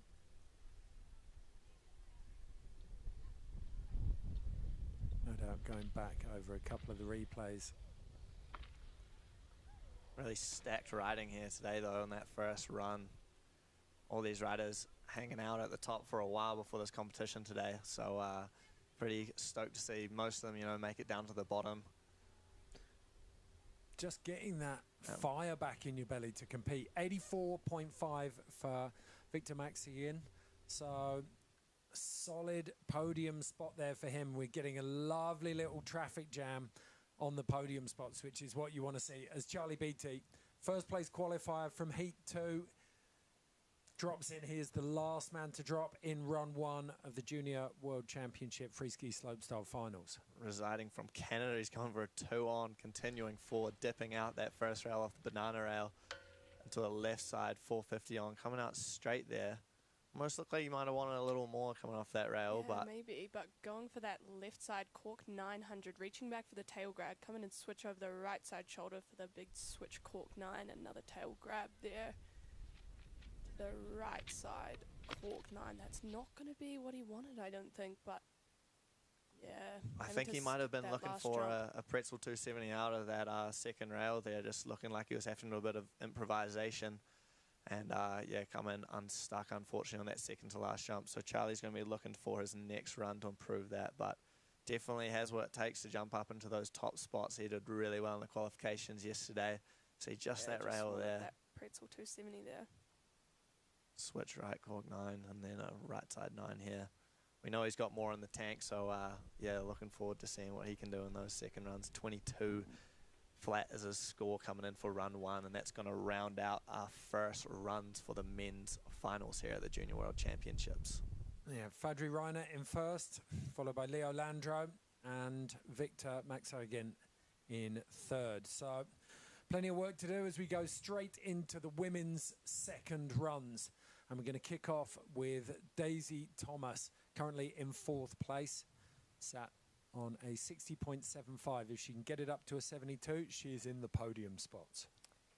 she's definitely going to want to jump up into those podium spots. You know, Daisy's super hungry for it today, I think. She's coming in forwards into that first flat rail with the front side 450 out. Choosing the down rail in the middle with the other way, front side 270, coming in switch over the right shoulder for a switch 540. Just sitting down a bit on that landing into the left side 540. Switch over the left side shoulder 540 with the mute grab. And she's going to go forwards left cork 900 on that last jump. Almost looked like a little bit of a toxic there, but she's still locked into it. What's fascinating about that is when you come back to this, you look at Misha Thomas's top score of 78. It wasn't super tech. It was just really, really clean. And we've got a couple of execution issues here. She sat back on one of those landings here. Just missing that grab on that switch right 5 there. Just squeaking it around there, but yeah, it seems that those judges are really looking for a good execution and really holding those grabs. Unfortunately, Daisy there just kind of tickling a few of them on the jump, so we'll see what they do with that score. Currently sitting on a 60.75 and 4th place position. Yeah, hunting for another 12 points out of that run. I've been wrong many times before, but I'm going to go out on a limb. I don't think there's 12 more points in that run. Yeah, 59 there coming in. So it's not going to be what she was looking for, but she's had an amazing week on this course, and she's going to look to big air later in the week. She's got some big tricks there to throw. Yeah, and there's some big names still to come, but 4th place at the moment, she's sitting pretty. Not quite as pretty as this woman, though. Misha Thomas, 15 years old, in her first big contest. And currently, she is leading the Freeski Slopestyle Junior World Champs. So very little pressure on her now. She can just buff up that first run, or is she going to stretch and try something really big? I think she's going to up that last jump. With only doing the 360 on that last jump, she's got more in the tank. I know she does. She's coming in here, dropping in on the right-hand side. She did a really nice back swap, continue to, and unfortunately, not quite getting it that time, but she's going to just hold on to that first run score of the 78. She's looking like she's got a little bit of a sore hip or back on that one, but it was reverse taco, wasn't it? Yeah. Yeah. It's not quite getting the feet up onto the top of that rail, unfortunately, so she's just going to cruise this one down. Give us a Cossack. Oh, she's going to... We'll settle for a left 3. Hold on then. I'll get the air horn ready if she goes Cossack. Oh, it's a nervous wait. Or an alien. I reckon give her an air horn. Go on. There she goes. She's sitting pretty in first place. Awesome to see Misha in this final and really putting it down on the first run, getting a 78 and being in that top spot right now. She's going to have a nervous wait till the end of the competition to see if she can hold on to that score. Yeah. But next up we have Madeline Disbrown, also from New Zealand. Another Kiwi favourite here. Coach Jacob up the top, Gina up before she drops into her final run of these Junior Worlds. Coming in for a front side 270 off the flat rail up the top there. Don't want to switch disaster. Lip. Coming into that first jump, forwards. For a forwards right side 540. Switch over the left side shoulder, reaching for that mute grab, just tickling it a little bit. Into the left side 360. What she got for us on this final Muddy Buddha. Right side cork 7, going for the lead tail grab this time. Getting it right over. She had a little bit of trouble with the speed on that first run, but not seeming to be phased in the second run there. Top to bottom. Fresh off a win over Remarkables just a couple of weeks ago as well, so some good momentum coming into this event. Switch disaster there on the second rail. A cruisy left side 360 mute grab, and then finishing off with this really nice right side cork 7 with the lead tail. Stomping it. She's going to be happy with that. Just a waiting score there for Maddie. I think we're definitely going to be seeing an improvement. She was sitting on a 33 after having a bit of trouble with the speed on that last jump and run number 1. So she'll be looking to improve that on the second run here. How far can she go? Ooh, I'm going to... Oh, there's some chin scratching going on now. The judges have got a pretty big job on their hands here. I don't where think that we're one going to see slides in. her going ahead of Daisy, just given that big 900 that we saw on that first run, but also having a couple issues with the grabs. So, just in front of sliding Daisy into there. fourth there with a 63.25. She's going to be happy with that.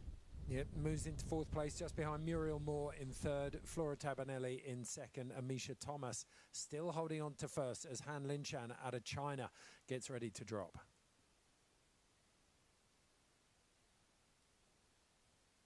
Han Linshan sitting on a 42. Dropping in right now, coming into that flat bar, doing the 2-7 on, super clean. Now coming into the second rail, doing a front swap to switch, cleaner than the first run there. Approaching the first jump, looking over the switch right side shoulder and doing a big switch 3 Japan. Super clean, composed. Switch left side 900, wrapping that one up. Into the right side, cork 7. Just going down there. Bit back seat and having to just slide that one out on her side, unfortunately. She wanted that full pull run though, going for that switch 9, because we didn't see that last run, so she was going all in. Bummer there for Han Linshan. She's going to be gutted with that one.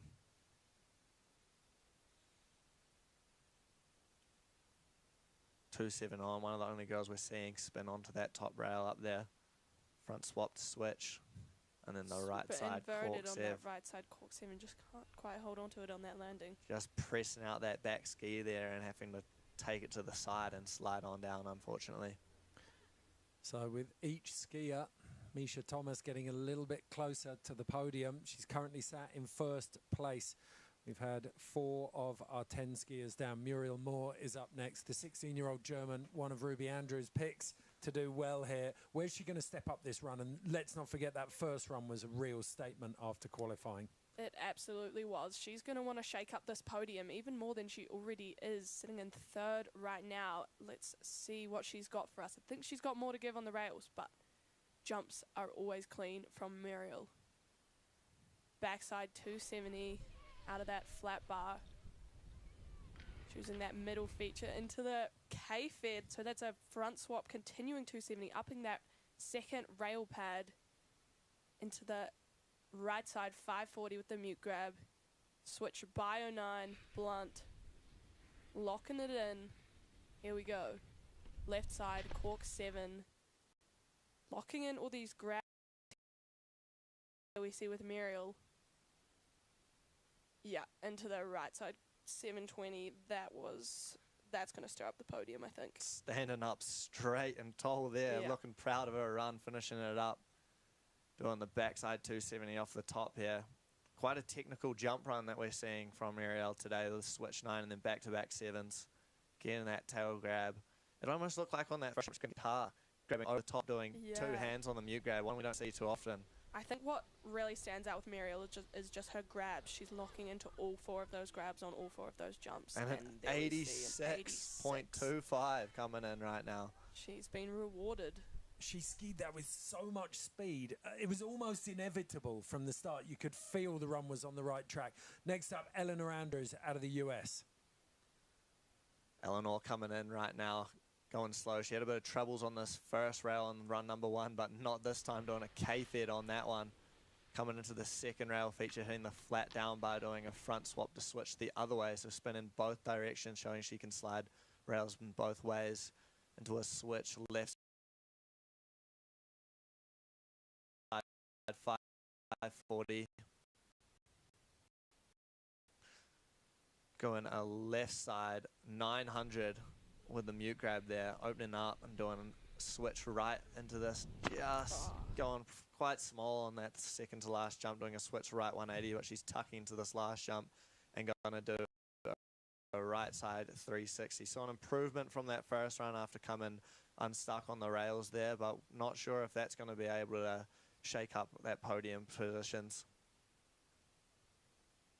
I don't think that's what she wanted on that third jump, because that 9 on the second jump was beautiful, but just not quite having the speed for that next jump there.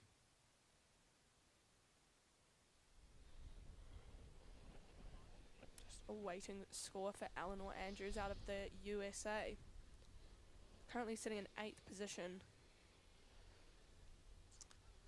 Well, they were in the state formation down in the round Nora's 9.75. So an improvement from run number 1, but not going to improve her position.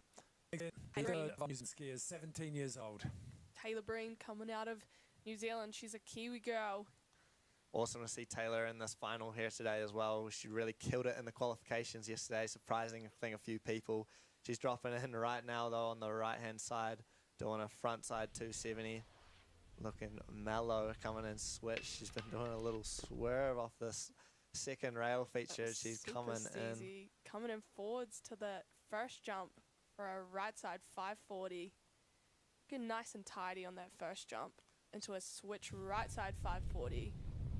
Forwards into that third jump for a big right side cork 7, stomping it. Let's see this cork 5 on the last jump. Into the left side cork 5. Oh, going down again. Down again on that one. Going big. Looked like she was going to have it that run. She over-rotated a little bit on her first run. So, yeah, shame to see her kind of undercook that one and go down on her side. Agonizingly close, wasn't it? How frustrating. So close. This right cork 7 was beautiful. Such a nice rotation Just there. chilling in the air there with the left side 5. So close. I want to see Taylor go down. Okay, so Taylor Breen's score coming in very shortly, but at the moment we know that Muriel Moore is very nearly guaranteed a place on the podium with just 3 skiers left to drop. So both Muriel and Flora are already on the podium. So we've just got a couple more riders that can shake up this podium. So it's going to be a scary wait for Misha. We've got Yang Rui out of China dropping next. Then we've got Catherine Gray, who's always a threat. And then Flora Tabanelli, first place qualifier, currently sat in 3rd. Catherine Gray down at the bottom. But right now, Yang Rui coming in and doing a front side 270 off of that right-hand side flat bar into the switch disaster 2. Going big off that one, standing up straight, looking over the switch right shoulder and doing a switch right side 540 off that first jump. Grabbing the safety grab there, going for a tail grab on the right side 540 off the second jump. Third jump right now with a switch left 9, spinning that one up. Currently coming into the last jump and going to go for the left side cork 720 blunt. She's looking stoked coming out of that landing. That's going to be an improvement. That's going to be a big improvement, I think. It was a muted celebration, but it was a celebration nonetheless. Switch left side 2, going huge on that one. Sticking line. Just getting that mute grab for a split second there. And just looking back for that tail grab, giving a little tickle. It was real fingertip control, wasn't it? Yeah. What do we think? Is it going to slide into that podium? Right now you got Flora Tabanelli on 74.75 in the 3rd place spot. Just based off the execution that we've been watching, you know, those top 3 girls were really clean top to bottom. I think just with missing a few of those grabs there for Yang Rui, I'm not sure if she's going to be able to jump up into that top 3 spot. Yeah, I don't think she's given them enough reasons to put her in the podium spots there.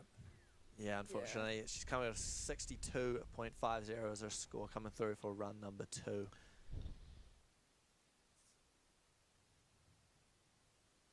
Gonna slide her into 6th position. I'm sorry, 5th position there. So next up, Catherine Gray out of the States. Had some really strong results. She was a triple podium threat at the Lausanne Junior World Championships in 2022. Looks like she's warming up for something up the top there, but she's dropping into that first row over the switch right shoulder, pretzeling it, spinning backside out of that flat bar. One of the only pretzels we're seeing on that top rail today. Into the left side 270, continuing 270. Switch over the right side shoulder 540, tickle in the mute grab. Into the left side 720, safety. Right side 540. Come and switch over the left side shoulder into that final money booter. For a switch left 9. Big left. Switch left 9 on the last jump there. Okay, currently sat in 10th position. She's got the wooden spoon with the 25.25. How far up is she moving with a run like this?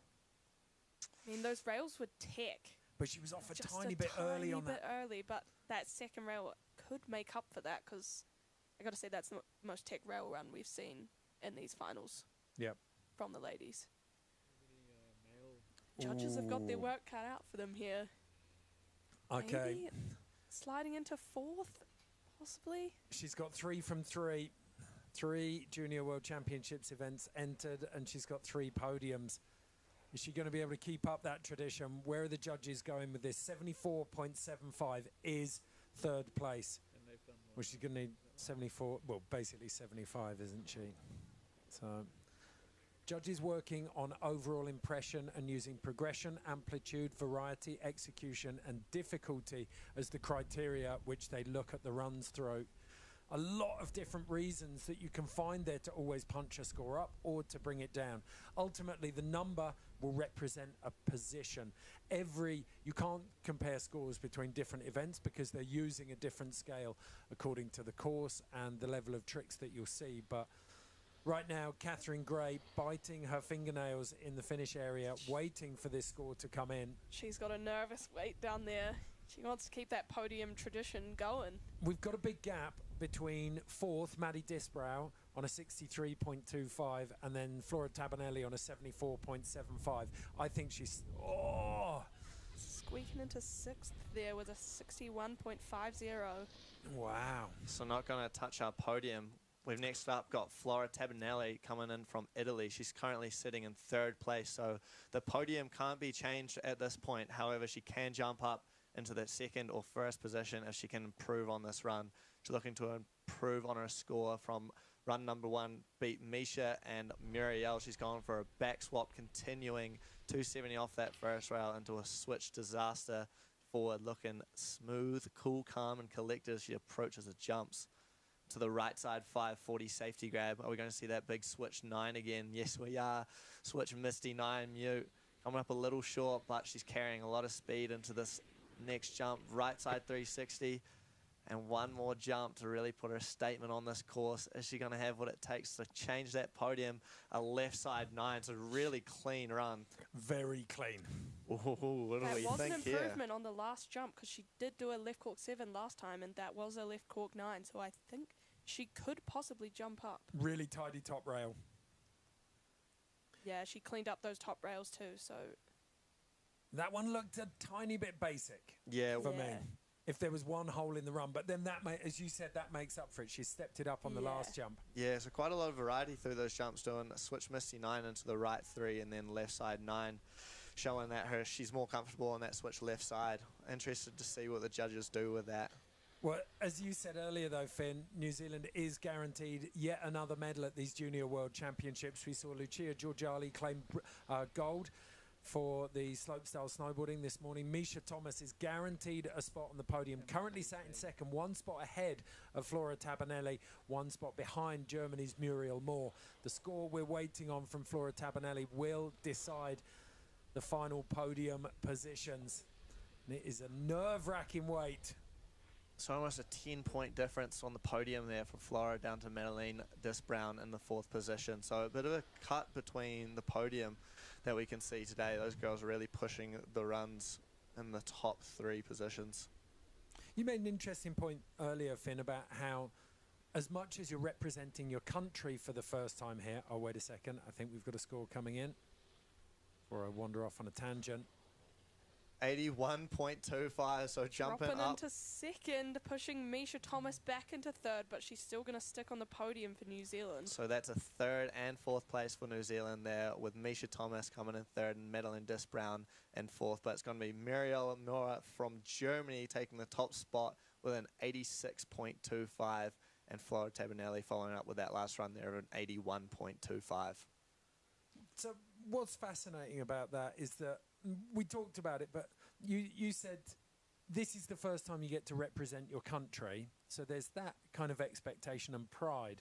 but you're also meeting all of these new people, and all of these skiers are going to be, these are going to be their peers as they move through their career. Yeah, absolutely. I mean, you're seeing the whole crop of junior come into an event like this, and you can just look at that final start list. You know, it's such an international crowd, and going to be some of the people they're traveling with probably for the next, 5-10 years going into some of the bigger events. So awesome to see these girls put it down here today, and yeah, can't wait to see where they go in the future with it too, hey?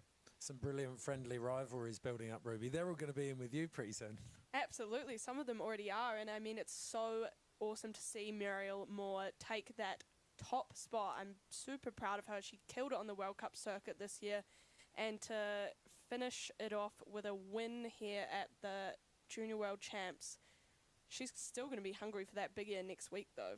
Yeah, I know she is. Okay, so Muriel Moore takes out the top spot for Germany. Flora Tabanelli, the Italian, in second. And then, as Finn said earlier, a double bill for New Zealand with Misha Thomas in bronze and Madeline Disprow in fourth. Yang Rui, the Chinese, in fifth. And Catherine Gray, disappointment for her, missing out on another Junior World Championships podium in sixth. And then Daisy Thomas in seventh, Han Linshan in eighth, Eleanor Andrews in ninth, and Taylor Breen in 10th. That was the women's FIS Freeski Slopestyle Junior World Championships finals. Now it is time to move on to run 2 for the men. And this battle is just starting to get going. We have run 2 and 12 of the best young free skiers in the world. Amo Mandlin, the 17-year-old Finn, is going to be the first man to drop. He's currently sat in fourth position there, coming from Finland. This is going to be a heated second round here for the boys in the finals. Fourth place, he's got that 83 on the board. He came out swinging, didn't he? He looked so smooth in that first run. Really found his groove straight off the bat. So if he can do the same thing again, he just needs a couple of points to tidy it up. It's tight up the top there. And he's dropping in right now to the Harry Potter route on a back 450 off. Similar to his last run, switch right side 2, back 2, squeaking that round. Coming into the first jump here, he's going to do that right side 720 we saw in the first run. Yeah, he is. And he's grabbing nose grab right up top there. And then into the left side, bio 900 Japan. Switch left side, double cork 1440. So big track on that second to last jump there. He's got one more. He's going to go switch right side, double cork 14 to the absolute bottom. Trying to jump into the car park there. Wow. There was almost no transition left down there, was there? That was, I want to see the replay. That was huge. Wow, really big tricks on those last 2 jumps there. Just going big switch left side, double cork 1440, and then into this massive switch right side, double cork 14.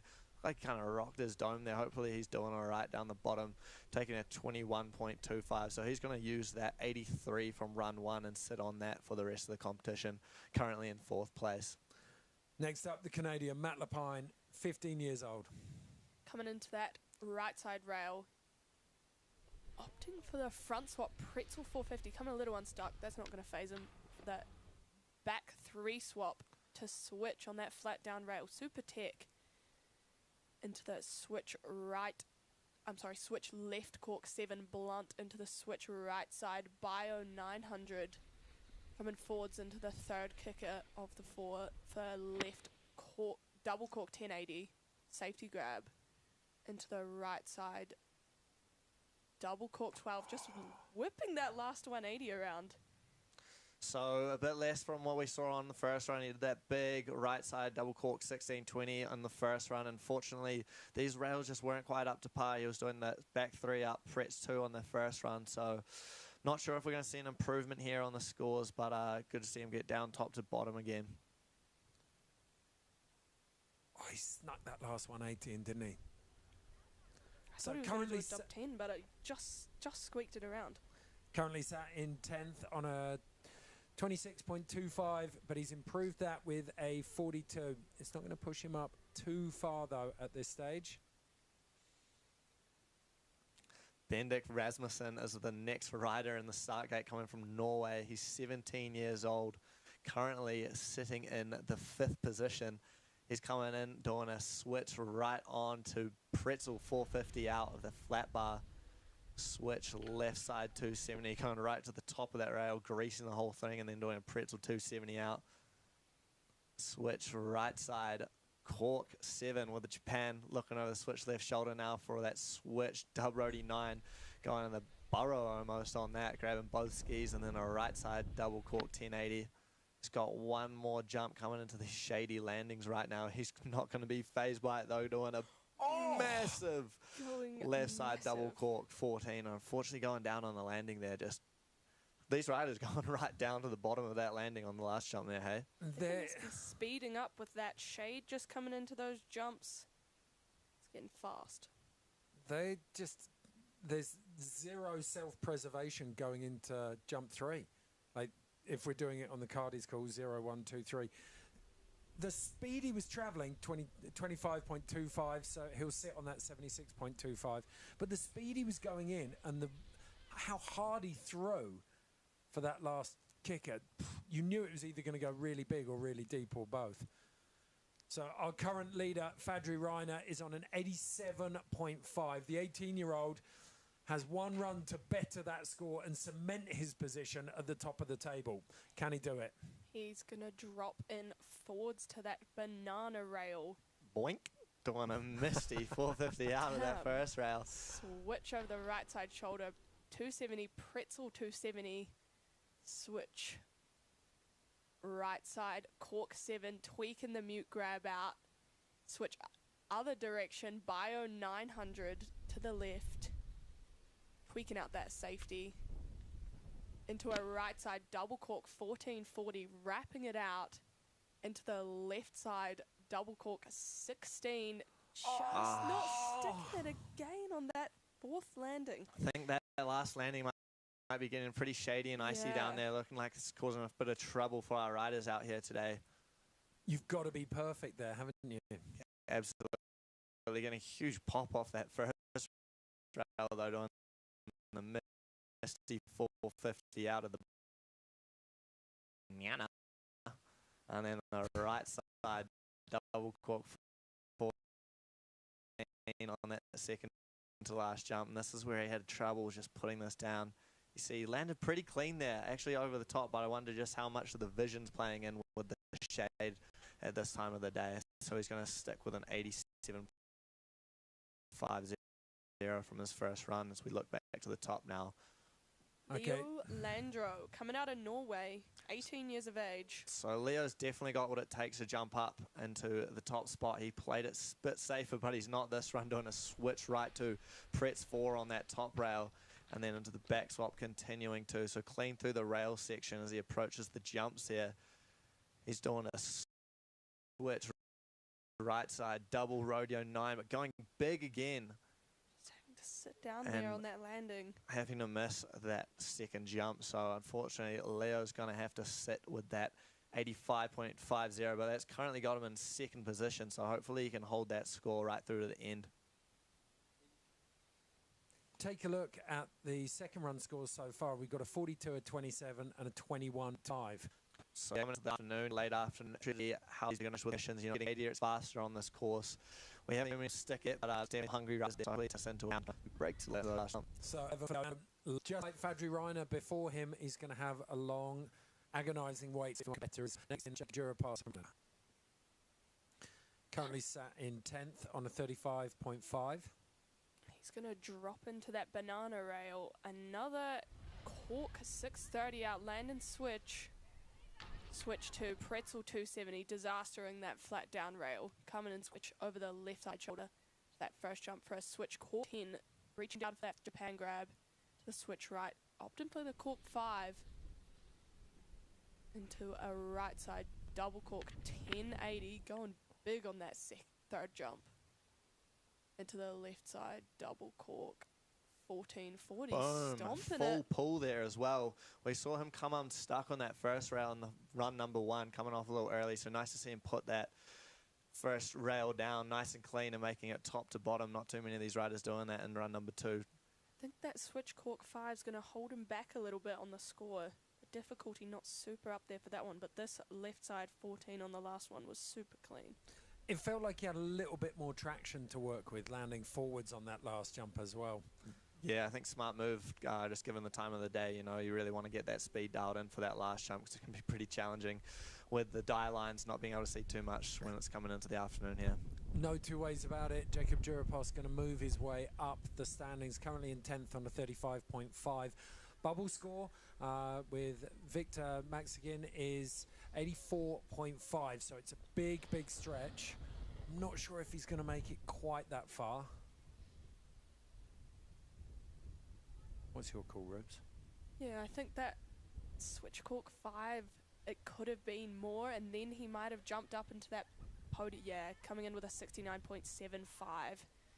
Yeah, little soft spot in the run there, but it has moved him up substantially. So we'll come up into fly with 7th caution position, just ahead of Hugh McMenamin. Now, though, it's Lars Ruckti out of Switzerland. Doing a left side 2-7 on, continuing 2 out of that first rail, coming in now for the second with a switch right side 2, pretzel 270 out, coming in. He's currently in 11th place, so he's looking to land this run and get up into the higher positions with a switch left side, cork 720 blunt grab into a switch right side double rodeo 9, carrying lots of speed now into this jump as he's going to need it for a right side double cork 1440, tweaking out the safety and then finishing it, going back to back with a left side dub 12 and ninjaing his way into that last landing there. Well, I talked about how much easier it was to land forwards, and then he goes and does that. That was immense. He looked like he was going to land forwards and then just duped us at the last minute there with the little 180 pulling it around to 1260. Pulled the switch rabbit out of the hat. This is a super impressive though, just wrenching out that safety on the right side, double cork 14, and then just squeaking that last 180 around. Oh, yeah. An optical illusion as he came in. So Lars Ruckti currently in 11th. He's on 20.75. The only man behind him is our first place qualifier. So we're going to have, which means he'll be the last person to drop. So we're going to have jeopardy right to the end here. Rundown at the moment, Fadri Reiner in first on an 87.5. Leo Landro in second on an 85.5. And then Victor Maxigin on 84.5. Imo Mandolin dropped his second run, but his 83 from the first run is still standing him in good stead. Interestingly, all of those top 4 runs were first runs. No one yet in their second run has managed to step up. You guys have talked about a bit of course deterioration there. Could be a factor. Yeah, I think just as we're coming into the later afternoon, you know, the shade will be playing in, so just for the vision and also the speed will be getting faster, and it's kind of hard to tell this time of the day just how much that's really going to vary with these riders' runs and the capacity to put the runs down. I think it's one of the most unique skill sets that you guys have and you develop is that internal speedometer, which tells you when you're going too fast, you're just right, or a bit slow for a jump. Takes years to build up, but the problem is the consequences if you don't get it right are just, they can be career ending. Yeah, you want to learn that one pretty quickly, because you'll find out about it pretty fast. Okay, so Lars Ruckti coming with a 67.25 for his second run. Moves him up slightly, but only into 9th place. Starting to get a really good arc of scores. Big news now, though. It is the turn of the sole New Zealander in the Freeski Junior World Champs Slopestyle final, Finlay Melville Ives. Finn's going to drop into this first rail, doing a switch 2, continuing backside 270 out of that flat bar, into the left side 270, continuing 630. Super tech rail run from Finn here. Coming in, switch over the right side shoulder for a switch cork 9, locking in that tail grab. Into the right side double 1080. This run's shaping up to be a good one.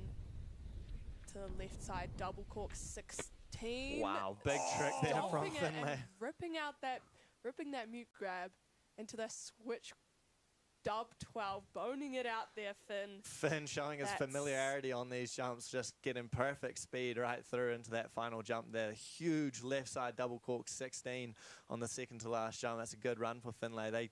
They did dock him pretty hard on the first one, we thought, with a 71.75. Interested to see what he gets for this, because it looked like he definitely grabbed that first jump a bit better, hey? For me, like, get this guy a black hood and an axe. He's the executioner. That was perfect. Like, there were very few holes in it.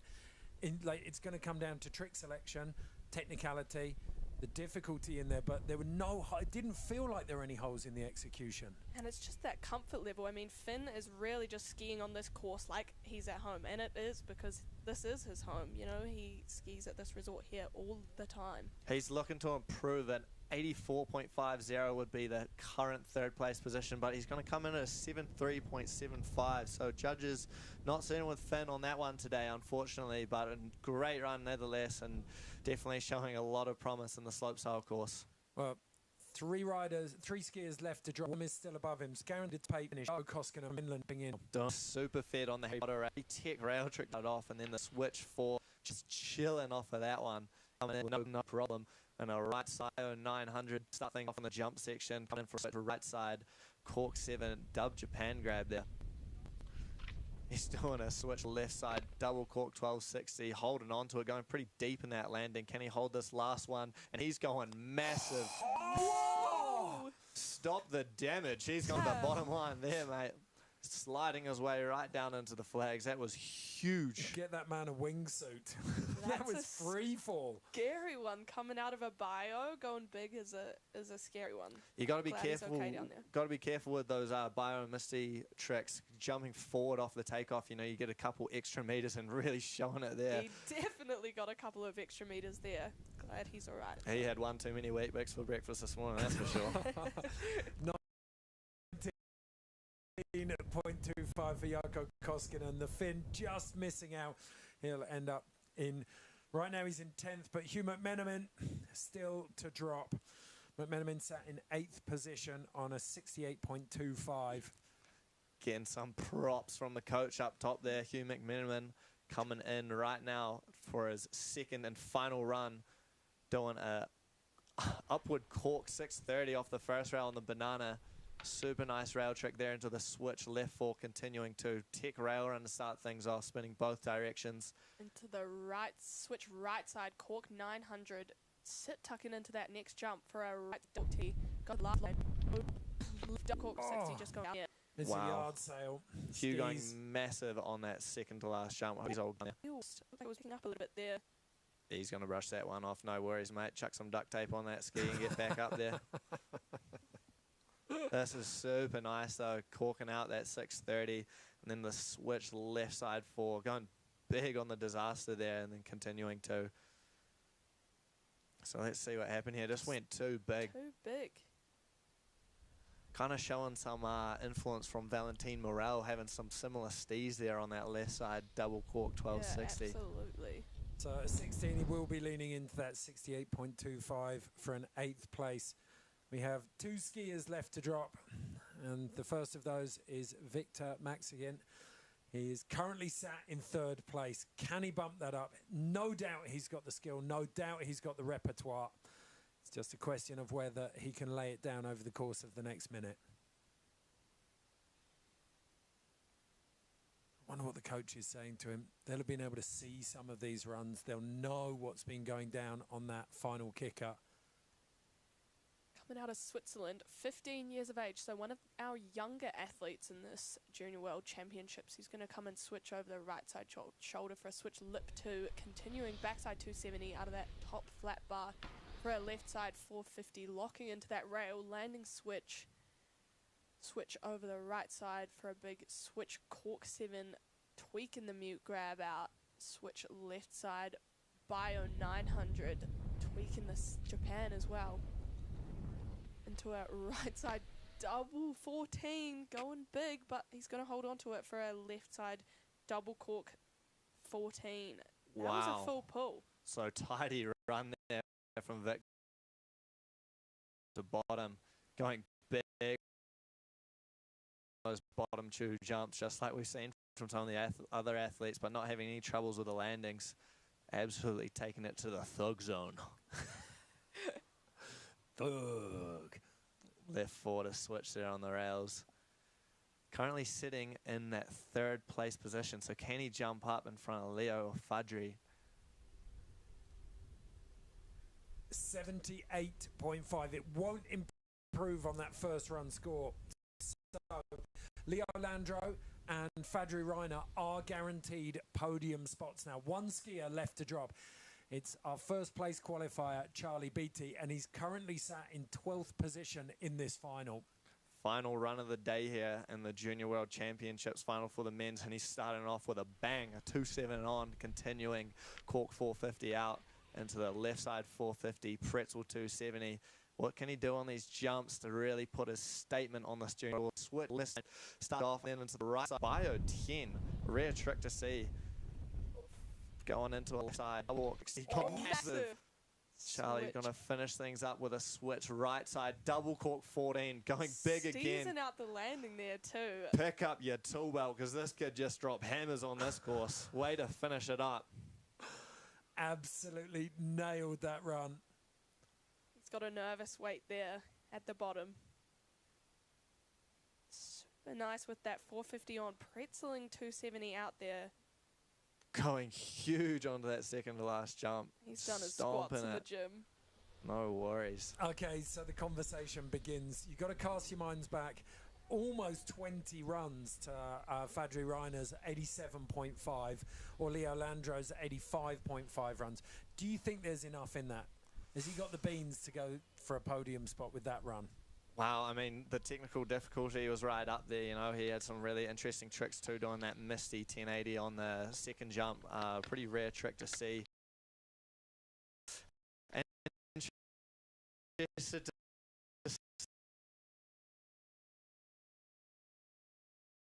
judges do with it, though. I'm not going to put a number out there, but we've got a top 3 riders, you know, sitting in those 80s positions. So, yeah, let's see if Charlie Beattie can jump up and shake up that podium right now. Well, it's a testament to just how much quality we've got here, that in the top 4 skiers, we've got less than 5 points between all of them.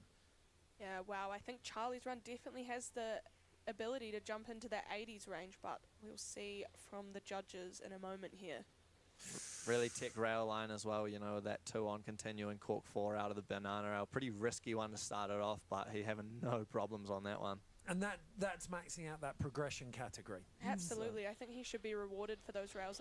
I think they were some of the best rails of the day in the men's category, for sure. Okay, let's walk through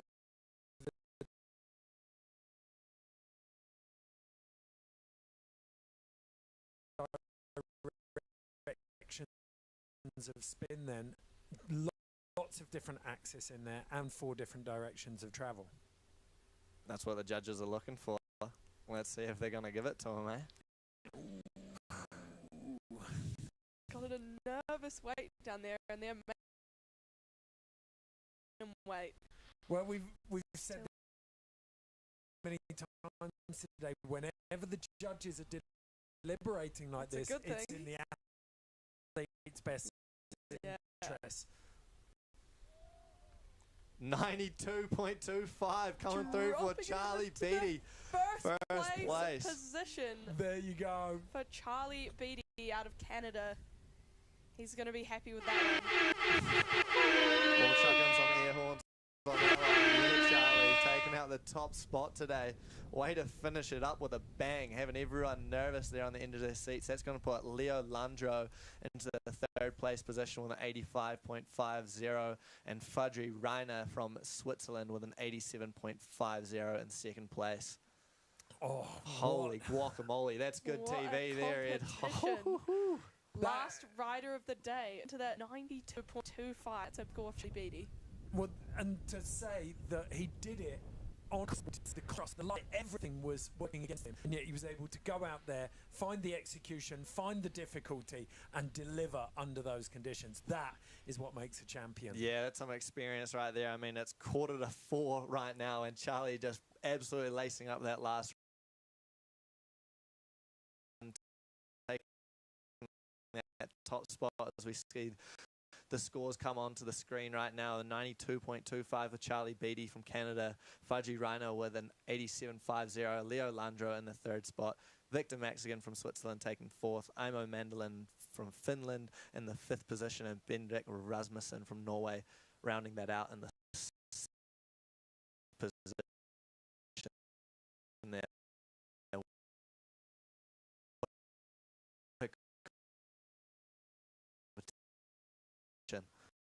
Yeah, absolutely brilliant. Interesting to note that from fourth up to second there, you've got less than 4 points, but an outstanding run that sees almost 5 points of daylight between second place Fadri Reiner and Charlie Beattie. Wow, take a breath, everyone. Whew. A fantastic competition. Thank you all so much for joining us.